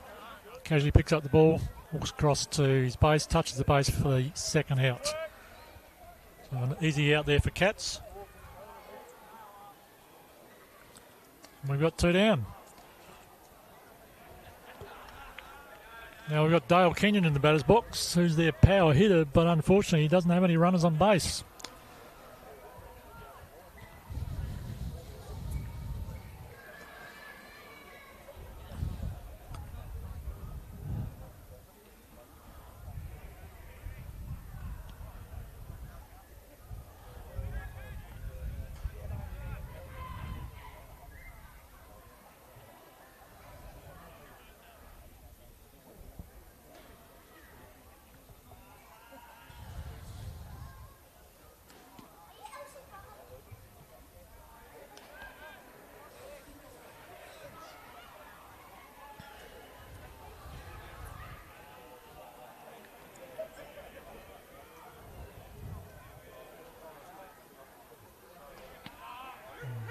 Watches that ball over the plate for a strike. So the 2 balls, 1 strike, the count.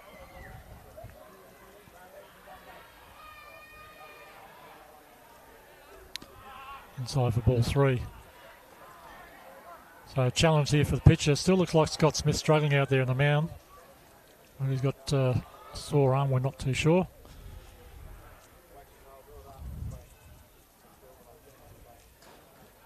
And there we go. Kenyon drives that ball foul out the third base line.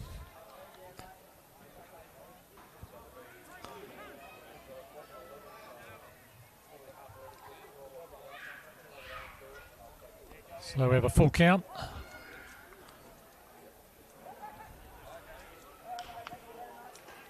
Again, he fouls it off, dribbles that one across through to the Panthers bench.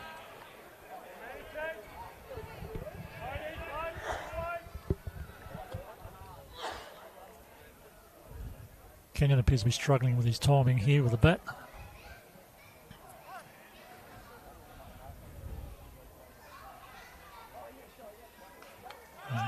Again, he's fouled that one off straight back in the batter into the net, backstop net.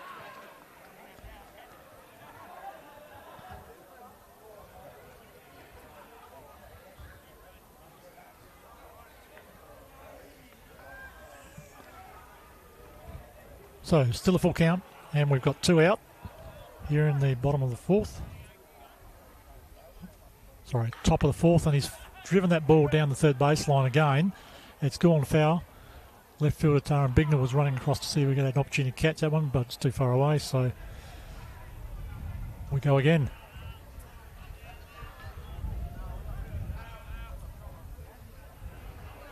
And the left fielders move closer to the foul line there too, just in case. Oh, he's watched that third strike over the plate. I don't think he's too happy with that, but the umpire's made his decision, and that's slide away. 3 up, 3 down.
So here we are back in the bottom of the 4th innings, and it looks like we have another change with Panthers, with Andrew Haran coming to the pitcher's mound, replacing Ashley Langford.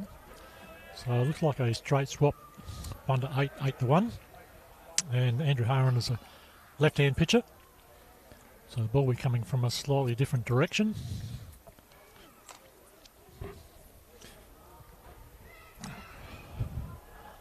Not overpowering with speed these days, Andy. But over the last couple of times he's faced Cats, he has been able to control their batting lineup. So hopefully he can do the same again tonight.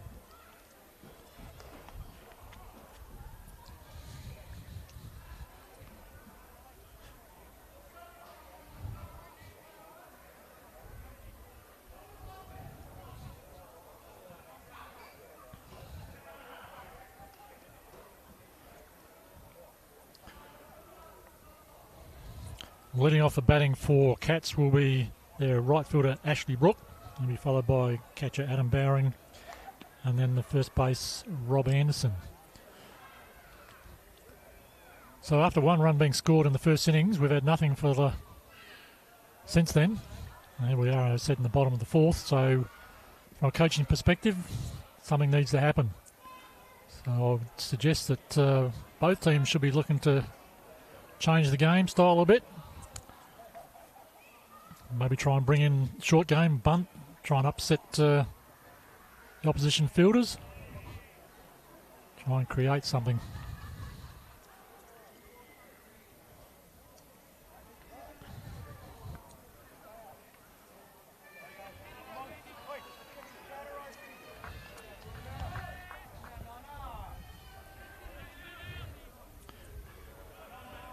Right, here we go. Andy Haran, the incoming pitcher for Panthers.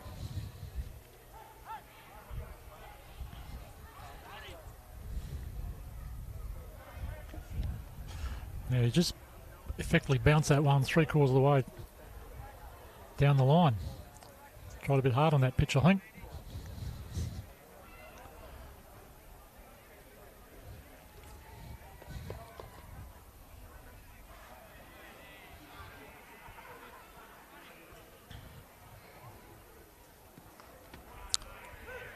Nice pitch on the outside edge of the plate. Strike one.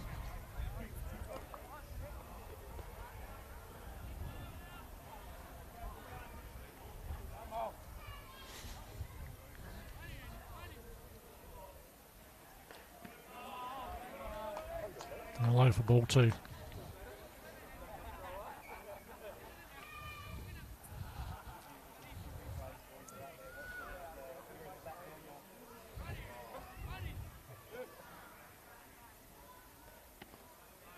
Whoa, curve drop into the strike zone for that. So that's two of each, 2 strikes, 2 balls. We might have surprised the batter there then too.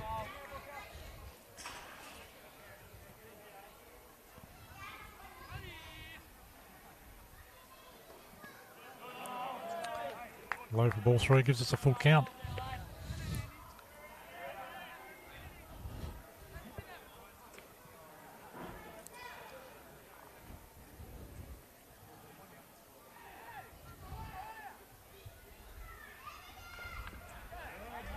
Nice curveball there again from Haran. Ashley fouling that ball off.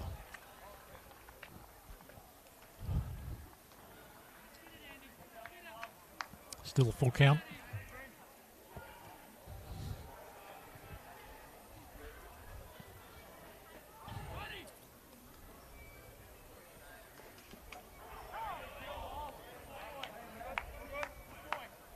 And he must have fouled that one off because the umpire has put his hands up for a foul ball by the looks of it. Runner hasn't gone anywhere, catcher hasn't chased anything.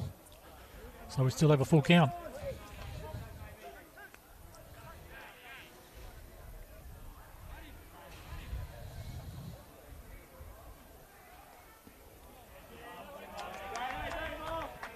Inside edge on that one.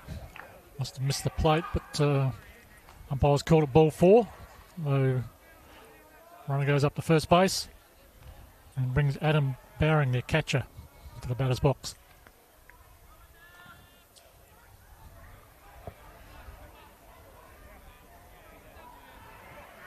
So we'll see whether the Cats change the tempo of this game. Try something different.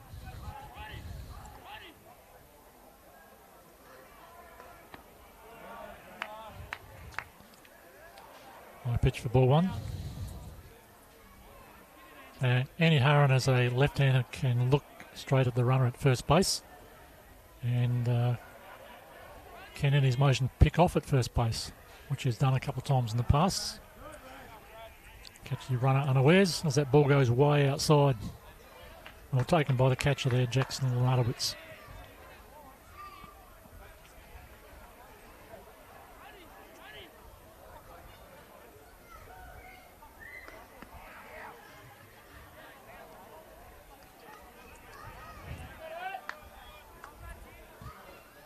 So Haran's not controlling his pitches here, maybe too focused on the runner at first.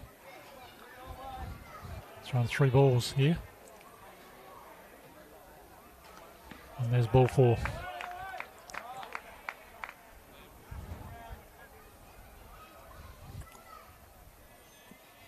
There's no good focusing on the runner at first base if you can't control your pitches and you just pass up the next batter.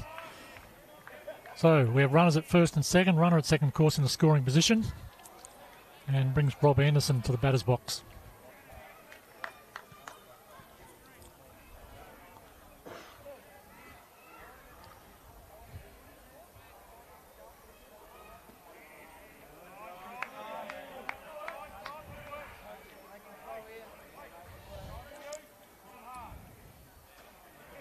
Now we've got the first base Dale Kenyon now trying to hold the runner on 1. Unless he's looking for the pick-off. Ball's bounced up to third base. Fields the ball, runs across to his base to make the play. Ashley Brook, the runner, thinking that the fielder might go and chase him, stopped on the line to ensure that the fielder had to go back to the base for the force out, just to make sure that he didn't get himself caught in a double play and put one of his other players at a disadvantage as well. So well done, good thinking there from Ashley Brook, but good play also from third base Bradley Joyce. So that's 2 out. Adam Baring comes off the field and is replaced with Ashley Brook as the runner on behalf of the catcher, and brings us Blake Scarman to the batter's box. Watches the ball. First pitch inside for a ball.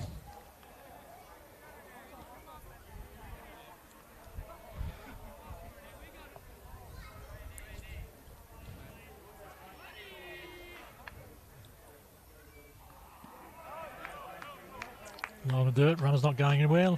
Catcher got that covered.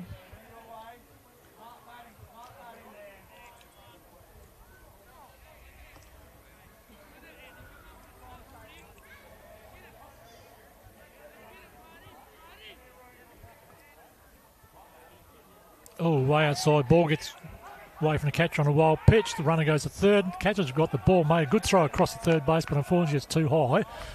And Ashley Brooks slides safely into third base. Rob Anderson, of course, who was at first base, is able to get through to second. So, 2 runners, second, third, scoring position. There's the replay there. Almost overslid the base, but was able to hold on with his hand. So, Ashley Brooks safely at third.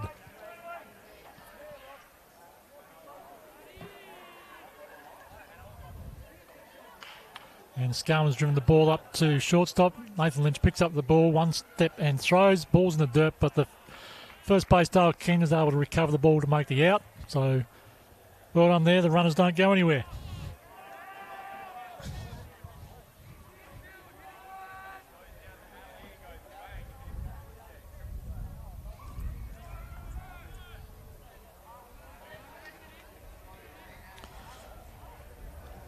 So we have runners on second, third, 1 out, and Taran Bignell, T-Man, in the batter's box.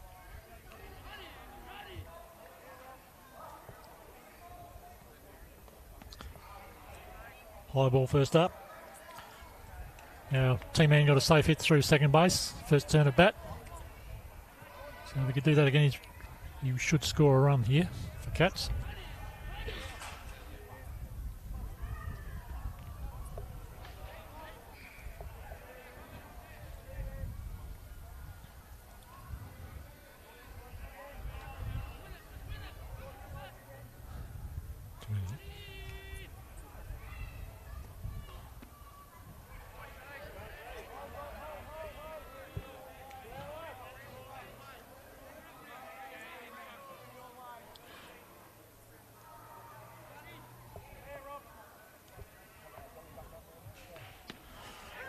Watches over the strike.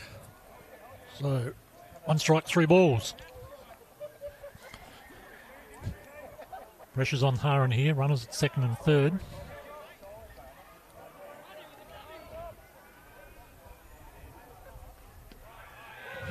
Nice pitch.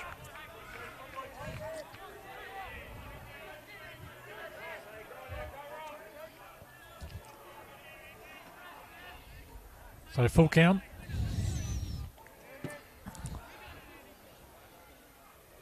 Walk would load the bases here, but I'm sure Bignell will be looking to hit, which he does, but fouls that off into left field.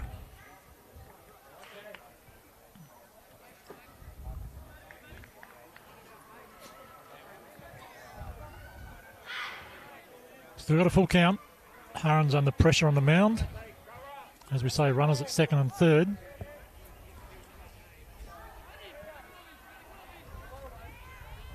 Oh, he's bounced that one 3/4 away down the line for a ball 4. And Bignell scambles up to first base. So we got bases loaded. Top of the lineup, Blair Miller in the batter's box.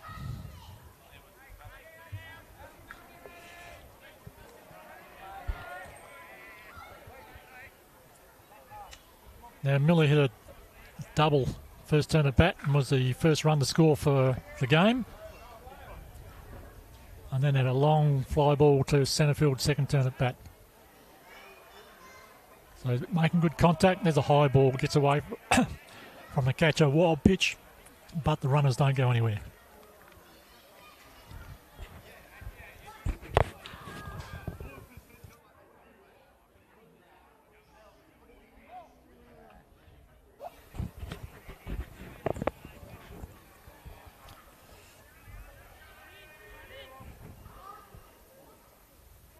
Just chase that ball outside, straight back to the pitcher, who lobs the ball to the catcher with a force out at home. And that's slide away.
So you are top of the fifth innings and still a 1-0 ball game in favour of Cats.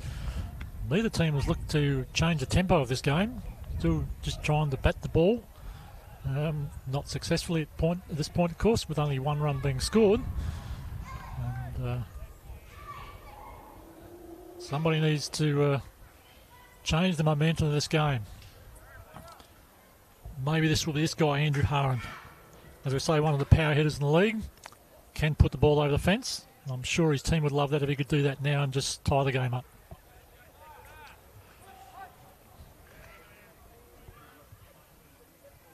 Oh, he's gone for a big swing, but yeah, it wasn't anywhere near that pitch. He might have been listening to me then, try to hit the ball over the fence, but yeah, control is one thing.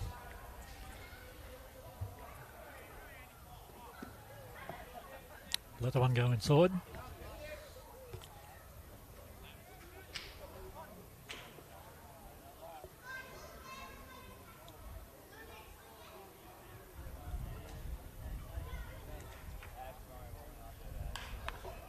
Going for another big swing, but it's a high ball into left field, into foul territory. So no point chasing that one.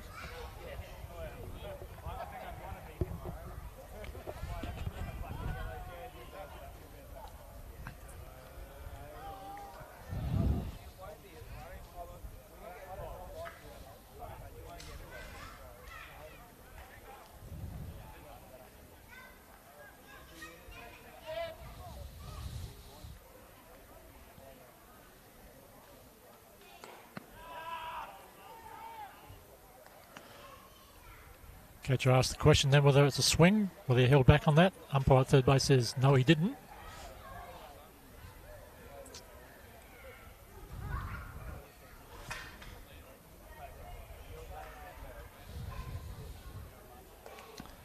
Outside.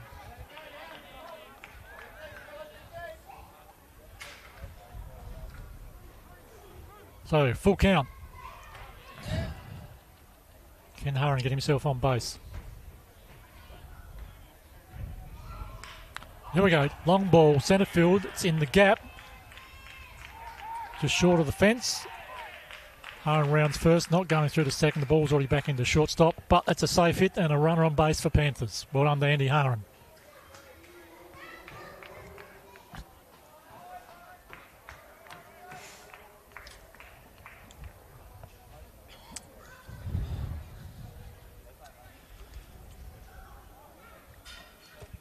Okay, brings Bradley Joyce to the batter's box.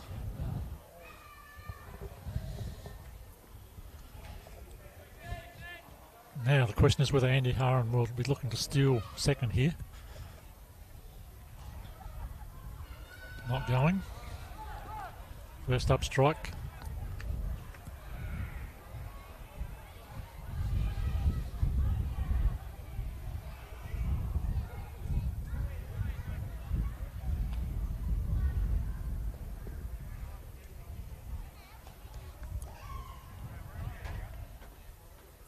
Andy Haran's quite comfortable to sit on first base at this point. Not looking to steal. Makes it easier for the pitcher. Nice pitch for strike 2. Smith still waving that arm around as if he's having trouble with his arm.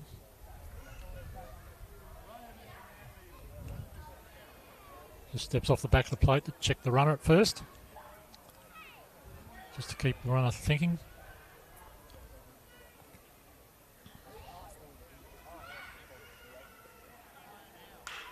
Oh, nice drive into centre right. And Haran's going to third base. Joyce, the ball's gone through the fence. So that's a stand-up double. So Andrew Haran will hold up at third base and Bradley Joyce will stand up at second. So it's a nice hit there from Bradley Joyce to give his team 2 runners in scoring position at second and third. Watch the replay here. Joyce drives that ball into centre right, into the gap. See Andrew Haran in the background there. He's just rounding second base. As the ball just rolled underneath the home run fence, and it looked like the centre fielder thought, I'll just leave that, let it go, rather than try and field the ball and let the runners take the extra bases. So perhaps a good move there from the centre fielder, Blair Miller.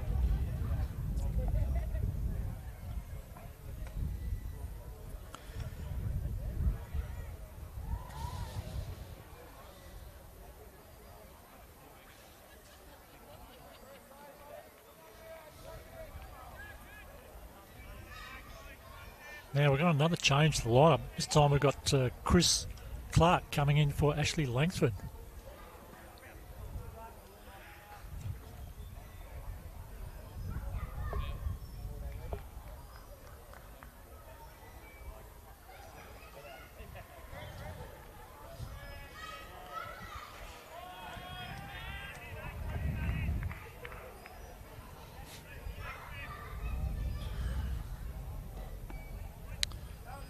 Off curveball there, but too high in the zone.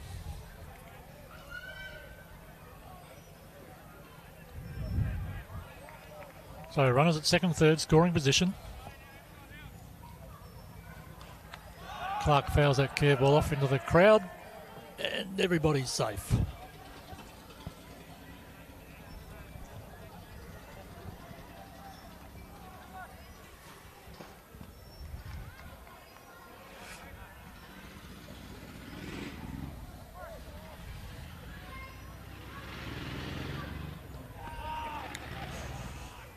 Just missing the zone there, I think, on that pitch.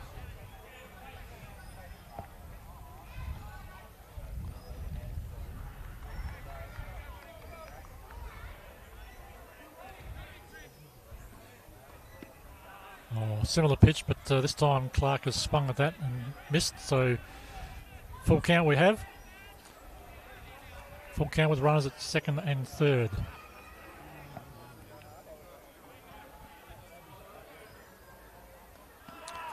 Again, Smith's gone for that inside pitch, but unfortunately it's ball 4. And runner goes to first for bases loaded. Gives us Shannon McGregor to the batting lineup. Now, fortunately for Shannon, he got struck out his first time at bat. So, can he make amends? Score a run for his team. High pitch inside.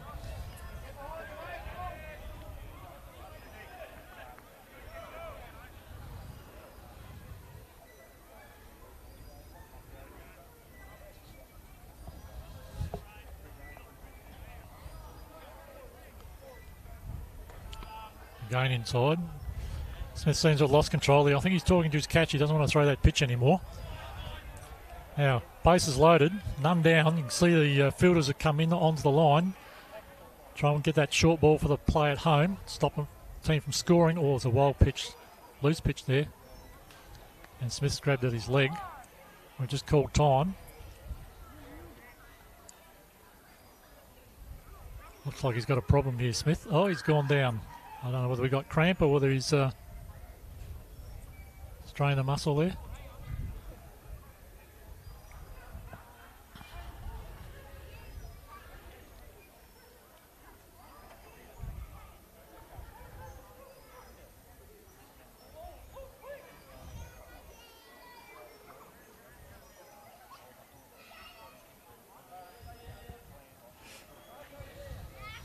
Just see on the replay there where he's grabbed at his calf muscle.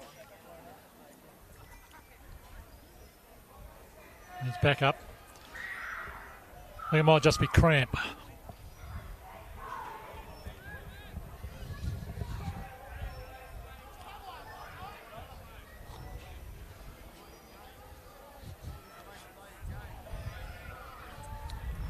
All right, still bases loaded. 3-0. Oh, he swung at that.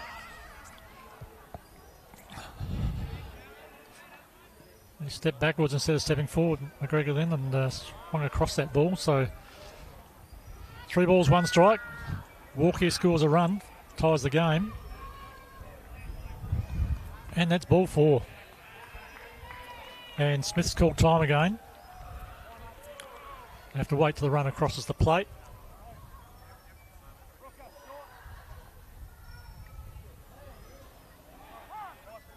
And we call time. There's going to be a pitching change here.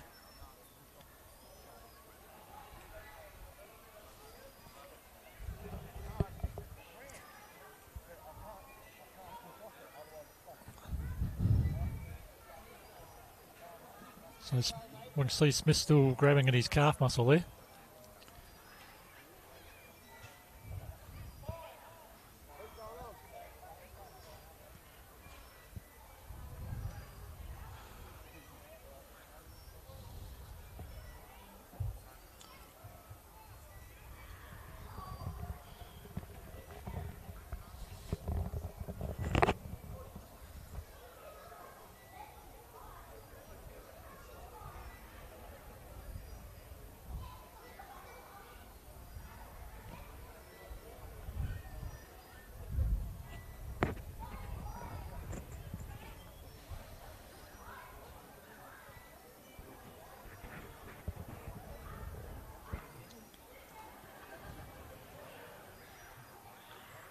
So coach has conferred with the umpire and is going across the scorer. So we've got a pitching change here. And looks like, well, I thought Ashley Brook was going to come into pitch, but no. He's over at shortstop. So I think that might be Cody Sims coming to the pitcher's mound if Brook's going into shortstop.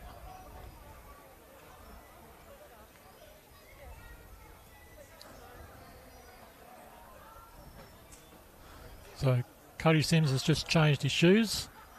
As we said earlier in the game, we've got a fiberglass mound, so generally the players wear metal cleats which would slide on the fiberglass mound, which is pretty dangerous. You don't want your feet coming out from underneath you, so then change their shoes to the soft rubbers. So shortstop, let's say Cody Sims has come into pitch. And we have Ashley Brook, who was at right field's come into shortstop. So looks like we have Blair Painter out at right field. So we've got the 2 Blairs, Blair Miller at centre field, Blair Painter at right field. Blair Painter nickname is Dulux, just to distinguish between the 2 Blairs.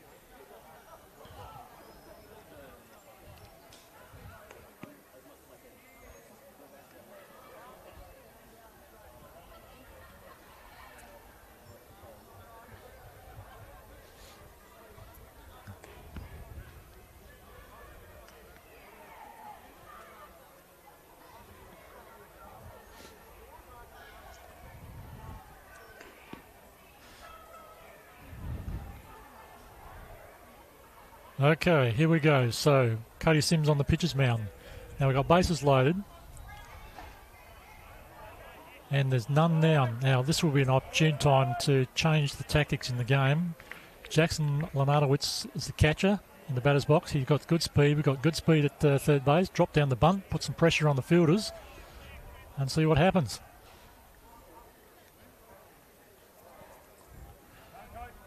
Fielders are in short on the line just to cover that short ball, try and get the out at home, stop them from scoring any further runs. First pitch, a bit wild on the outside edge of the, way outside the edge of the plate. So the runner at third's not getting a big lead here. As Jackson Lenardowitz hits the ball straight back to the catcher. The catcher takes the ball on the plate, of course, for the force out. And Cats have one out, but base is still loaded. There's the replay again. Lenardowitz bounces that ball back to the pitcher. Catcher throws the ball across to the catcher for the force out at home. And one down. The bunt may have been a better option.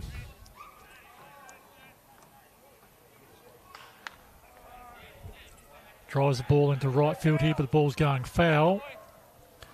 So well done by Drazik Roberts there. Chasing that first pitch, trying to put some pressure on the pitcher.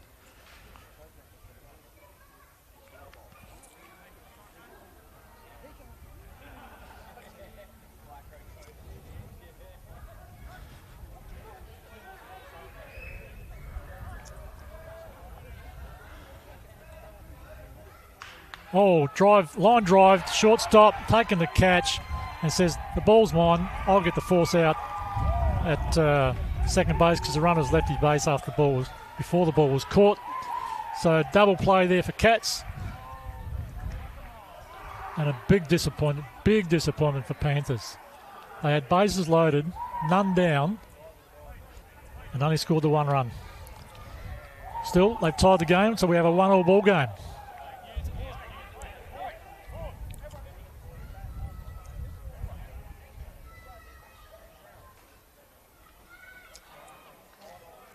There's the replay. Drazik Roberts, line drive. Shortstop takes the ball. The runner at second's already left the base before the ball was caught. So he said, ball's mine, I'll make the play. Runs across to second and touches the base for the out. Here we go, another view of that replay. We watch the catch. Well taken there by Ashley Brook. And says, the ball's mine, I got it. Double play side away.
So here we are, bottom of the fifth. Andrew Haran still on the mound for Panthers, and the batter in the box is Blair Painter, who comes in as replacement for Scott Smith, the pitcher, who is now out of the game, but Painter's gone into right field as couple of changes there made by Cats with their shortstop coming into pitch in Cody Sims. And their right fielder went to shortstop. Umpire's just adjusting the plate. So Blair Painter's first turn of bat.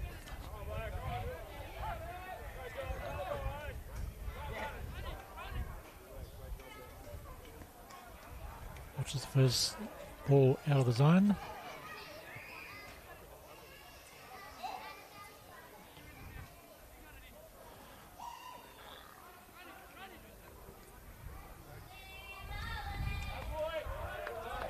Aaron puts a second ball into the dirt, and it's a poor throw back from the catcher. You've got to look after your pitcher. He's the one doing a lot of work out there, and you've got to make sure you don't do that, particularly when you've got runners on. So don't do it now. You won't do it when you've got runners on.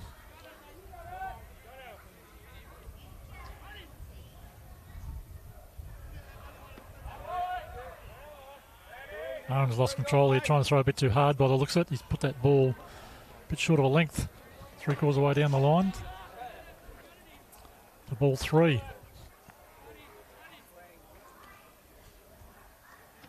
And there's one in the zone for strike 1.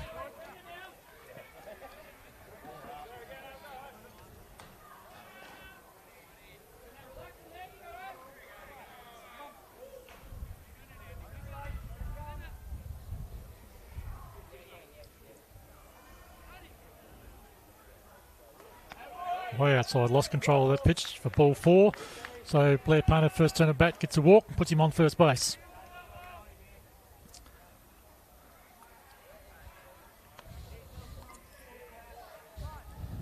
So it brings our relief pitcher to the batter's box in Cody Sims, who come in to replace Scott Smith on the mound.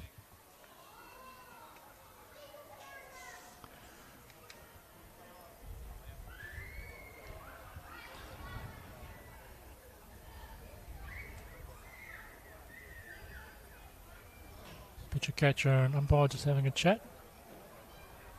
Might be something wrong with that ball.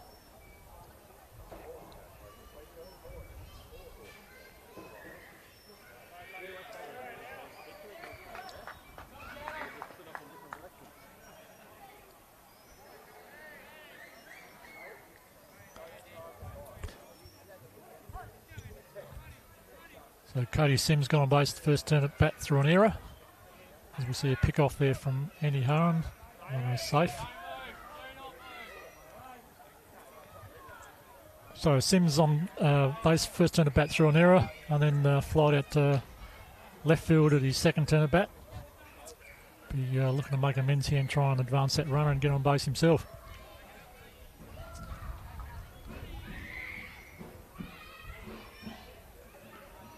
Nice pitch there from Harron.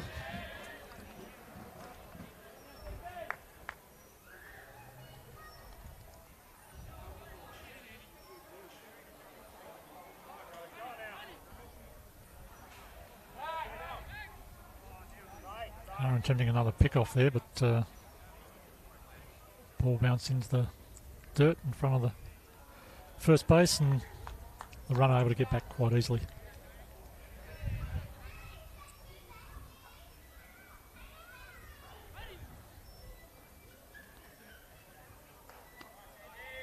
Again, another good pitch, ball dropping into the strike zone for strike 2.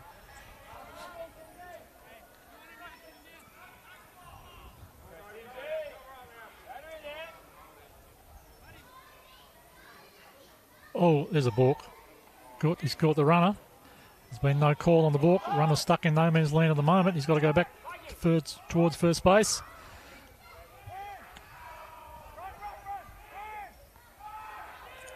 And he's out.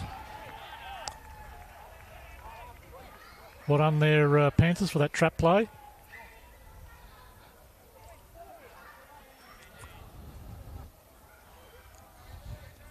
Now, as we watched, well, we just missed the action there of the pitcher on the replay, whether there was a balk involved or not.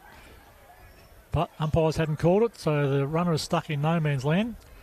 And we've had a couple of throws here back and forth to try and get the runner out.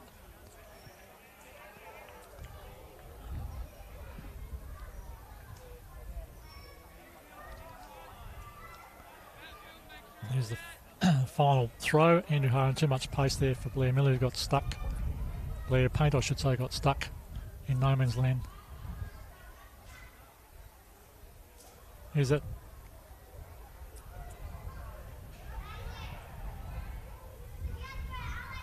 We watched the replay here, and he's changed his action. And to me, that looked like a balk because he hasn't gone straight towards first base. I think that was questioned by the coach for Cats, who's now asked umpires to check that. Here we go again, another view. And he's definitely hesitated on that.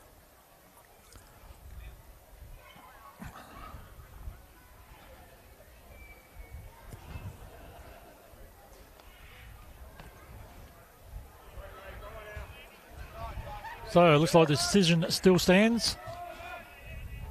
So the runner is out. Cody Sims in the batter's box.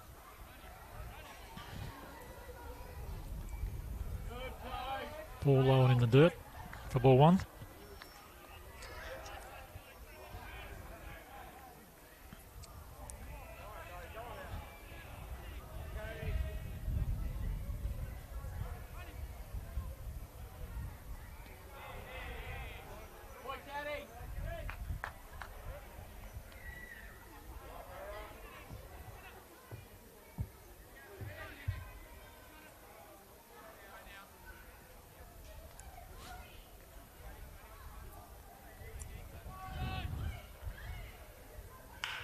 Sims drives that ball to shortstop. Misfield there, he's recovered, picked up the ball across the first base, but the throw is wild, unfortunately. It gives the runner a chance to reach first base safely. So Cody Sims on first base. Watch the replay here. Sims drives that ball into shortstop. Tries to field the ball but fumbles it. Recovers quickly. Looked like a reasonable throw across, but again it was wide.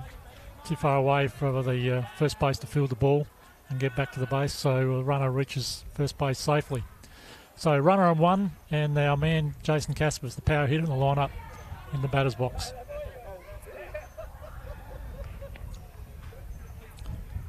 Now Harron needs to be careful here and not lose control because he's focusing too much on that all those runners at first base.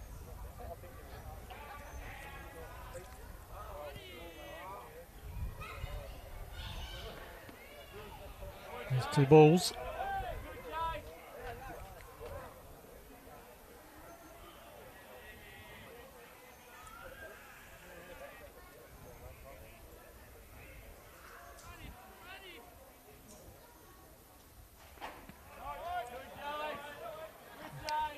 So 3 balls, run at first.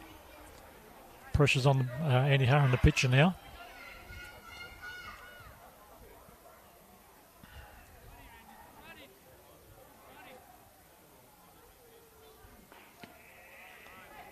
There's ball 4. So too much focus on the runner at first base. So now we've got runners first and second. The runner at second, of course, in the scoring position. And we've got a tied ball game, 1-1, 1 out. And we've got Ashley Brook in the batter's box. Now, Ashley Brook grounded out first time at bat and then was walked second time up.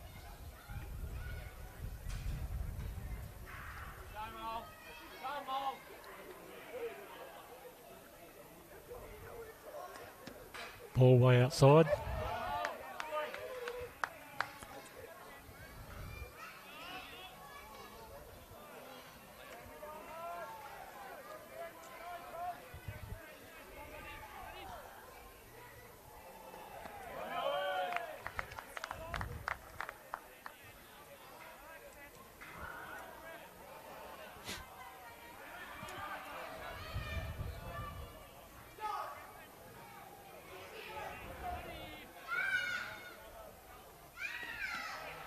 Strike. So 1 strike, 2 balls to count. Harron's lost control, or losing control. He's got 2 runners on base through walks And Ashley Brook in the batter's box. And he's fouled that one up the third base line.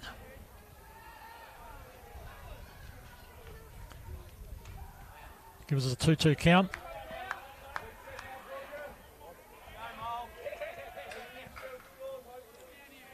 Cats will be looking to score here. Runner at second scoring position.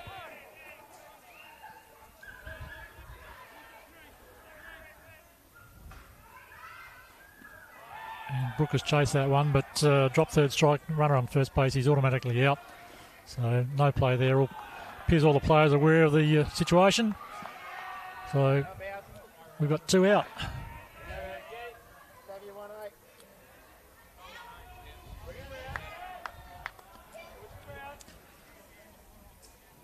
We'll get our catcher, Adam Bowring, for Cats to the batting box. Now, Adam was walked last time at bat and flied out to shortstop in his first turn at bat. So he'll be looking to try and bat some runs in here for his team. Watch his first pitch strike.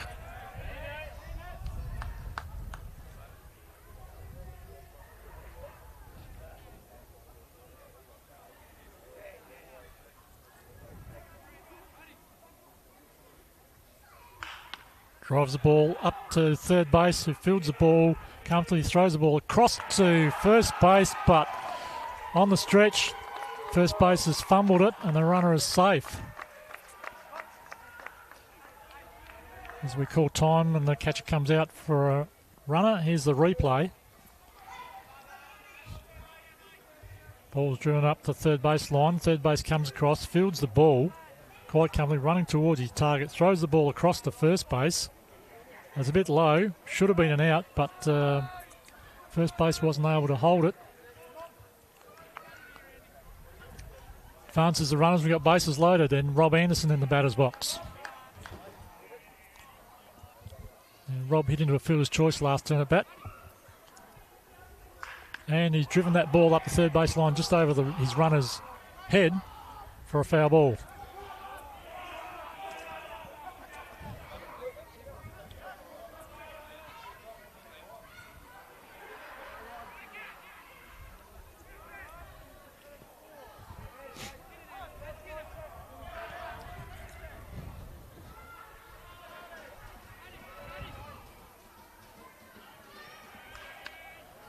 He's again gone for an inside pitch and fouled that up third base side, just past the Panthers bench.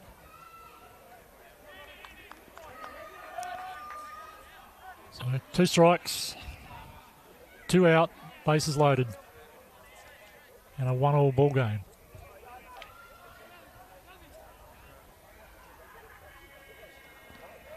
Pitch on the outside edge of the plate there.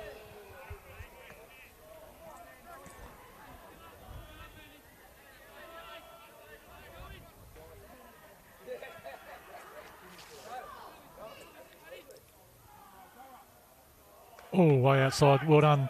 Good take there from the catcher. That had got away from him, but potentially allowed a run to score. So good job by Jackson Lenardowitz, catcher for Panthers.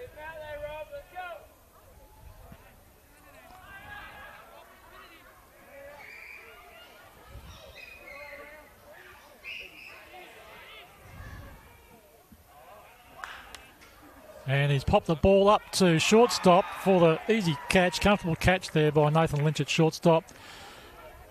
And that's the 3rd out of the innings. And Cats, although they had bases loaded, didn't score. So it's still 1-1.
So we are at the top of the sixth.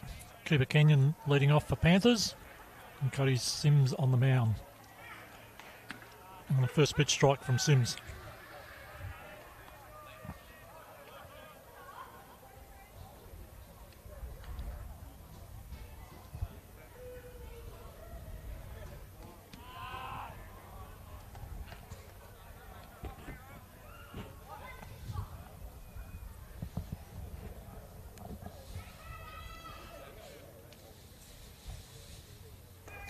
And a swing and a miss there from Kenyon.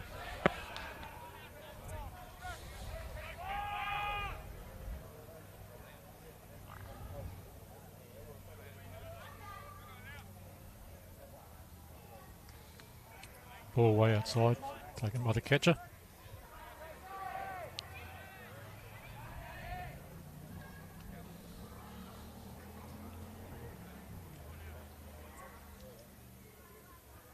And chases that third pitch for a strike 3.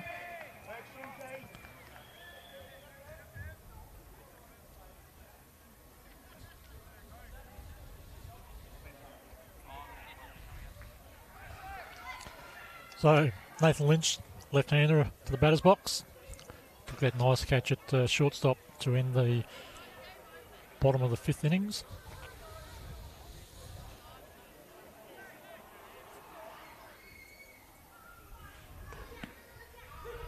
Watch his first strike over the plate.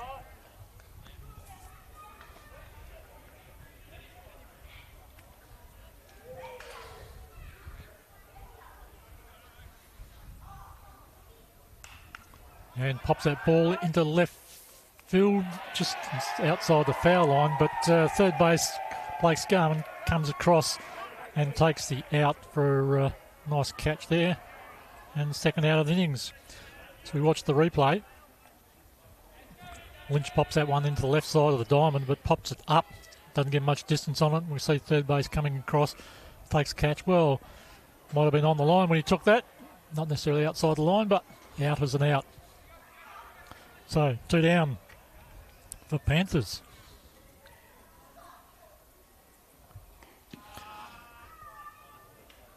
And our man Dale Kenyon in the batter's box, the power hitter, or one of the power hitters, along with Andy Harron and the Panthers line-up.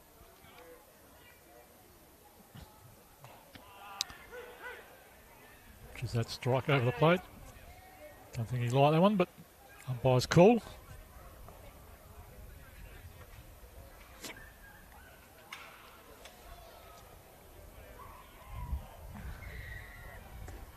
He'll back on that one, but the umpire says that's still a strike. Kenyon just questioning whether it was on the swing or on the call. Either way, the strike still stands.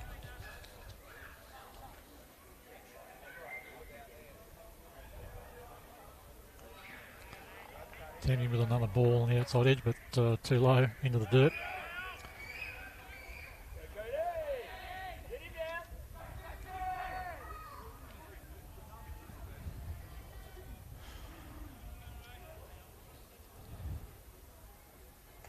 Oh, there's another swing and a miss. Change of pace caught him out there, I think. So Dale Kenyon goes down swinging for the third out of the innings. So 3 up, 3 down. And we still have a 1-1 ball game.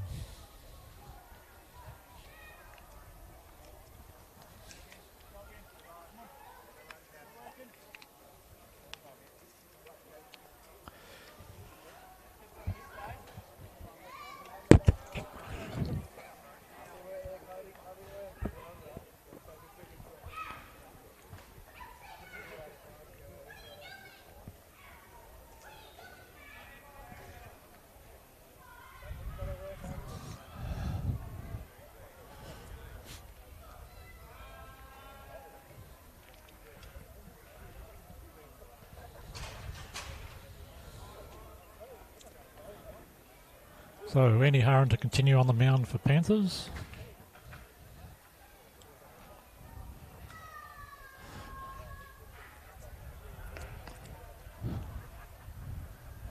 Just going through the positions again, we've got Jackson Lada, which is catching. Dale Kenyon at first base. his son, young Cooper Kenyon, at second base. Bradley Joyce at third base. Nathan Lynch at shortstop position. Krasick Roberts at left field. And we've got Shannon McGregor centre field with Chris Clark sitting out at right field. And leading off for Cats in this innings will be Blake Scarman, their third base, who took that catch just outside the third base line for the second out of the innings.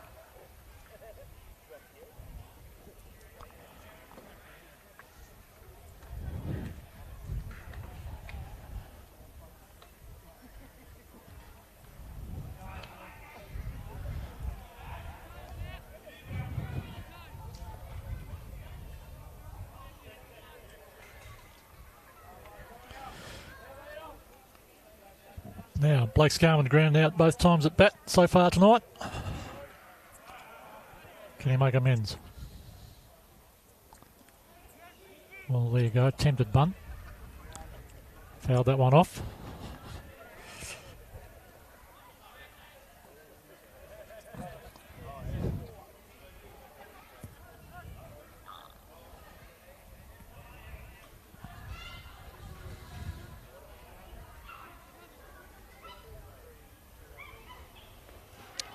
And he's chased the ball low in the dirt for strike two.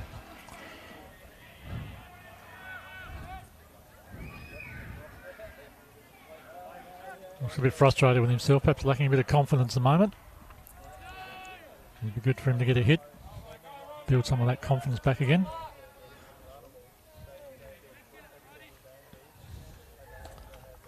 And Harlan challenged him again with the ball in the dirt, but to no avail, not chasing that one.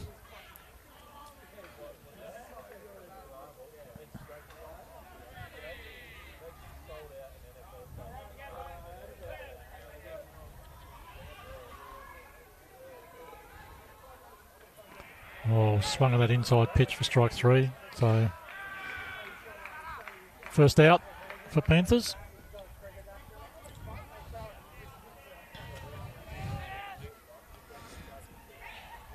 So our number 9 batter in the lineup, Taran T-Man Bignall, who's playing left field.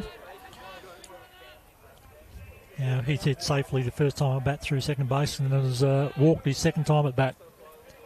Maybe hoping to continue that form and get on base again.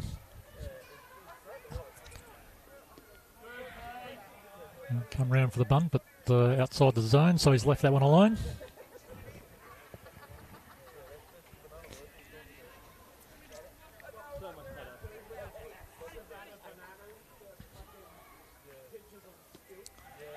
Ball outside for strike one. Nice pitch from Andrew Harron.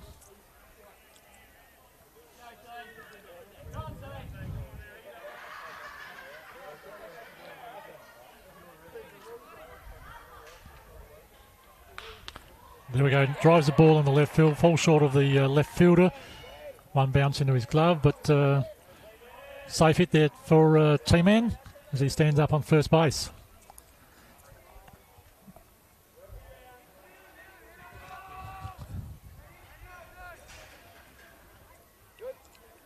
Way better. Thank you. Yeah. So it brings us to the top of the lineup with our centre fielder, Blair Miller, in the batter's box. I'm not anymore. He into a fielder's choice last turn at bat. Nice pitch from Harron, the outside edge, curved ball for strike one.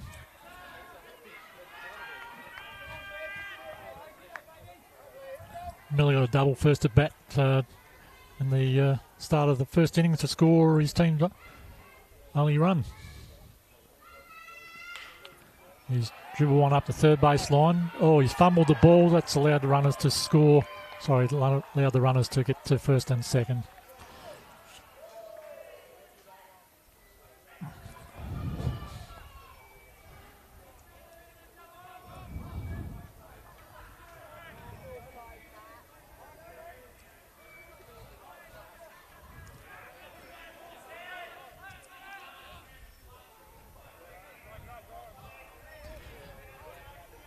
All right, one down, runners at first and second. Blair Painter in the box now. And swing and a miss. Ball down low on the dirt.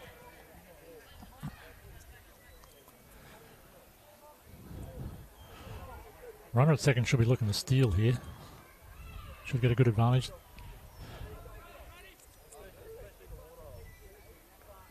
Another swing and a miss.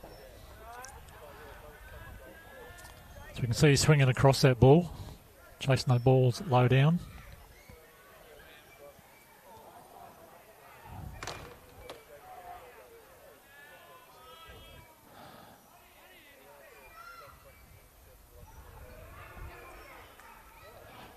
Ball and dirt gets away from the catch, allows the runners to go from second to third and first to second.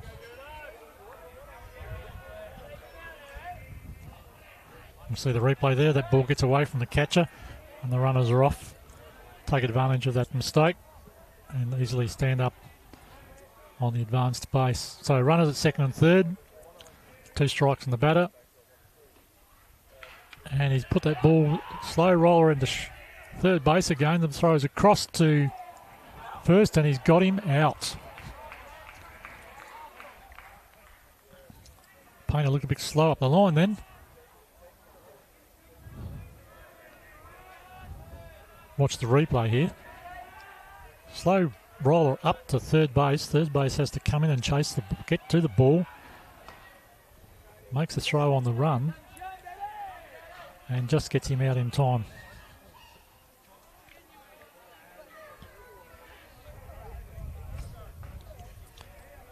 So 2 down, runners at second and third. And Cody Sims drives the ball to shortstop.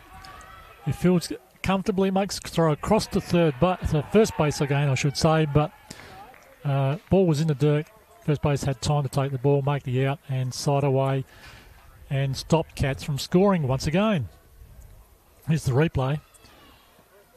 Picked up, thrown across to first base.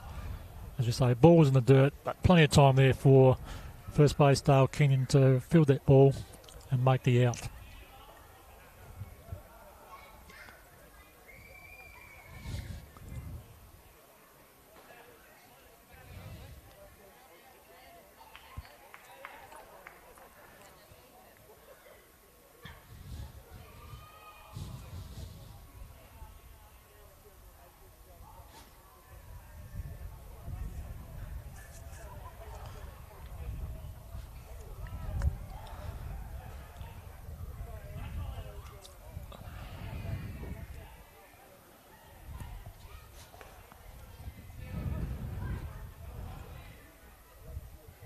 So top of the 7th innings and we still have a 1-all ball game.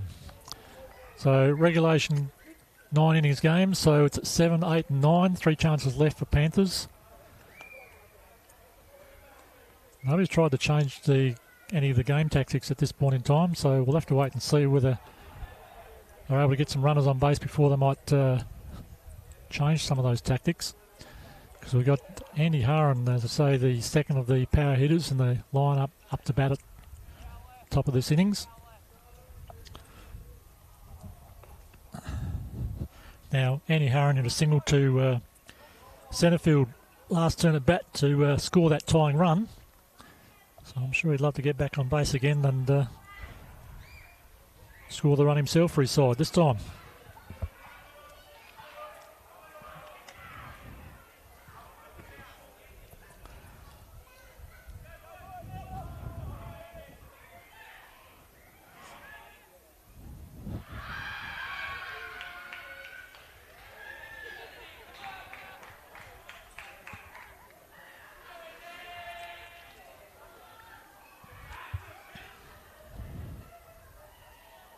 Oh, now there's a wild pitch from Cody Sims. Missed everything except the backstop net.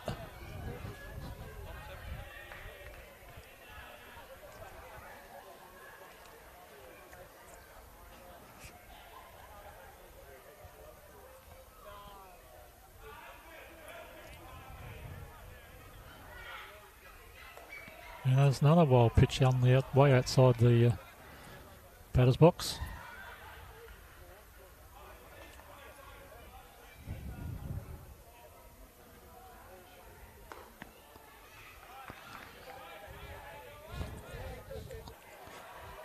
He's lost control here briefly, so it's 3 balls to lead-off batter Andy Haran. As I said, Andy'd love to get on base, so he might get a walk here.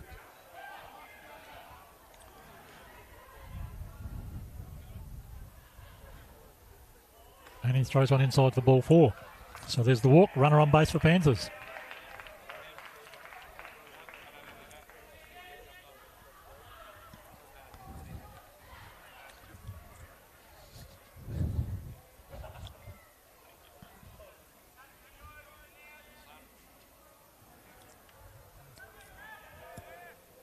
So Bradley Joyce in the batter's box, who doubled to centre field last turn at bat.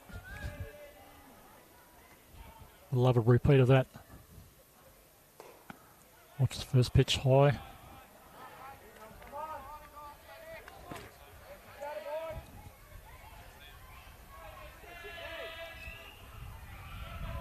Aaron steals, and catcher's lost control of that when he went to transfer from glove to his arm, throwing arm, but ball's gone wild, and that's allowed Haran to scoot through to third base. So, a bit of pressure applied to Cats here.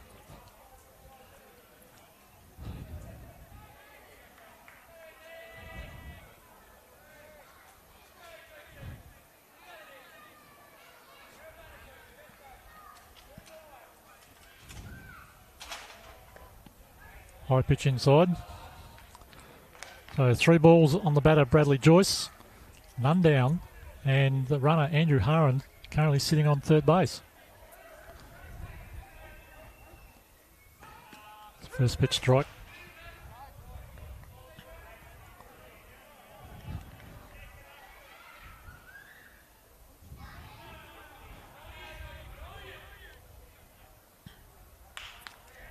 And he's driven that ball, line drive straight to second base for the easy catch with Jason Caspas making the out. Very unfortunate there. If they had it gone over his head, would have been a run scored for Panthers.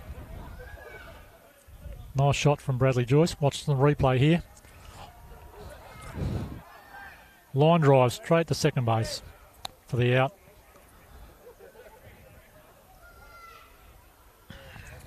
So Chris Clark in the batter's box. He's gone after that first pitch. Fouled that one off.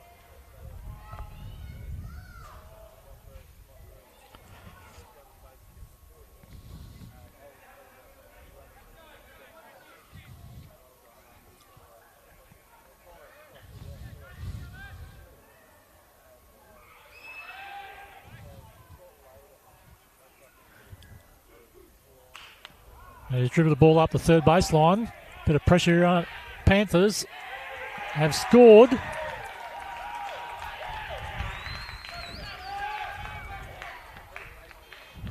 So Andy Haran has scored to help his team take the lead. Now 2 runs to 1. Here's the replay. Slow roller bouncing up towards third base. Third base, Blake Scarman comes in to field the ball. He's taken his glove instead of the bare hand. Too long to transition as Andy Haran slid into the home plate. Safely to score that second run for his team. Here's another side view. Clark bounces the ball, as you say, up the third baseline. And Haran's going for home, and as we say, was able to get underneath that throw because the throw was too late from third base. So well done the Panthers, currently leading 2 runs to 1.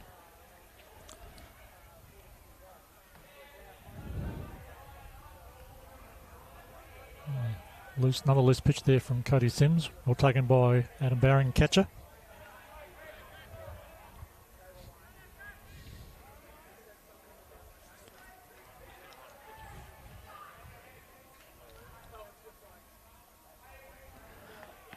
Oh, late swing on that pitch. Lack of concentration there from McGregor.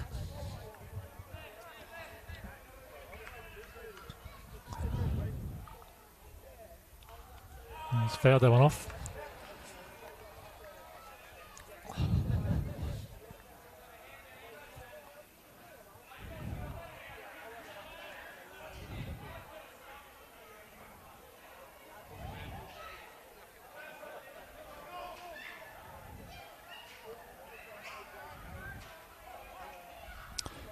So 2 strikes. And ball outside, left that one.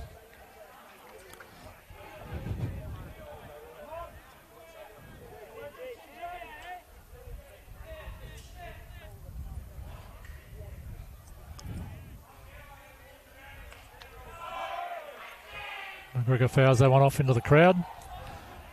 You can see when he swings that he loses shape or form there with that back foot sliding back and out behind him. And should be playing that back foot and leading with his front foot to generate some drive through the ball. Again, he's fouled that one off into the crowd.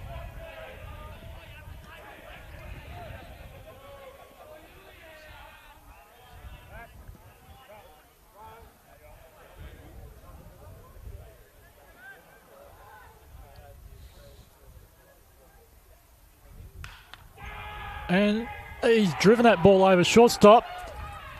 Oh, wonderful play there from centre fielder. Has come running in, fielded the ball, thrown the ball to second base for the force out at second. So a nice hit from Shannon McGregor, but unfortunately the runner was too slow getting through to second base on that play. As we watch the replay here, nice drive straight over shortstop's head, can't reach to make the catch. But we see the centre fielder coming in, fielding the ball, making the throw to second base well before the runner in Chris Clark gets to the base for the force out. So good out there from Katz to get the out at second and still retain the force situation.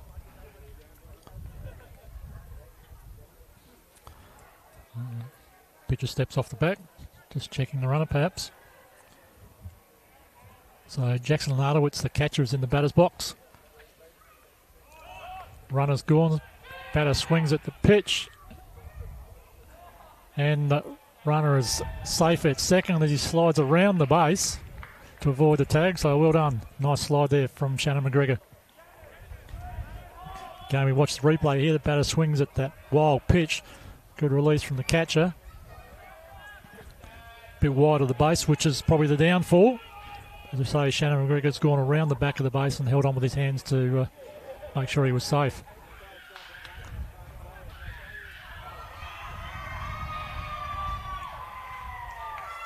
Good attempt there by shortstop Ashley Brook to try and catch that ball, but unfortunately it's popped out of his gloves, so runner gets through to third base and Jackson Ladowitz stands up on first. We'll watch the replay here. Diving attempt to try and catch that ball. Unfortunately it's gone out of his glove. If he had taken that, the runner had left the base and they could have got another out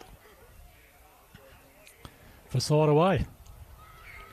So Jackson Ladowitz comes out as the catcher under the speed up rule.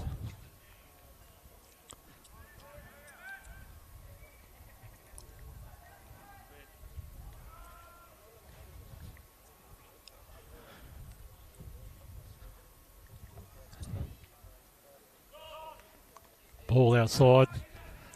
So the runner goes through to second base. So Cat's under some pressure here. Runners at second and third. Oh, big swing there from Drazic Roberts.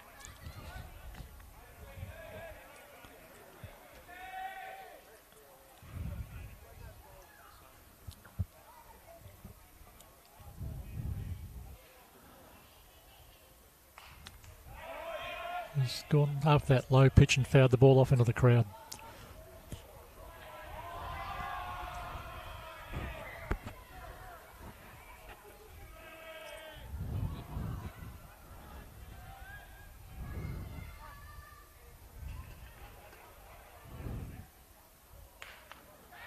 Oh, he's driven that ball to third base.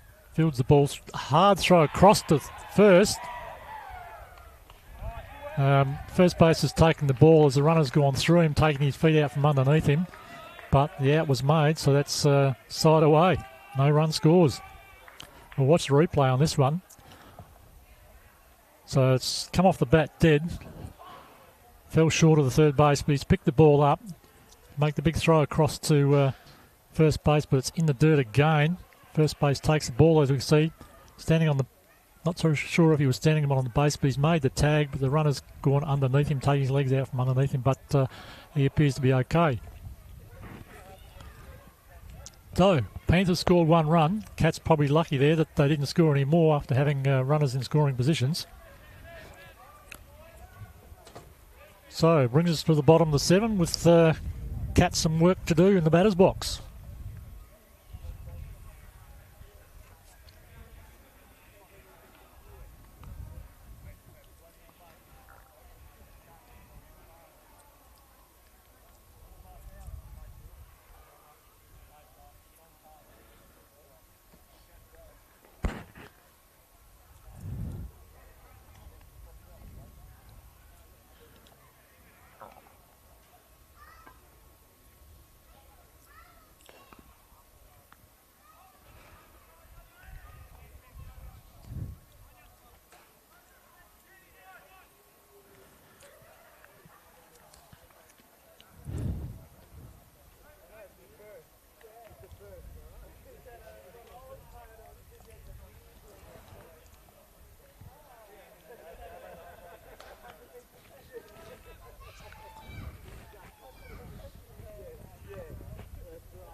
So Andrew Hara on the left-hander still on the pitcher's mound for Panthers.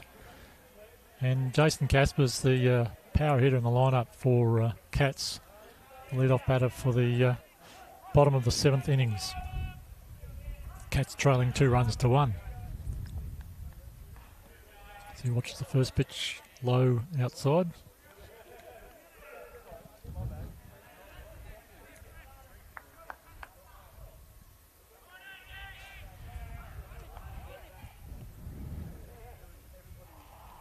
And again, he's bounced that one a bit short of a length.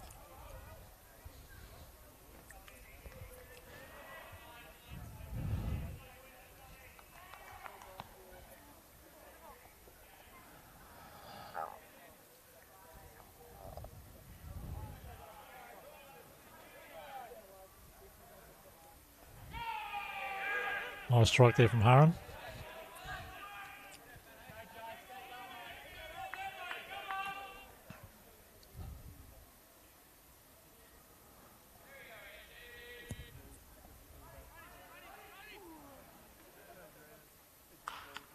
There he goes. Again, as he's done so far, every time at bat, he's driven that ball into foul territory up the third base line. Bit early on the pitch here is Jason Caspers. He'll learn to adjust that, try and get that ball into deep into the outfield, into fair territory, of course. And he's swung and missed that one, dropped third strike, ball got away from the catcher. The catcher's recovered, but he's thrown the ball into the back of the batter.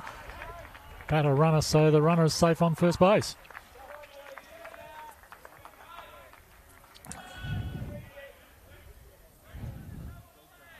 Now, should have been a regulation play there. We'll watch the replay here. So, swing and a miss from the batter. The ball's bounced up and got away from the catcher. He's turned and been able to pick up the ball, but we see the first base is on the inside of the base. The catcher's trying to throw on the outside of the base or across the path of the runner and thrown into his back. So it should have been a regulation play, a bit more communication.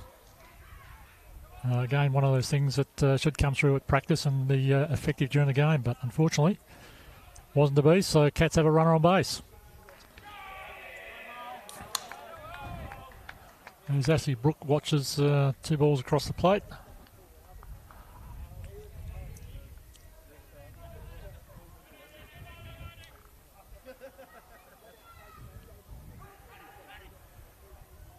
And attempted pick off there, but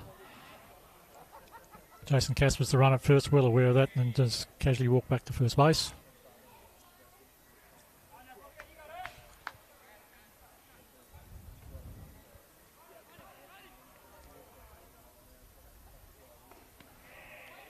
Another ball on the outside edge.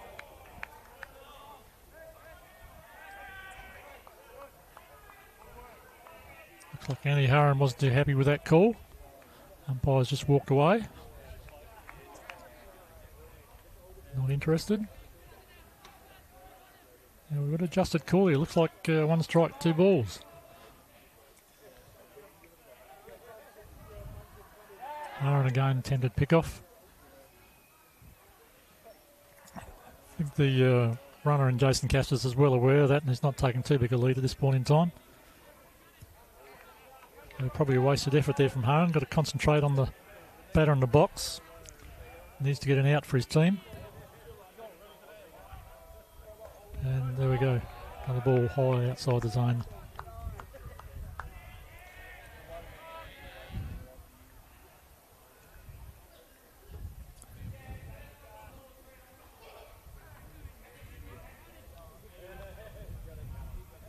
There we go. Ball 4.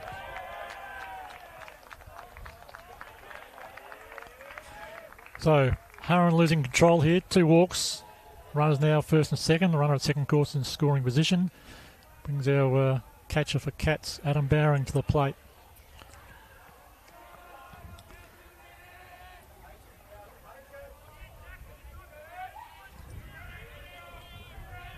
Now, Adam's only had 1 walk and been out the other 2 times at bat. So he watches that ball outside the zone. So he'd like to do some damage here. Score one of those runners at least.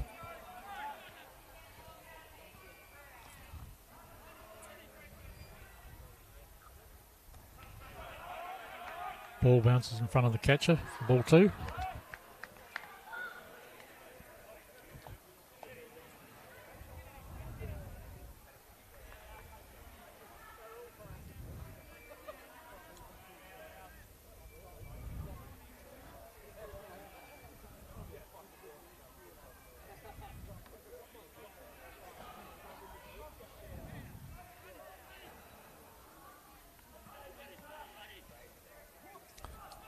Runner stealing at third base. So well done there by Jason Caspers. Fortunately, the runner at first base, Ashley Brook, wasn't aware, and is still standing on first base. Should have been standing on second.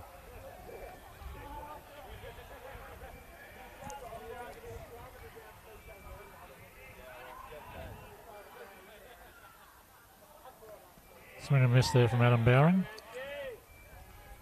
Runner at first still not going.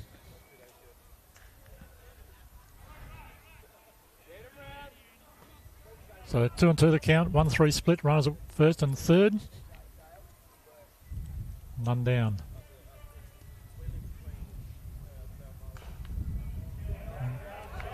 Better fouls that one off. And the runner at first has to return back to first base on the foul ball.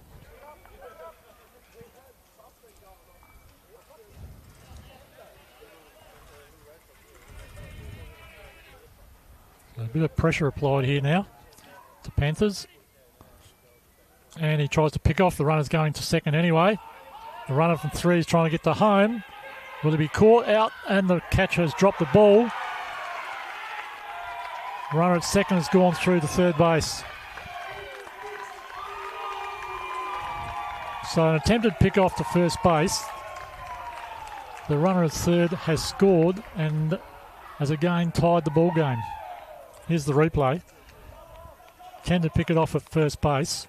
When you see the runner now is caught out in no man's land. First base goes to chase that runner, but then sees the runner from 3 trying to go home straight towards that guy. Throws the ball to the catcher. Unfortunately, the catcher's dropped the ball. It might have been low in the dirt. Well, the runner's been able to score from third. And then Ashley Brook, the runner who was at first, has rounded second and gone to third base. And as I say, tied the ball game.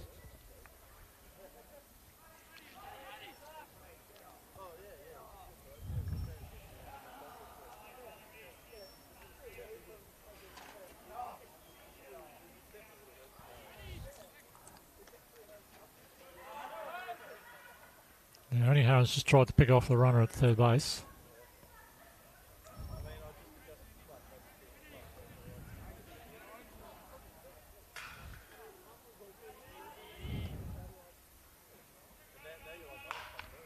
Adam Bowring fouls that ball up the third base line. So Annie Harron's tried an attempted pick-off at first base. Admittedly, the runner was caught in no man's land, but with a runner on third base, not a high percentage play. And as we're showing, the runner has scored from third, but the runner at first has gone through to third also. And he's tried another attempted pick-off. I think he might be a bit frustrated here and trying to take his frustrations out. But it's not a high percentage play for a left-hander to try and step off the back of the mound and pick off a runner at third.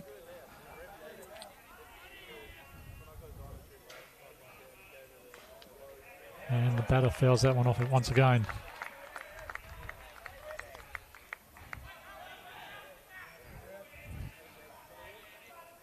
We have a wild throw across the third base on an attempted pick-off. That'll be another run that will score. And that will then give Cats the lead. So you need to be careful here, Harron.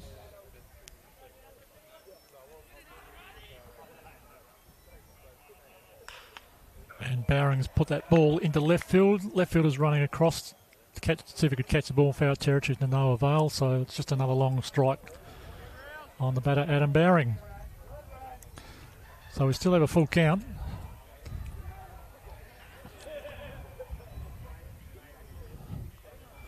So none out, runner on third base, and Cats have tied the ball game this innings.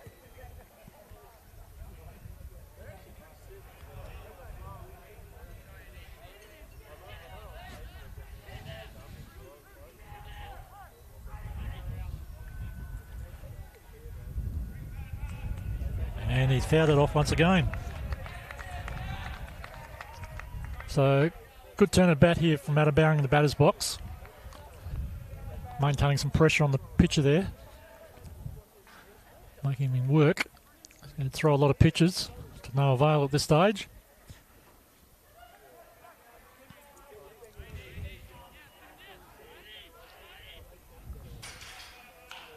And he's driven that ball in the left field. Left fielder comes in to take the catch. He's taken the catch. The runner from third's touched up and going home, but he will score. So sacrifice fly there from the catcher, Adam Bowring. Puts his team in front, 3 runs to 2. Here in the bottom of the 7th innings. There's the replay, there's the catch. Tried to throw into his pitcher at the cutoff, but to no avail. We see Ashley Brooks scoring comfortably there.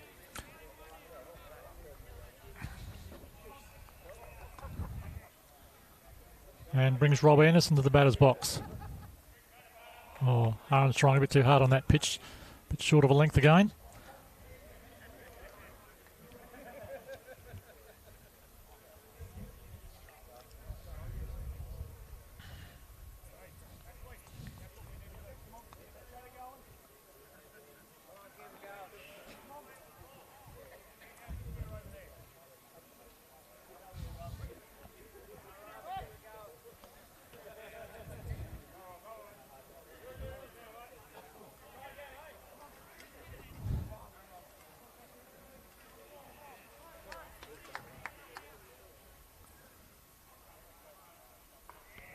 Rob Anderson watches that one over the plate.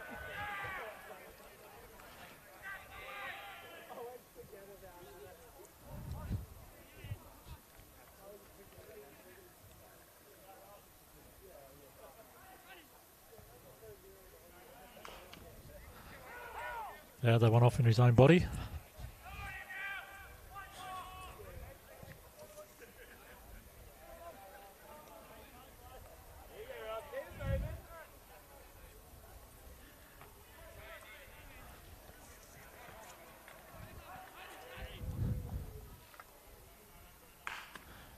And he's driven up the third base line, but into foul territory as the third baseman Bradley Joyce comes over to field that ball.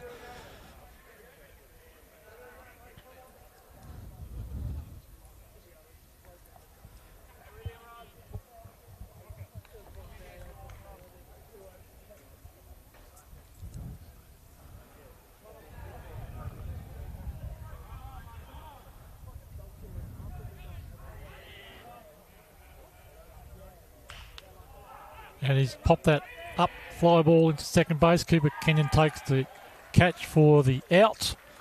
So that's the first out here for Panthers in this bottom of the 7th innings. Cats have scored 2 runs so far this innings to jump to the lead 3 runs to 2.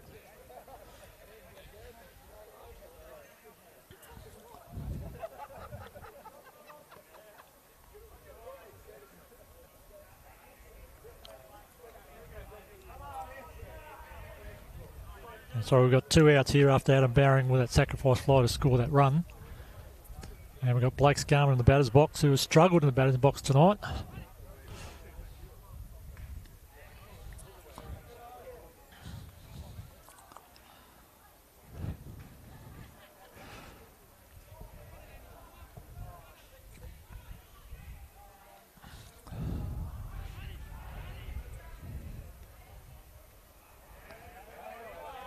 Watch 2 balls across the plate here.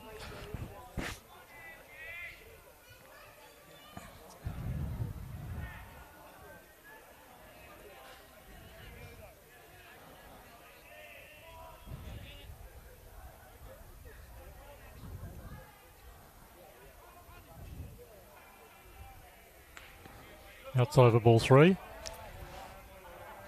So chance here for Cats to get running on base again.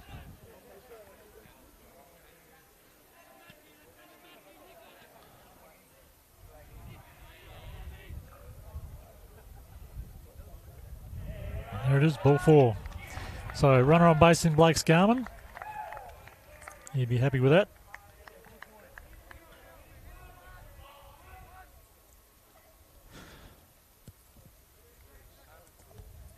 So number 9 batter, Taran T-Man Bignell to the batter's box, who doubled to left field last turn at bat. Has had 2 safe hits so far tonight. Ball inside, gets away from the catcher. Blake Scarman will scoot through to second.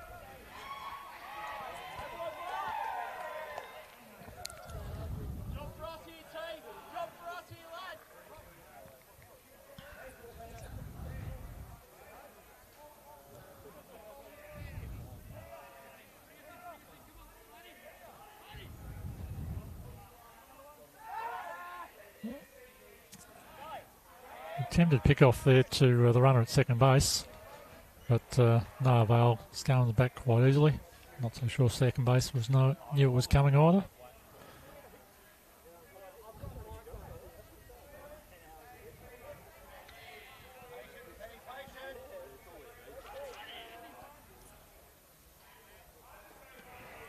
And there's a good pitch.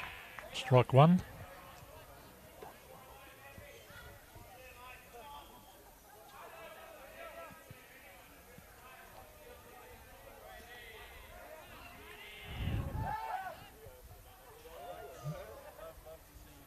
Another error. Looks like he tried to pick off again there, but didn't throw, so.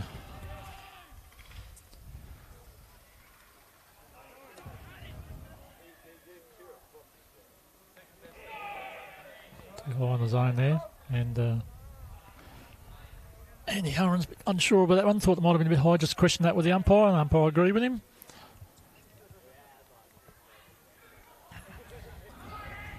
So 1 strike, 2 balls to count.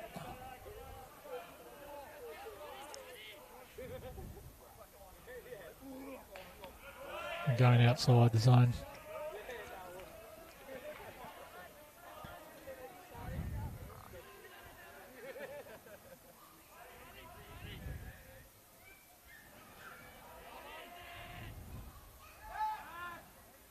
I'm still looking to pick off that runner at second base. I think he needs to focus on his pitching because he's struggling with control and getting that ball in the strike zone at the moment. As that ball is fouled off up the third baseline again by the batter in Taran Bignell.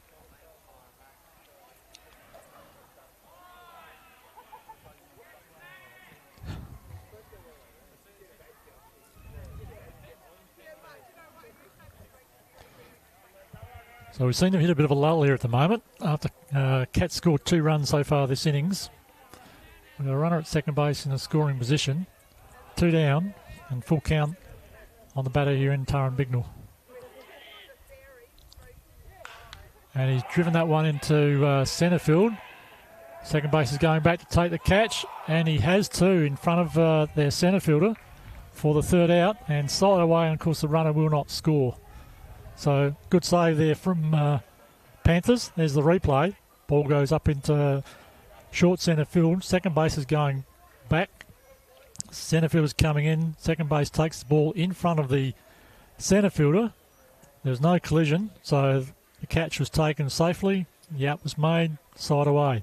But as we said, not before Cats scored 2 runs to take the lead 3 runs to 2 in a close game.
Right, here we are, top of the 8th innings. Cooper Kenyon leading off the batting for Panthers. Now, after Panthers were leading 2 runs to 1, Cats scored 2 runs in the bottom of that 7th innings to take the lead again. Now 3 runs to 2. So, Cooper Kenyon has a swing and a miss. Panthers are under some pressure here. So, 8th innings out of a 9 innings regulation game. So at this stage they have 2 turns of bat to claw back that lead as Kenyon goes down swinging for strike 3. No.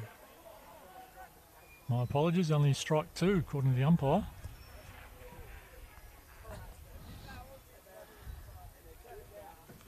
He fouls that one off.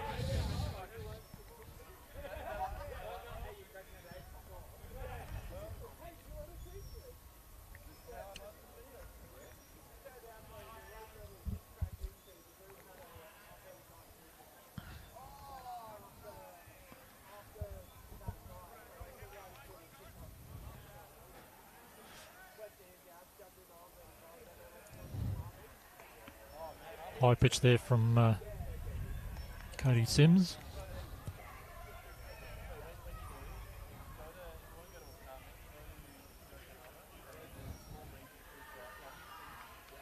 And Kenyon fouls that one off again.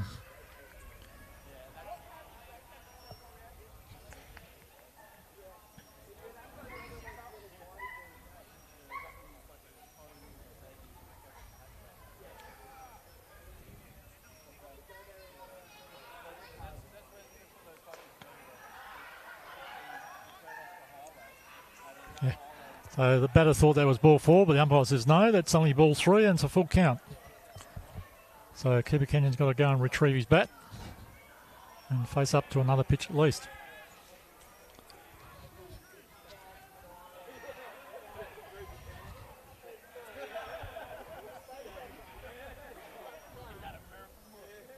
And there we go.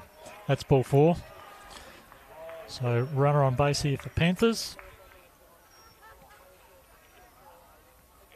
Good way to start the top of the 8th innings, bringing Nathan Lynch the left-hander to the batter's box.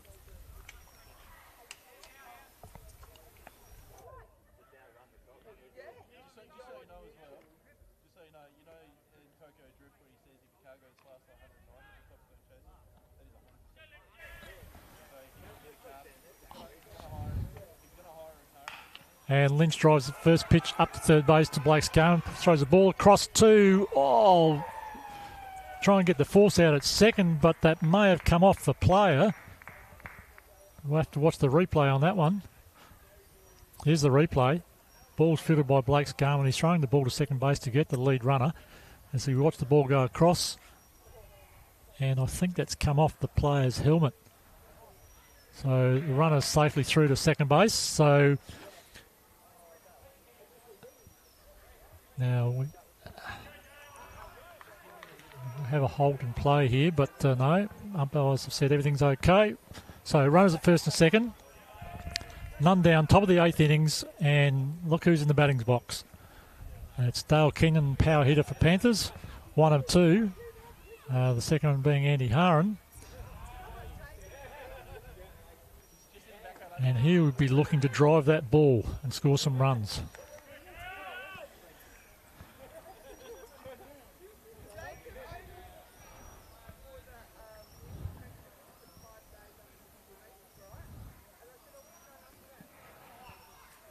Low one in the dirt there from pitcher Cody Sims. So as we say, a 3-2 ball game. None out, runners at first and second.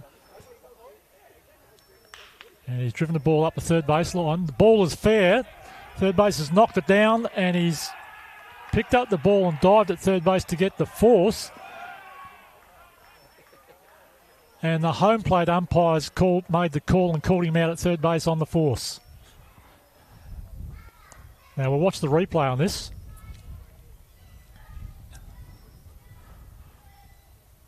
So Kenyon drives the ball up the third base line. It's right down the line. See the ball fielded by third base. He knocks the ball down, picks the ball up, dives to third base, and yes, just gets there in time. And might have got a foot in his face for his troubles as well. But he's made the out on the force. And yes, he's struggling over there at third base as we speak.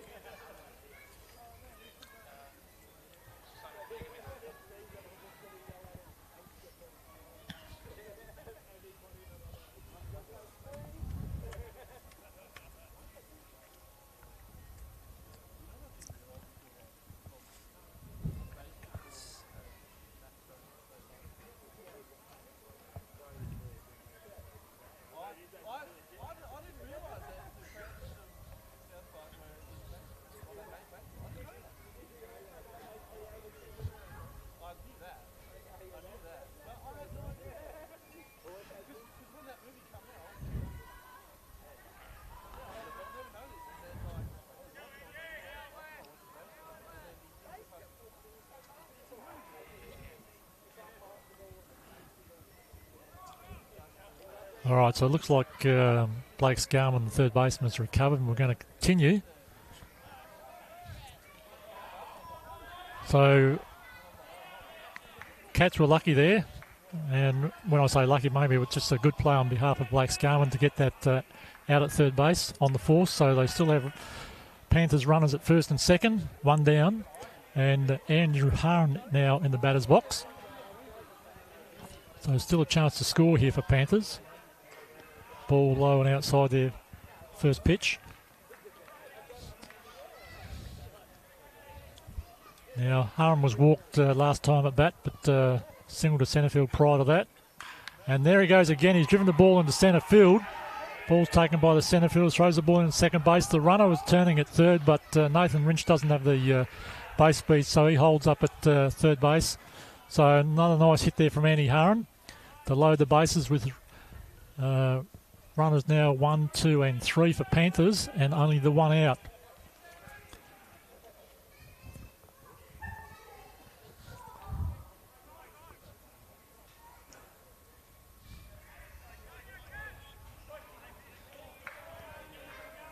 So Bradley Joyce to the batter's box. We say bases loaded now.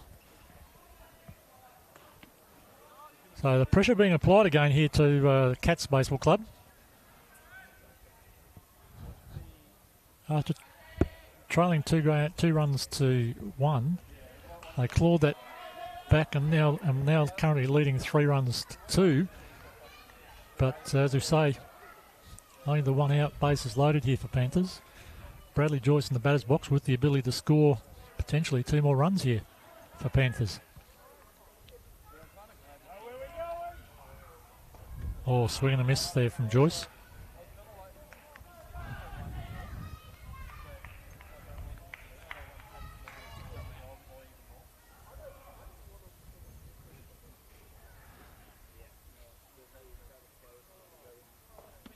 Oh, nice pitch there from Cody Sims for strike 3.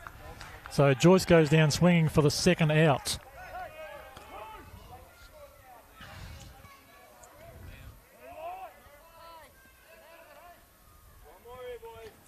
So Chris Clark here to the batter's box.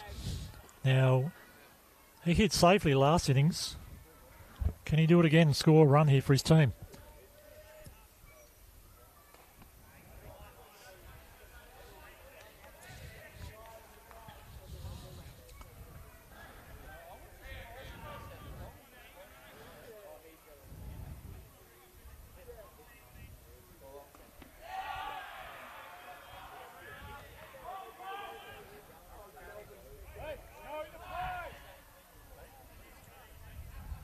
So the cool 1 ball, 1 strike on the batter here in Chris Clark.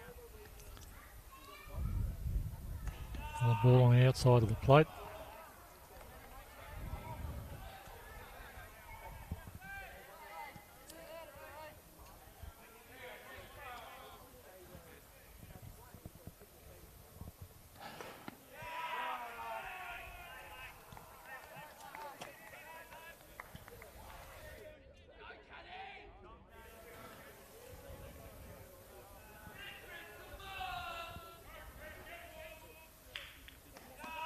And that's outside for ball 4, and he's walked in a run.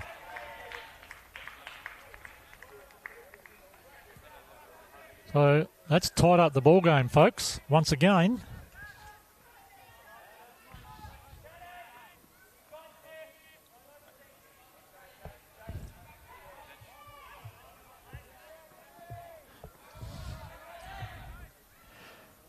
So Shannon McGregor in the batter's box, and he hit safely through shortstop last turn at bat, and he's gone after that first pitch, and he's powered one then to right field, but unfortunately it's gone foul.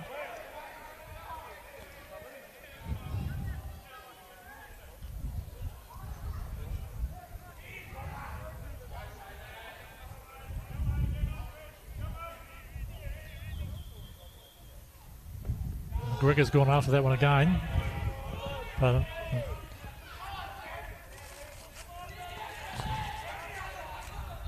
unfortunately, he loses control or shape and form when he swings that bat by throwing that right foot back behind himself.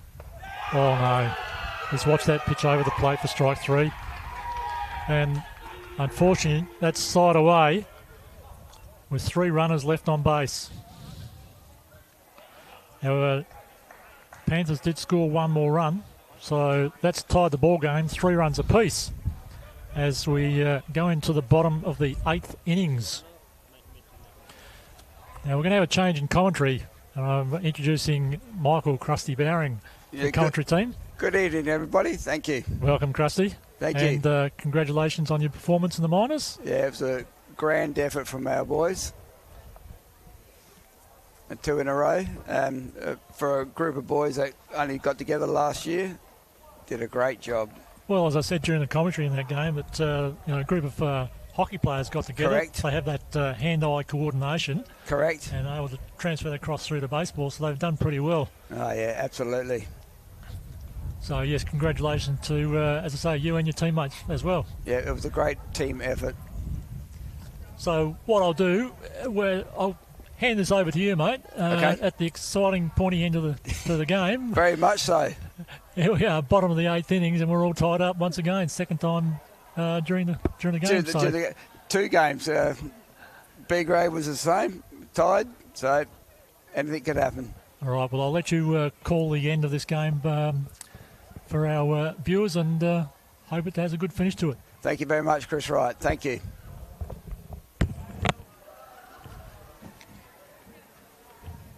Oh. What's that?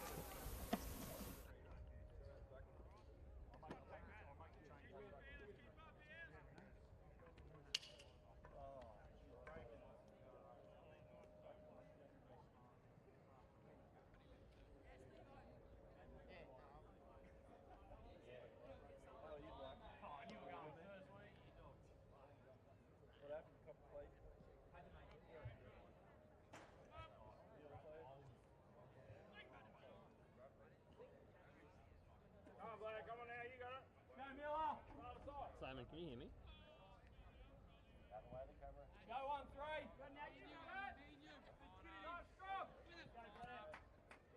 3. Blair Miller now up to bat. Takes a look at the first one, and that's a strike. Very evening game here, 3-all.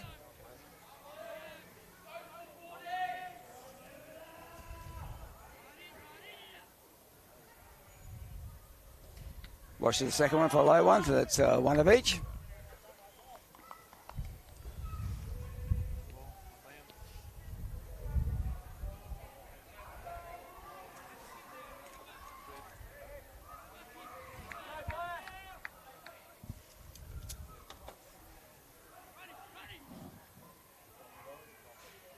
Big swing at the third one, inside pitch.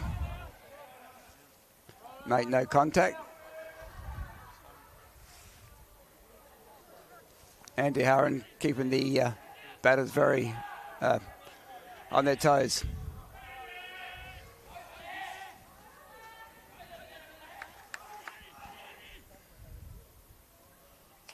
Big swing at that one, out wide, and fouled that off. He obviously liked that one.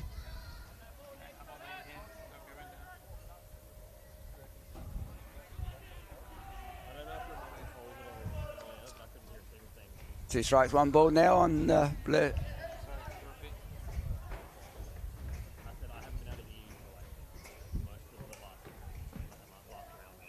Two winds up. Big swing, he's put it out to second base. Second base picks it up. Hits first. First out now for Cats.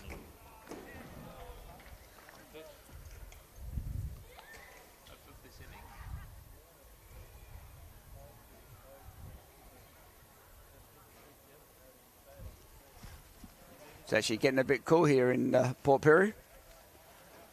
Haven't had too many cool nights this year.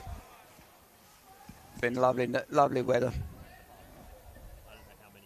Not much rain either.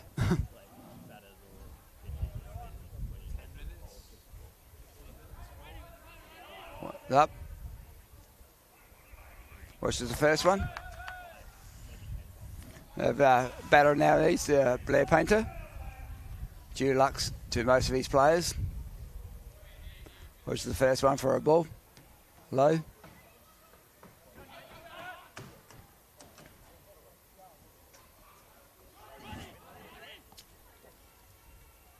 Swing to the second one. No contact made.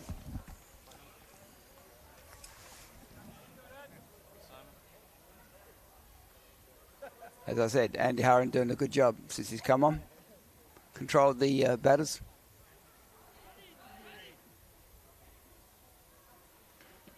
Big one outside. No attempted.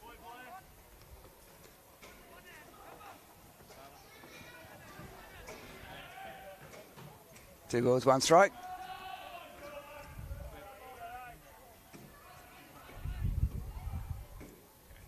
Big swing and fouls that one off. Big swing, fouls it off. Evens the count, 2-0.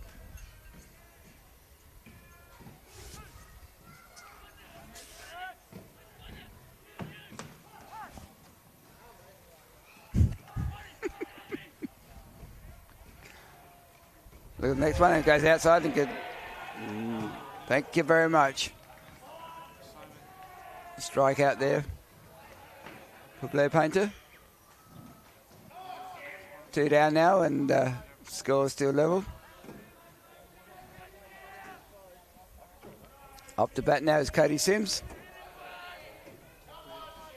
Came onto the mound earlier.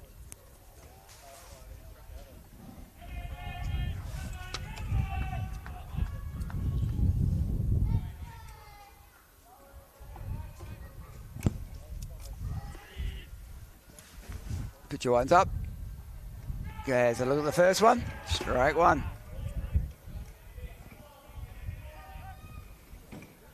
Cody has put bat on ball about all night.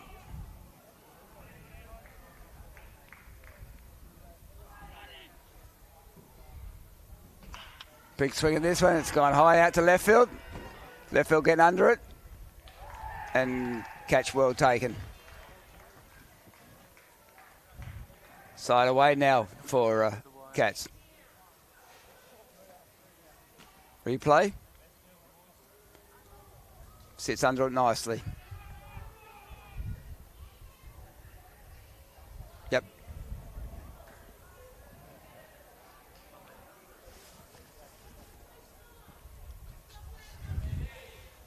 Bottom of the 8th. Going into the 9th.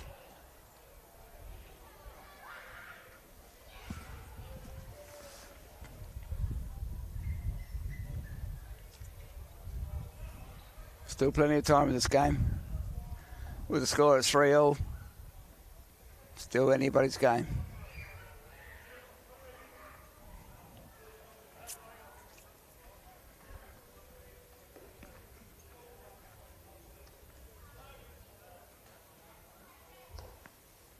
I think there's been a change in the Cats field. I can see Mark Stevens out there at second base. Jason Caspers has come off.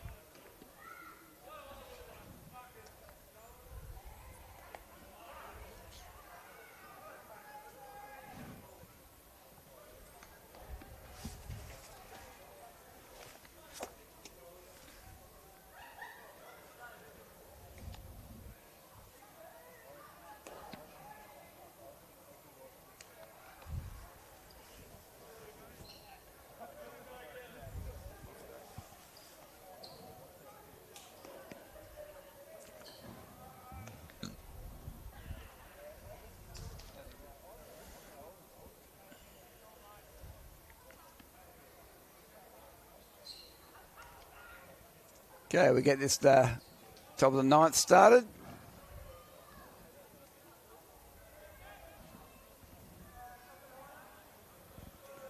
Up to bat is their catcher, Jackson Letowitz.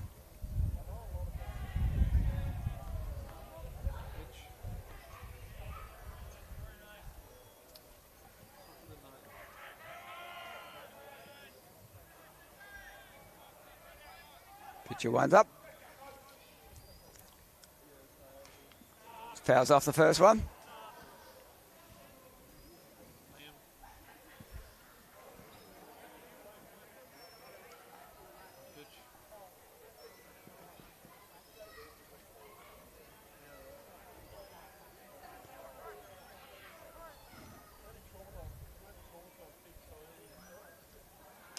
Big swing at this one, big swing. It's going out to left field. Left field getting underneath it and takes the catch. Takes the catch. Almost for a minute I thought it was going to fall in the hole, but it didn't. Taran Bignor out there, takes a good catch. One down.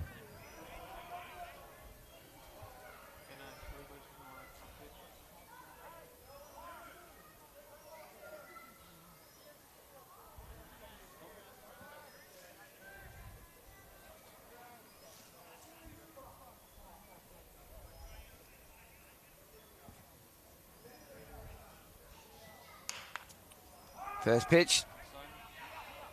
Back to the pitcher and it's first, and that's 2 down for now for Panthers. And that was drastic. Thomas. Bat on ball. Name of the game. Put bat on ball. I always say it's easier to bat than it is to field. Hitting the ball is easy. Picking it up, throwing it, getting it out, and there's a replay. Up to bat now is young Cooper Kenyon. Oh, Looks the first one for a strike outside edge.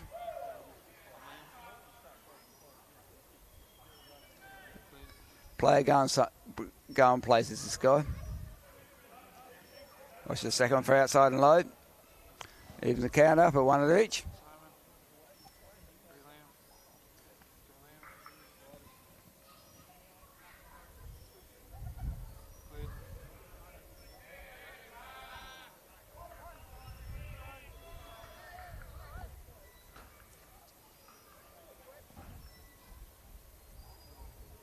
Which is the next one down there for outside and low. 2 balls, 1 strike. Got a very good eye, this kid. Most times he hits safely. Watches that one. Oh, called a strike on the outside edge by the umpire.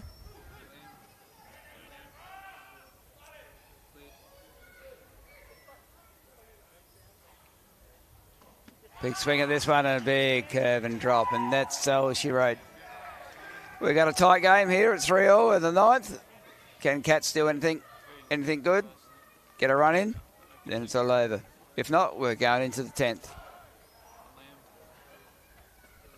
Nothing like pressure baseball. Saw it in the B grade, and now you're seeing it in the A grade.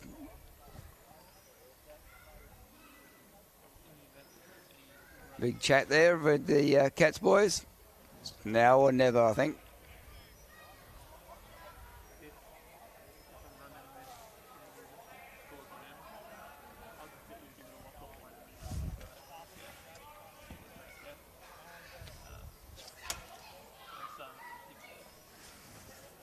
Panthers taking their time to get out.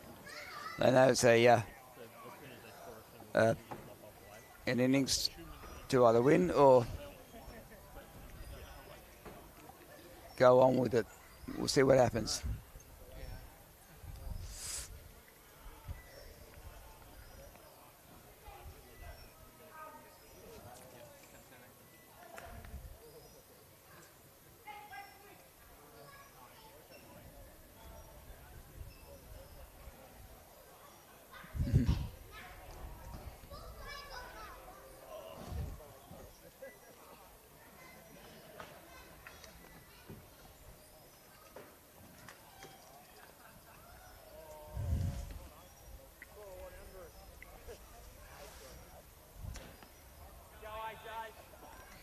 Okay, as we get prepared, I think the batter will be Jason Caspers.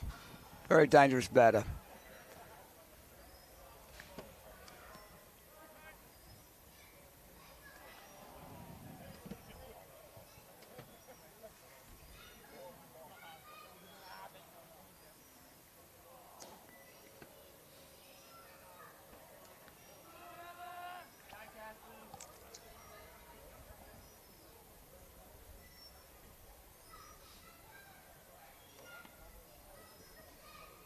Okay, we start them at the bottom of the 9th. And as it is Jason Caspers. Can do anything with a bat. Sees the ball very early.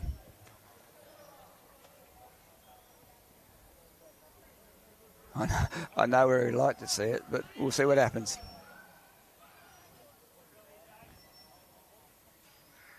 Watch the first one a bit high for ball 1. Aiming to become a runner.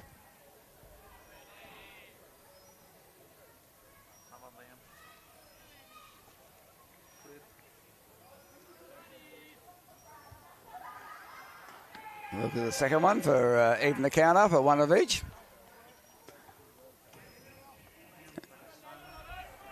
He's a very particular batter. If it's not there, he ain't swinging. There's a swing of that and cuts it off. The foul into the net.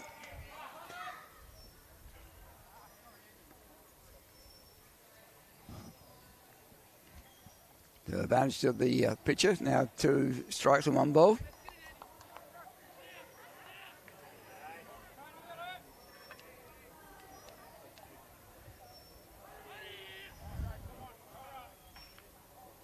There's the next one, and it's low in the ground.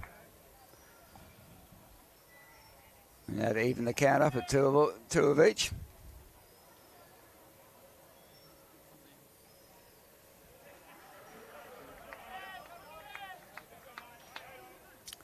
As I said, looking to be a runner. Get that run. Big swing and then cut, and guess what? Striked out. Not happy.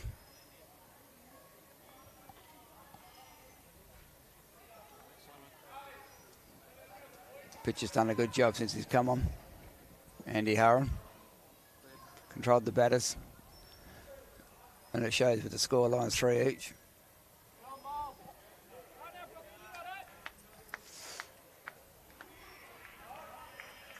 Up to bat now is Ashley Brook. Takes a first swing at the very first pitch. Shoots it straight back to the pitcher.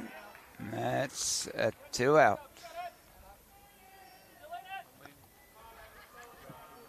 Up to bat now is the catcher, Adam Bowring.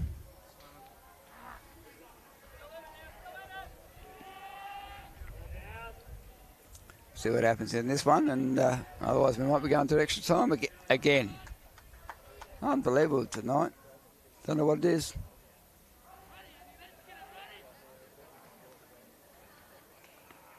Looks at the first one for high, and ball one.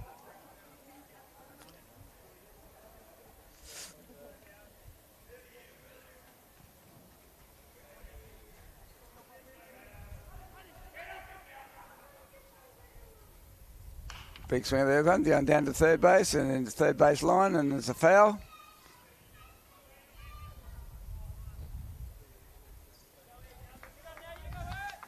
Obviously like that one, but didn't quite make contact.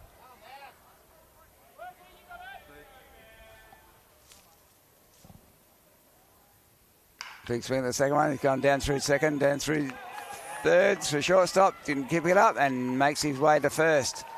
So now Cats have a runner on first. Is it the winning run?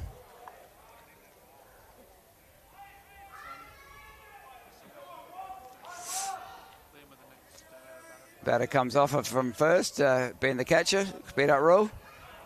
Up to bat now. With the runner at first is Rob Anderson.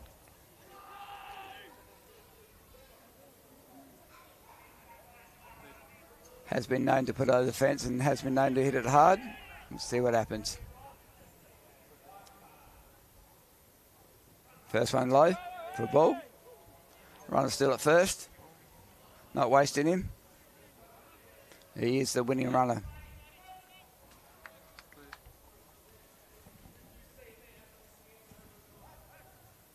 Next one outside. Ball two.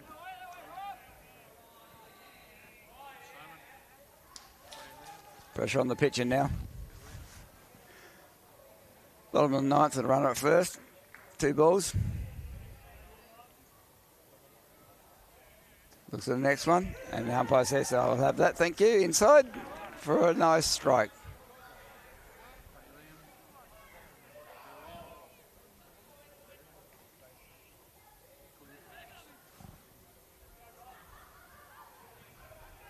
Oh, big wide outside. Lost control there, pitcher. 3 balls, 1 strike. And of course, with the runner still at first.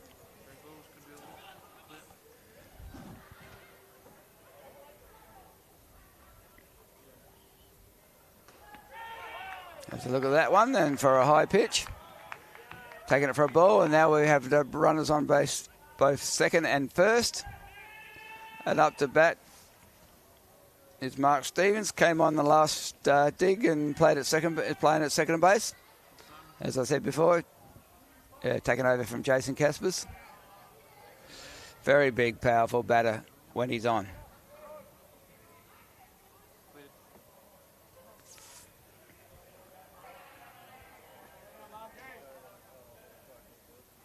That's the first one for strike one. Not usually a first hitter up. Likes to look at the first one. If he likes the second one.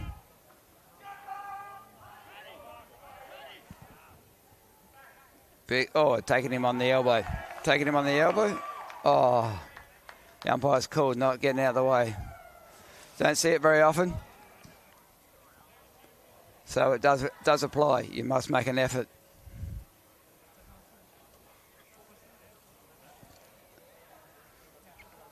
So it takes the ball. Takes. Oh, we've got 2 strikes on the board, but it's 1 of each.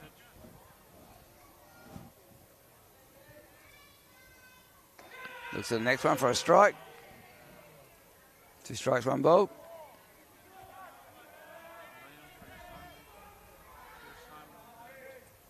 Still with runners at second and first. Big swing on the next one, but no contact made. We're going into the 10th. I believe they're going to have runners on bases. We'll see what happens.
Yeah, here we go now in the 10th. Another enthralling game of baseball. First of all, it was a Divvy 2, now it's a Divvy 1. And the new rules are a runner at second and a runner at first. The last 2 batters out. And up to bat is Nathan Lynch. Can hit a ball, can hit a safe ball. Try pick up at 3. Safely at 3 for the runner from second. Runner at first has not moved. Time has been called here. Don't know why. Discussion amongst the umpires. We'll find out shortly. A lot of hands being waved around, but can't see anything in that. Someone asked the question, I don't know what it was. So now we'll have a runner in the corners. That means 3 and 1.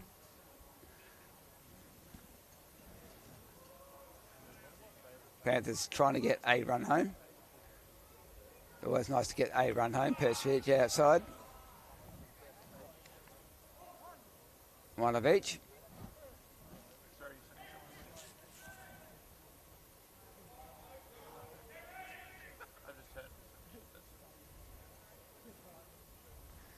Attempting the runner at first, keeping it in control so he doesn't take off, but he will. And there he goes. And a big outside pitch for a left-hander. Big outside pitch. Nowhere near the zone. Now with runners at 3 and 2. There's still none out.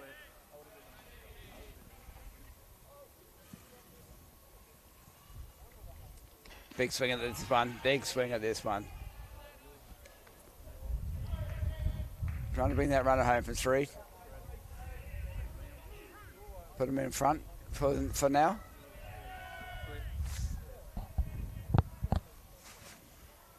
Outside edge. Not called. A lot of noise in the background. Full count now on Nathan Lynch.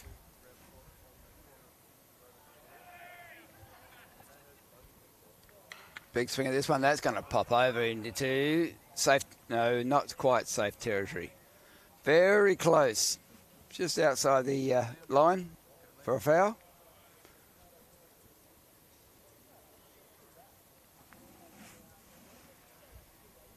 Runners stay where they are, of course.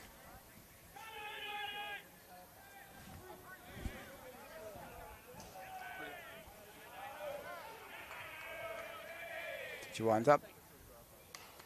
Cuts it out to foul on the left field. Keeps it alive.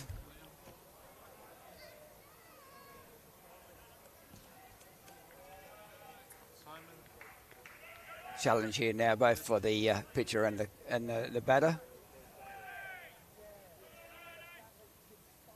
Big outside pitch for ball 4. Let's load the bases up now. So every play now should be in the near field, should be on the line. Stop that run coming home. Big batter coming up now. Big batter in Dale Kenyon. Can hit a big ball. Trust me, I know. He's hit me for a couple. Watch that one. It's popped it up. I think it's going into the hole. Nope. Ashley Brook gets back and takes him out. He made a great effort there to get that. Now with one out now for Panthers. And up to bat another big hitter. Andrew Haran. Predominantly a centre field, right fielder. Not too often he hits it left. Play it right, and they're right. Base is now full for Panthers. Everyone on the line, stopping that run. Takes the first one. A beautiful pitch for the outside edge. Good spot. He does like him out there, though.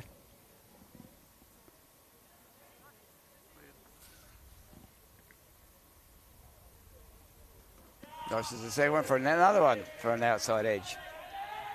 Didn't like that one, but umpire did.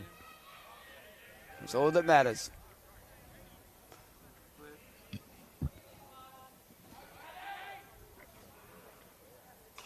They swing at the next one on the outside edge, and it's gone out to foul in the left field. Big swing, and then another outside edge. Keeping on the outside to Andy.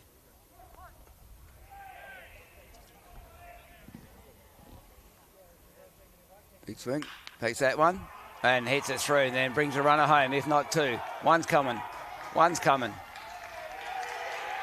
No, 2 home. The throw from centre field, not quite getting there. Not enough, not quite enough power. So Andy hit that nicely. Brings home 2. There's the replay. Past second base. Centerfield coming in. Picks it up. Fumbles a little bit. And heads for home. But the runner gets home easily.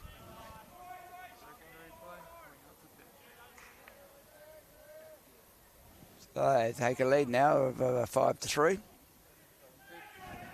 1 out. Runners at second and first. First pitch he watches is Brad Joyce. Outside. Low.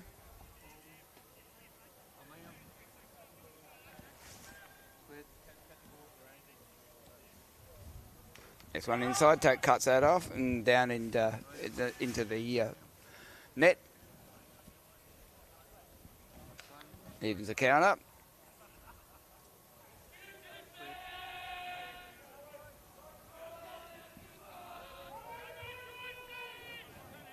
One of each now on Brad Joyce. Watches that one for a strike. Big strike. Big loopy curve. You never know where they're going, those ones. Are they going to be in the zone or not? There's another one now, and he chops that down, and it's going to be don't throw it. They're one of those ones that I call fugly.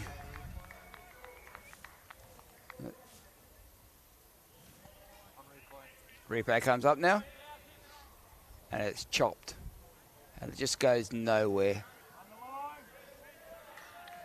An ugly zone, that one.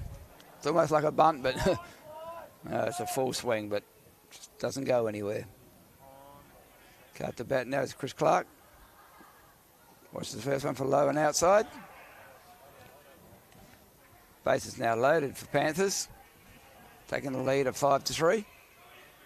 And that's not the time, but it might be.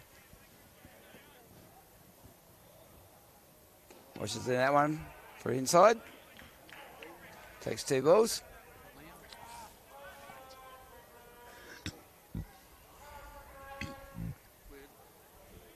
Okay. Takes a big swing at this next one for a strike. 2 balls on him and still swinging.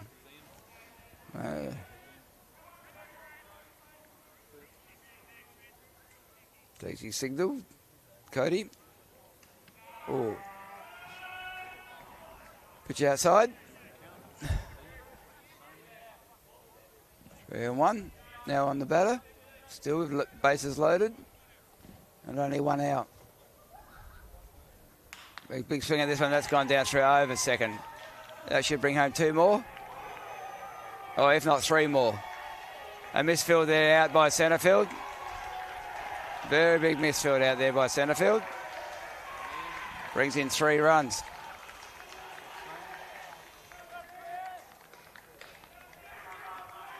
Score now is getting away from Cats.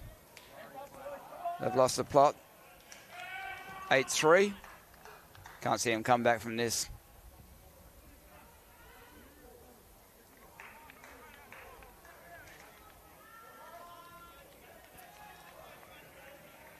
A very bad misfield there from Blair Miller.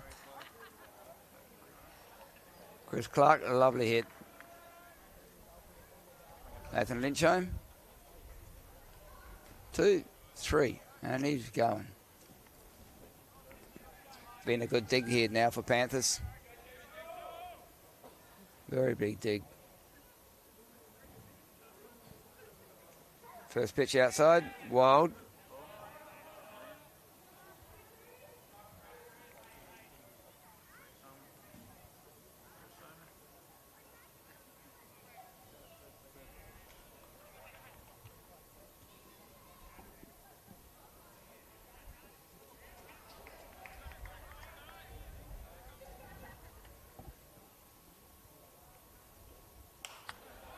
There's a big swing of this one. It's turned out foul out to right.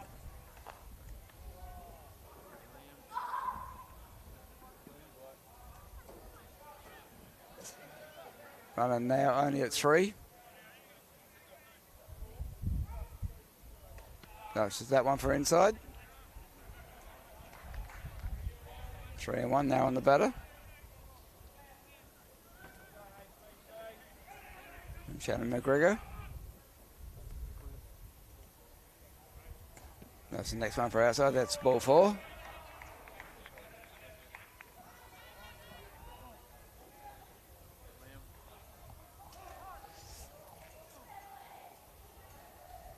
Yep, here comes the coach out to have a chit chat.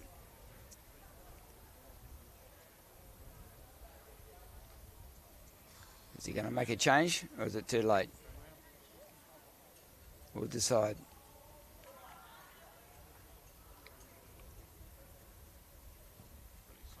No, just a chit chat. Keep going.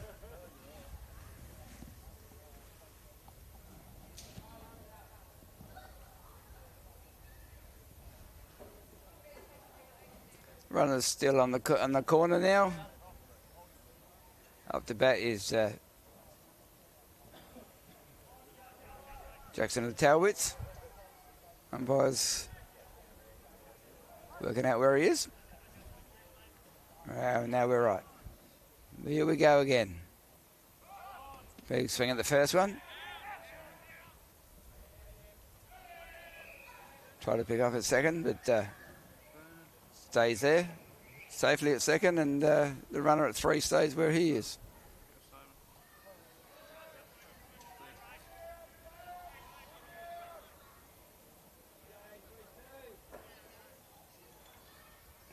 This is the next one for a strike. The umpire's called it a little bit late, but he's called it and he said, I like that. 2 strikes now on Jackson Latowitz. Watch this one have a big cutter. Runner coming home. Pick up out at first. Pick up by shortstop. Not one of the best throws, but in, and another runner comes home for Panthers. Makes it very difficult. And a replay. Swing high, sweet. Shortstop. Ashley Brook gets underneath it. Picks it up. And a bounce into first. In the meantime, a runner came home. 9-3 now for Panthers.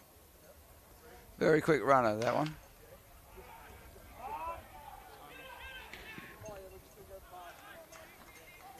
And then it's out. So now Cat's got it all in front of him. From 3-0 to 9-3 down. Here's this one. Big swing down to third base. Picked up by Blake Scarman. Oh no, it's Jason Caspers. I apologise. And a good throw to first. So Jason Caspers is still out there. I apologise. He's gone down to third base. Blake Scarman has come off. I thought that was a bit strange. You don't want to leave him off, Jason Caspers. Can do anything with the bat. So this is it.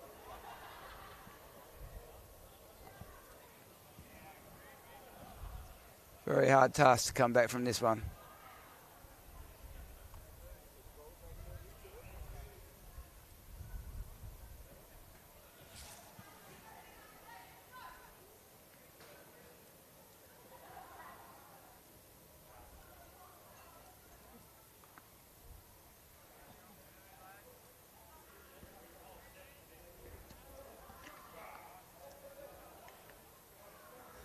These 2 clubs have both been in the same position as come finals.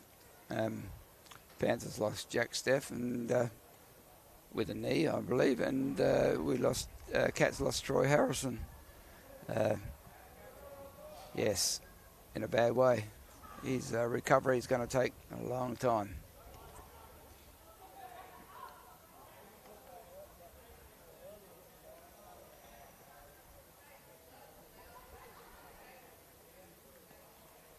Troy Harrison is a key player for the Cats Baseball Club as a batter, shutout, pitcher.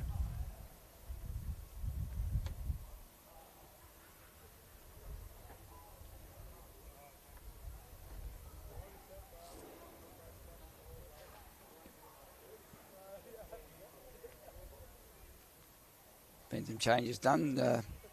Coach down there talking to the umpire.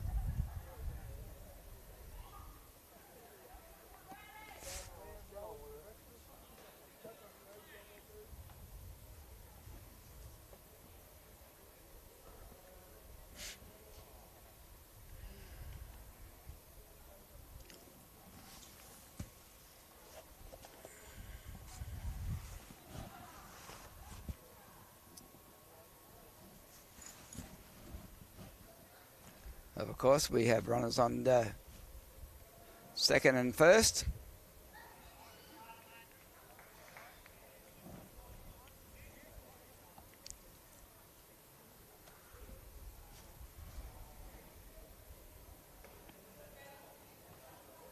It's a new rule they brought up with. Been going for a while now. Softball, we've had it for quite some time, if I remember. I think they used to start with a runner on second. So up to bat now is from Cats. It's from Taryn Bignell. Very quick runner. Very quick. Puts bat on ball. Good luck getting him at first. And he takes the first swing at the first one. And into the net for strike one. Foul ball.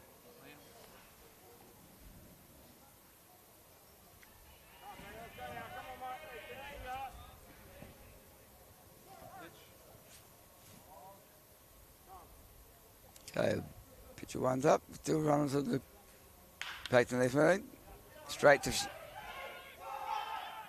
second. Straight to shortstop. Runner taken out at second. One down now.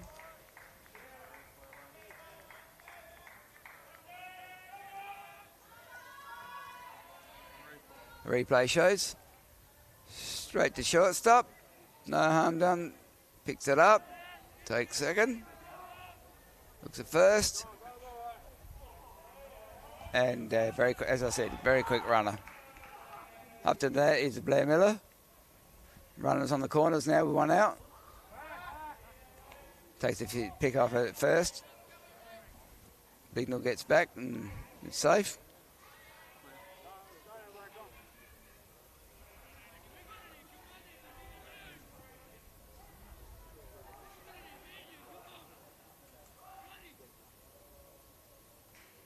Big pitch outside. Big pitch outside. Watches that one across. Blair Miller. Ball one.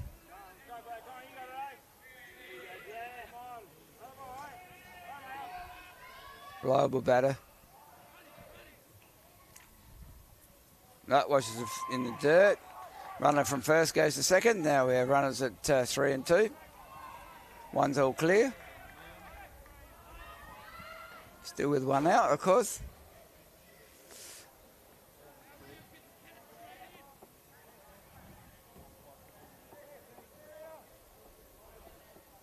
Big swing, big swing at this one. Like the look of it as it's coming down, but dropped on him at the last minute. No contact made.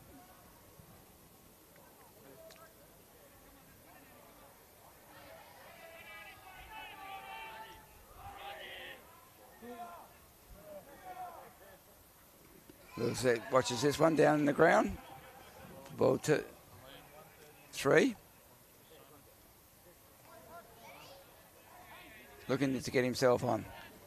Getting a bit fresh here in Port Pirie, by the way. If you look in the background, you can see everyone's got rugged up and cool. Here we go. Has a big swing at this one. Big swing at the pitch. No contact.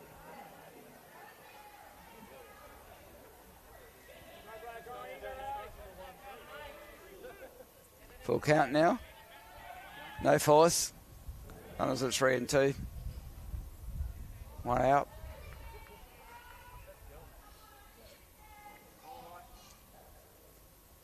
Big cut at this one. It's fouled it off down the third base line. Into the opposition's dugout.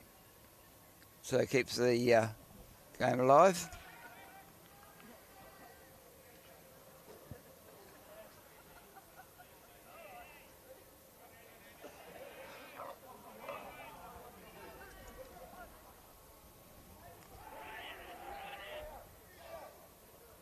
Big outside pitch. And he makes him ball forward, and that fills the count up, and that fills the diamond up. We have another change here. Up to bat now is Jason Adams.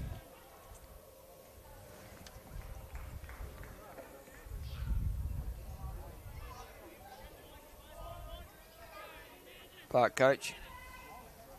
Played in the Divi 2. Watches the first one for inside for ball 1. Still a shitload of work to do here for the Cats Baseball Club. Still no score has come in this dig. First one, next one up high.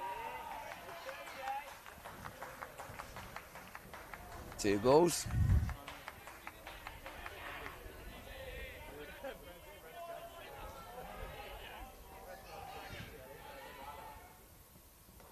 Next one outside, low and wide outside.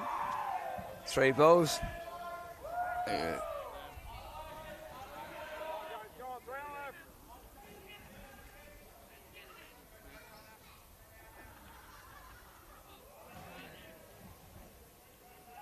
Next one. The umpire says I like that one, and I'll call that one. I don't think the batter was very impressed. But that's the way it goes. But you can afford to watch it when you got 3 balls.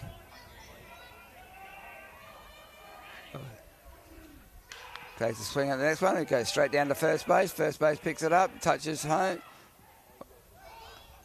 And runner come home from 3. Force is broken.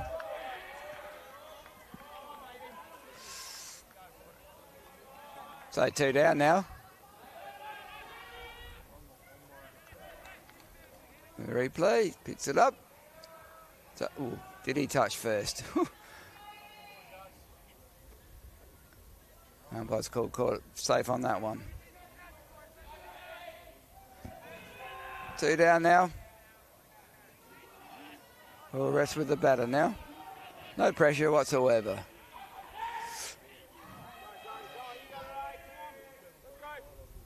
Which is that first one for strike 1.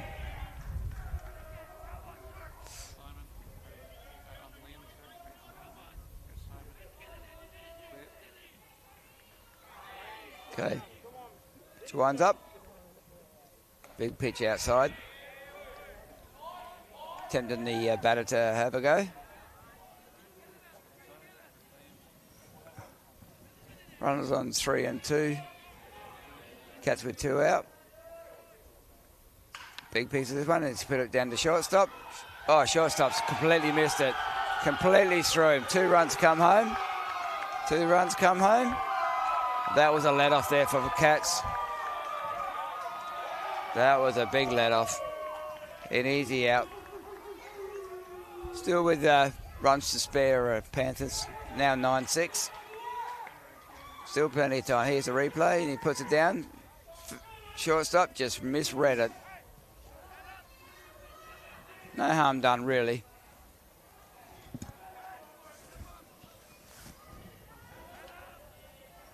Up to bat is a very dangerous batter in Jason Caspers.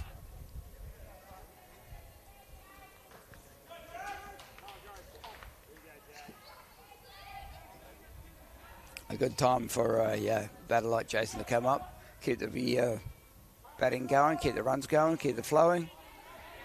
As I said once before about this guy, he can hit a ball.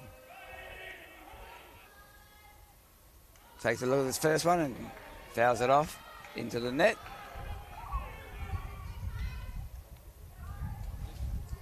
Ask him where he hits a ball, he'll tell you. I hit it on this part of the bat. Yeah.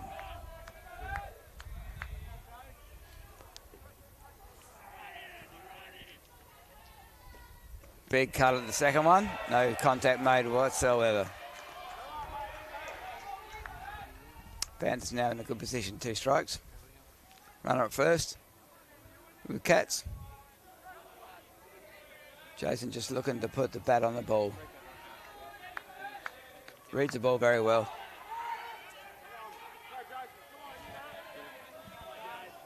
Reads the ball very well. We'll see what happens. Yeah, puts Bather on ball down the third base line in the foul area. So no harm done. Runner stays at first, it goes. Still 2 strikes on Jason.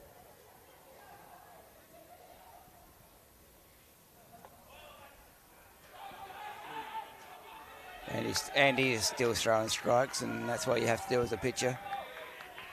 Name of the game. He burns up. Or hit by a pitch ball. Hit by a pitch ball. Runners at second and first now. Still Panthers with a handy lead. And now it's closest base, and if you're not sure, hit first. Up to bat now is Ashley Brook. I'm surprised this guy hasn't pitched tonight, but maybe it's tactics. Has a look at that first one, and the umpire says, oh, I like that. Nice outside edge. Takes one. It takes one, but starting to get away from Cats now. A big pitch outside. Way outside and high. Tempting the batter. No such luck. One of each now. 2 runners at first and second. Next one. Pitch outside and high. A good area. Tempting the batter to say, here it is. Have a go if you like.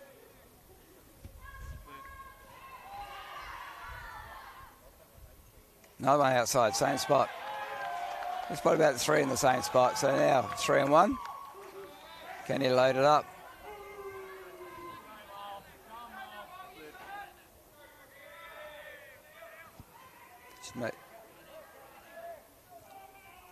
Another one outside. That's loaded the bases up now. Load the bases up now. He's in a good position now. 6-9, 3 on. Up to bat. Catcher. Adam Bowering.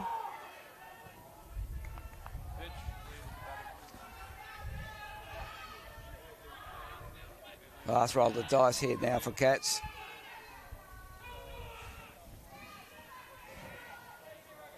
Last.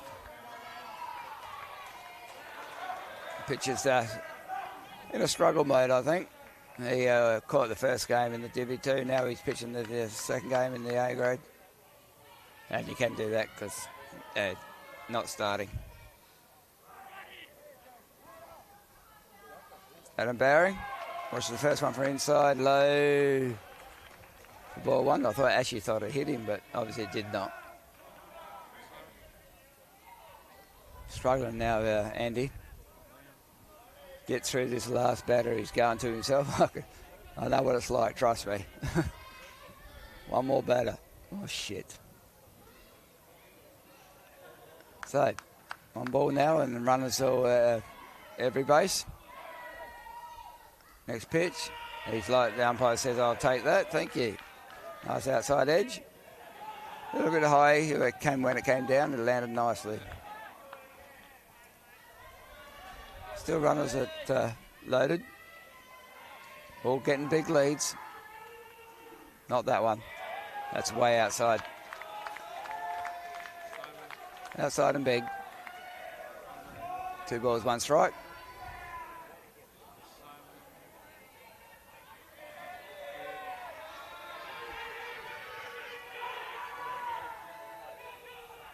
No, that's a low one inside. That's another ball, so that's 3 and 1. Yeah, you're getting a bit tired there, I think. But he knows he's only got 1 more batter. Puts it on the infield, and it's all over. And big swing at this one for even the counter. Now it's full count. There we go now. We'll see what happens. Full count. 2 out. Big pitch. Big pitch. Big bat.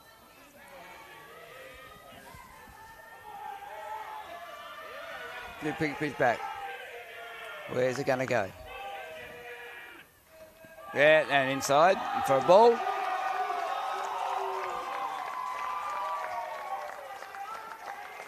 Okay, makes it very interesting now. 7-9 and up to come is Robert Anderson. Can hit a big ball. Cats are making a go at this game. They look like they were well and truly out at 9-3 and now 9-7. Probably shouldn't have been there in the first place, but don't worry about that. It's been a good game no matter.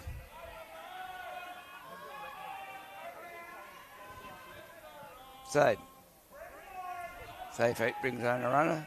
A walk brings home a runner. First one is way outside and high. He is definitely getting tired.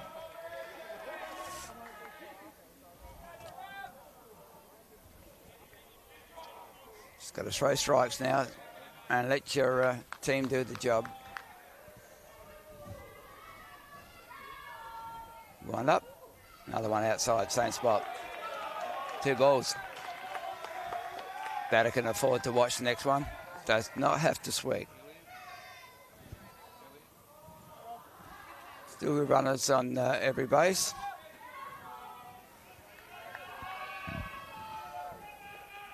Have a look at this one. That's a nice pitch.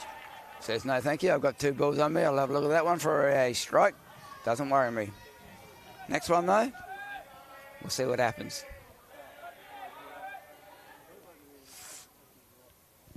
Very good. Very close here.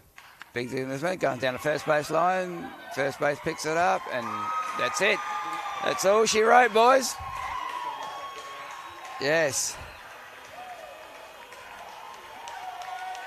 Not very sporting like there from a player, but anyway, deserve it. They played better tonight. Jurassic Thomas. He's a live wire. Well done, Panthers. Yep, and then the umpires are having a word. Not happy.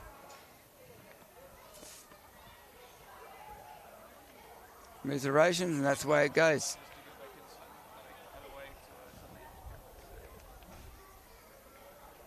Cats have been the team to beat all year, and that's what finals are all about.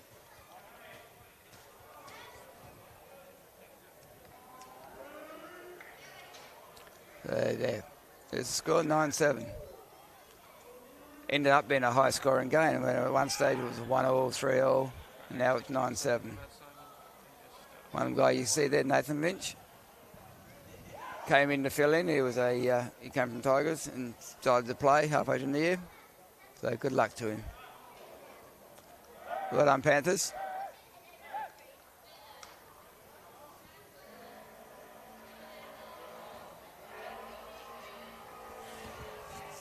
All right, I've got to go.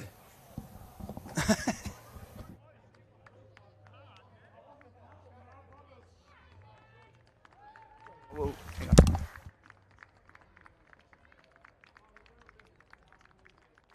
You all right? All right, thank you all for watching. I hope you enjoyed it. As you've seen, 2 very, very, very, very good games tonight. The B grade was a game I extended, and I've never seen a B grade extended for so long. And now you have the A grade, and both teams, well done. And thank you all for watching and enjoy. Thank you.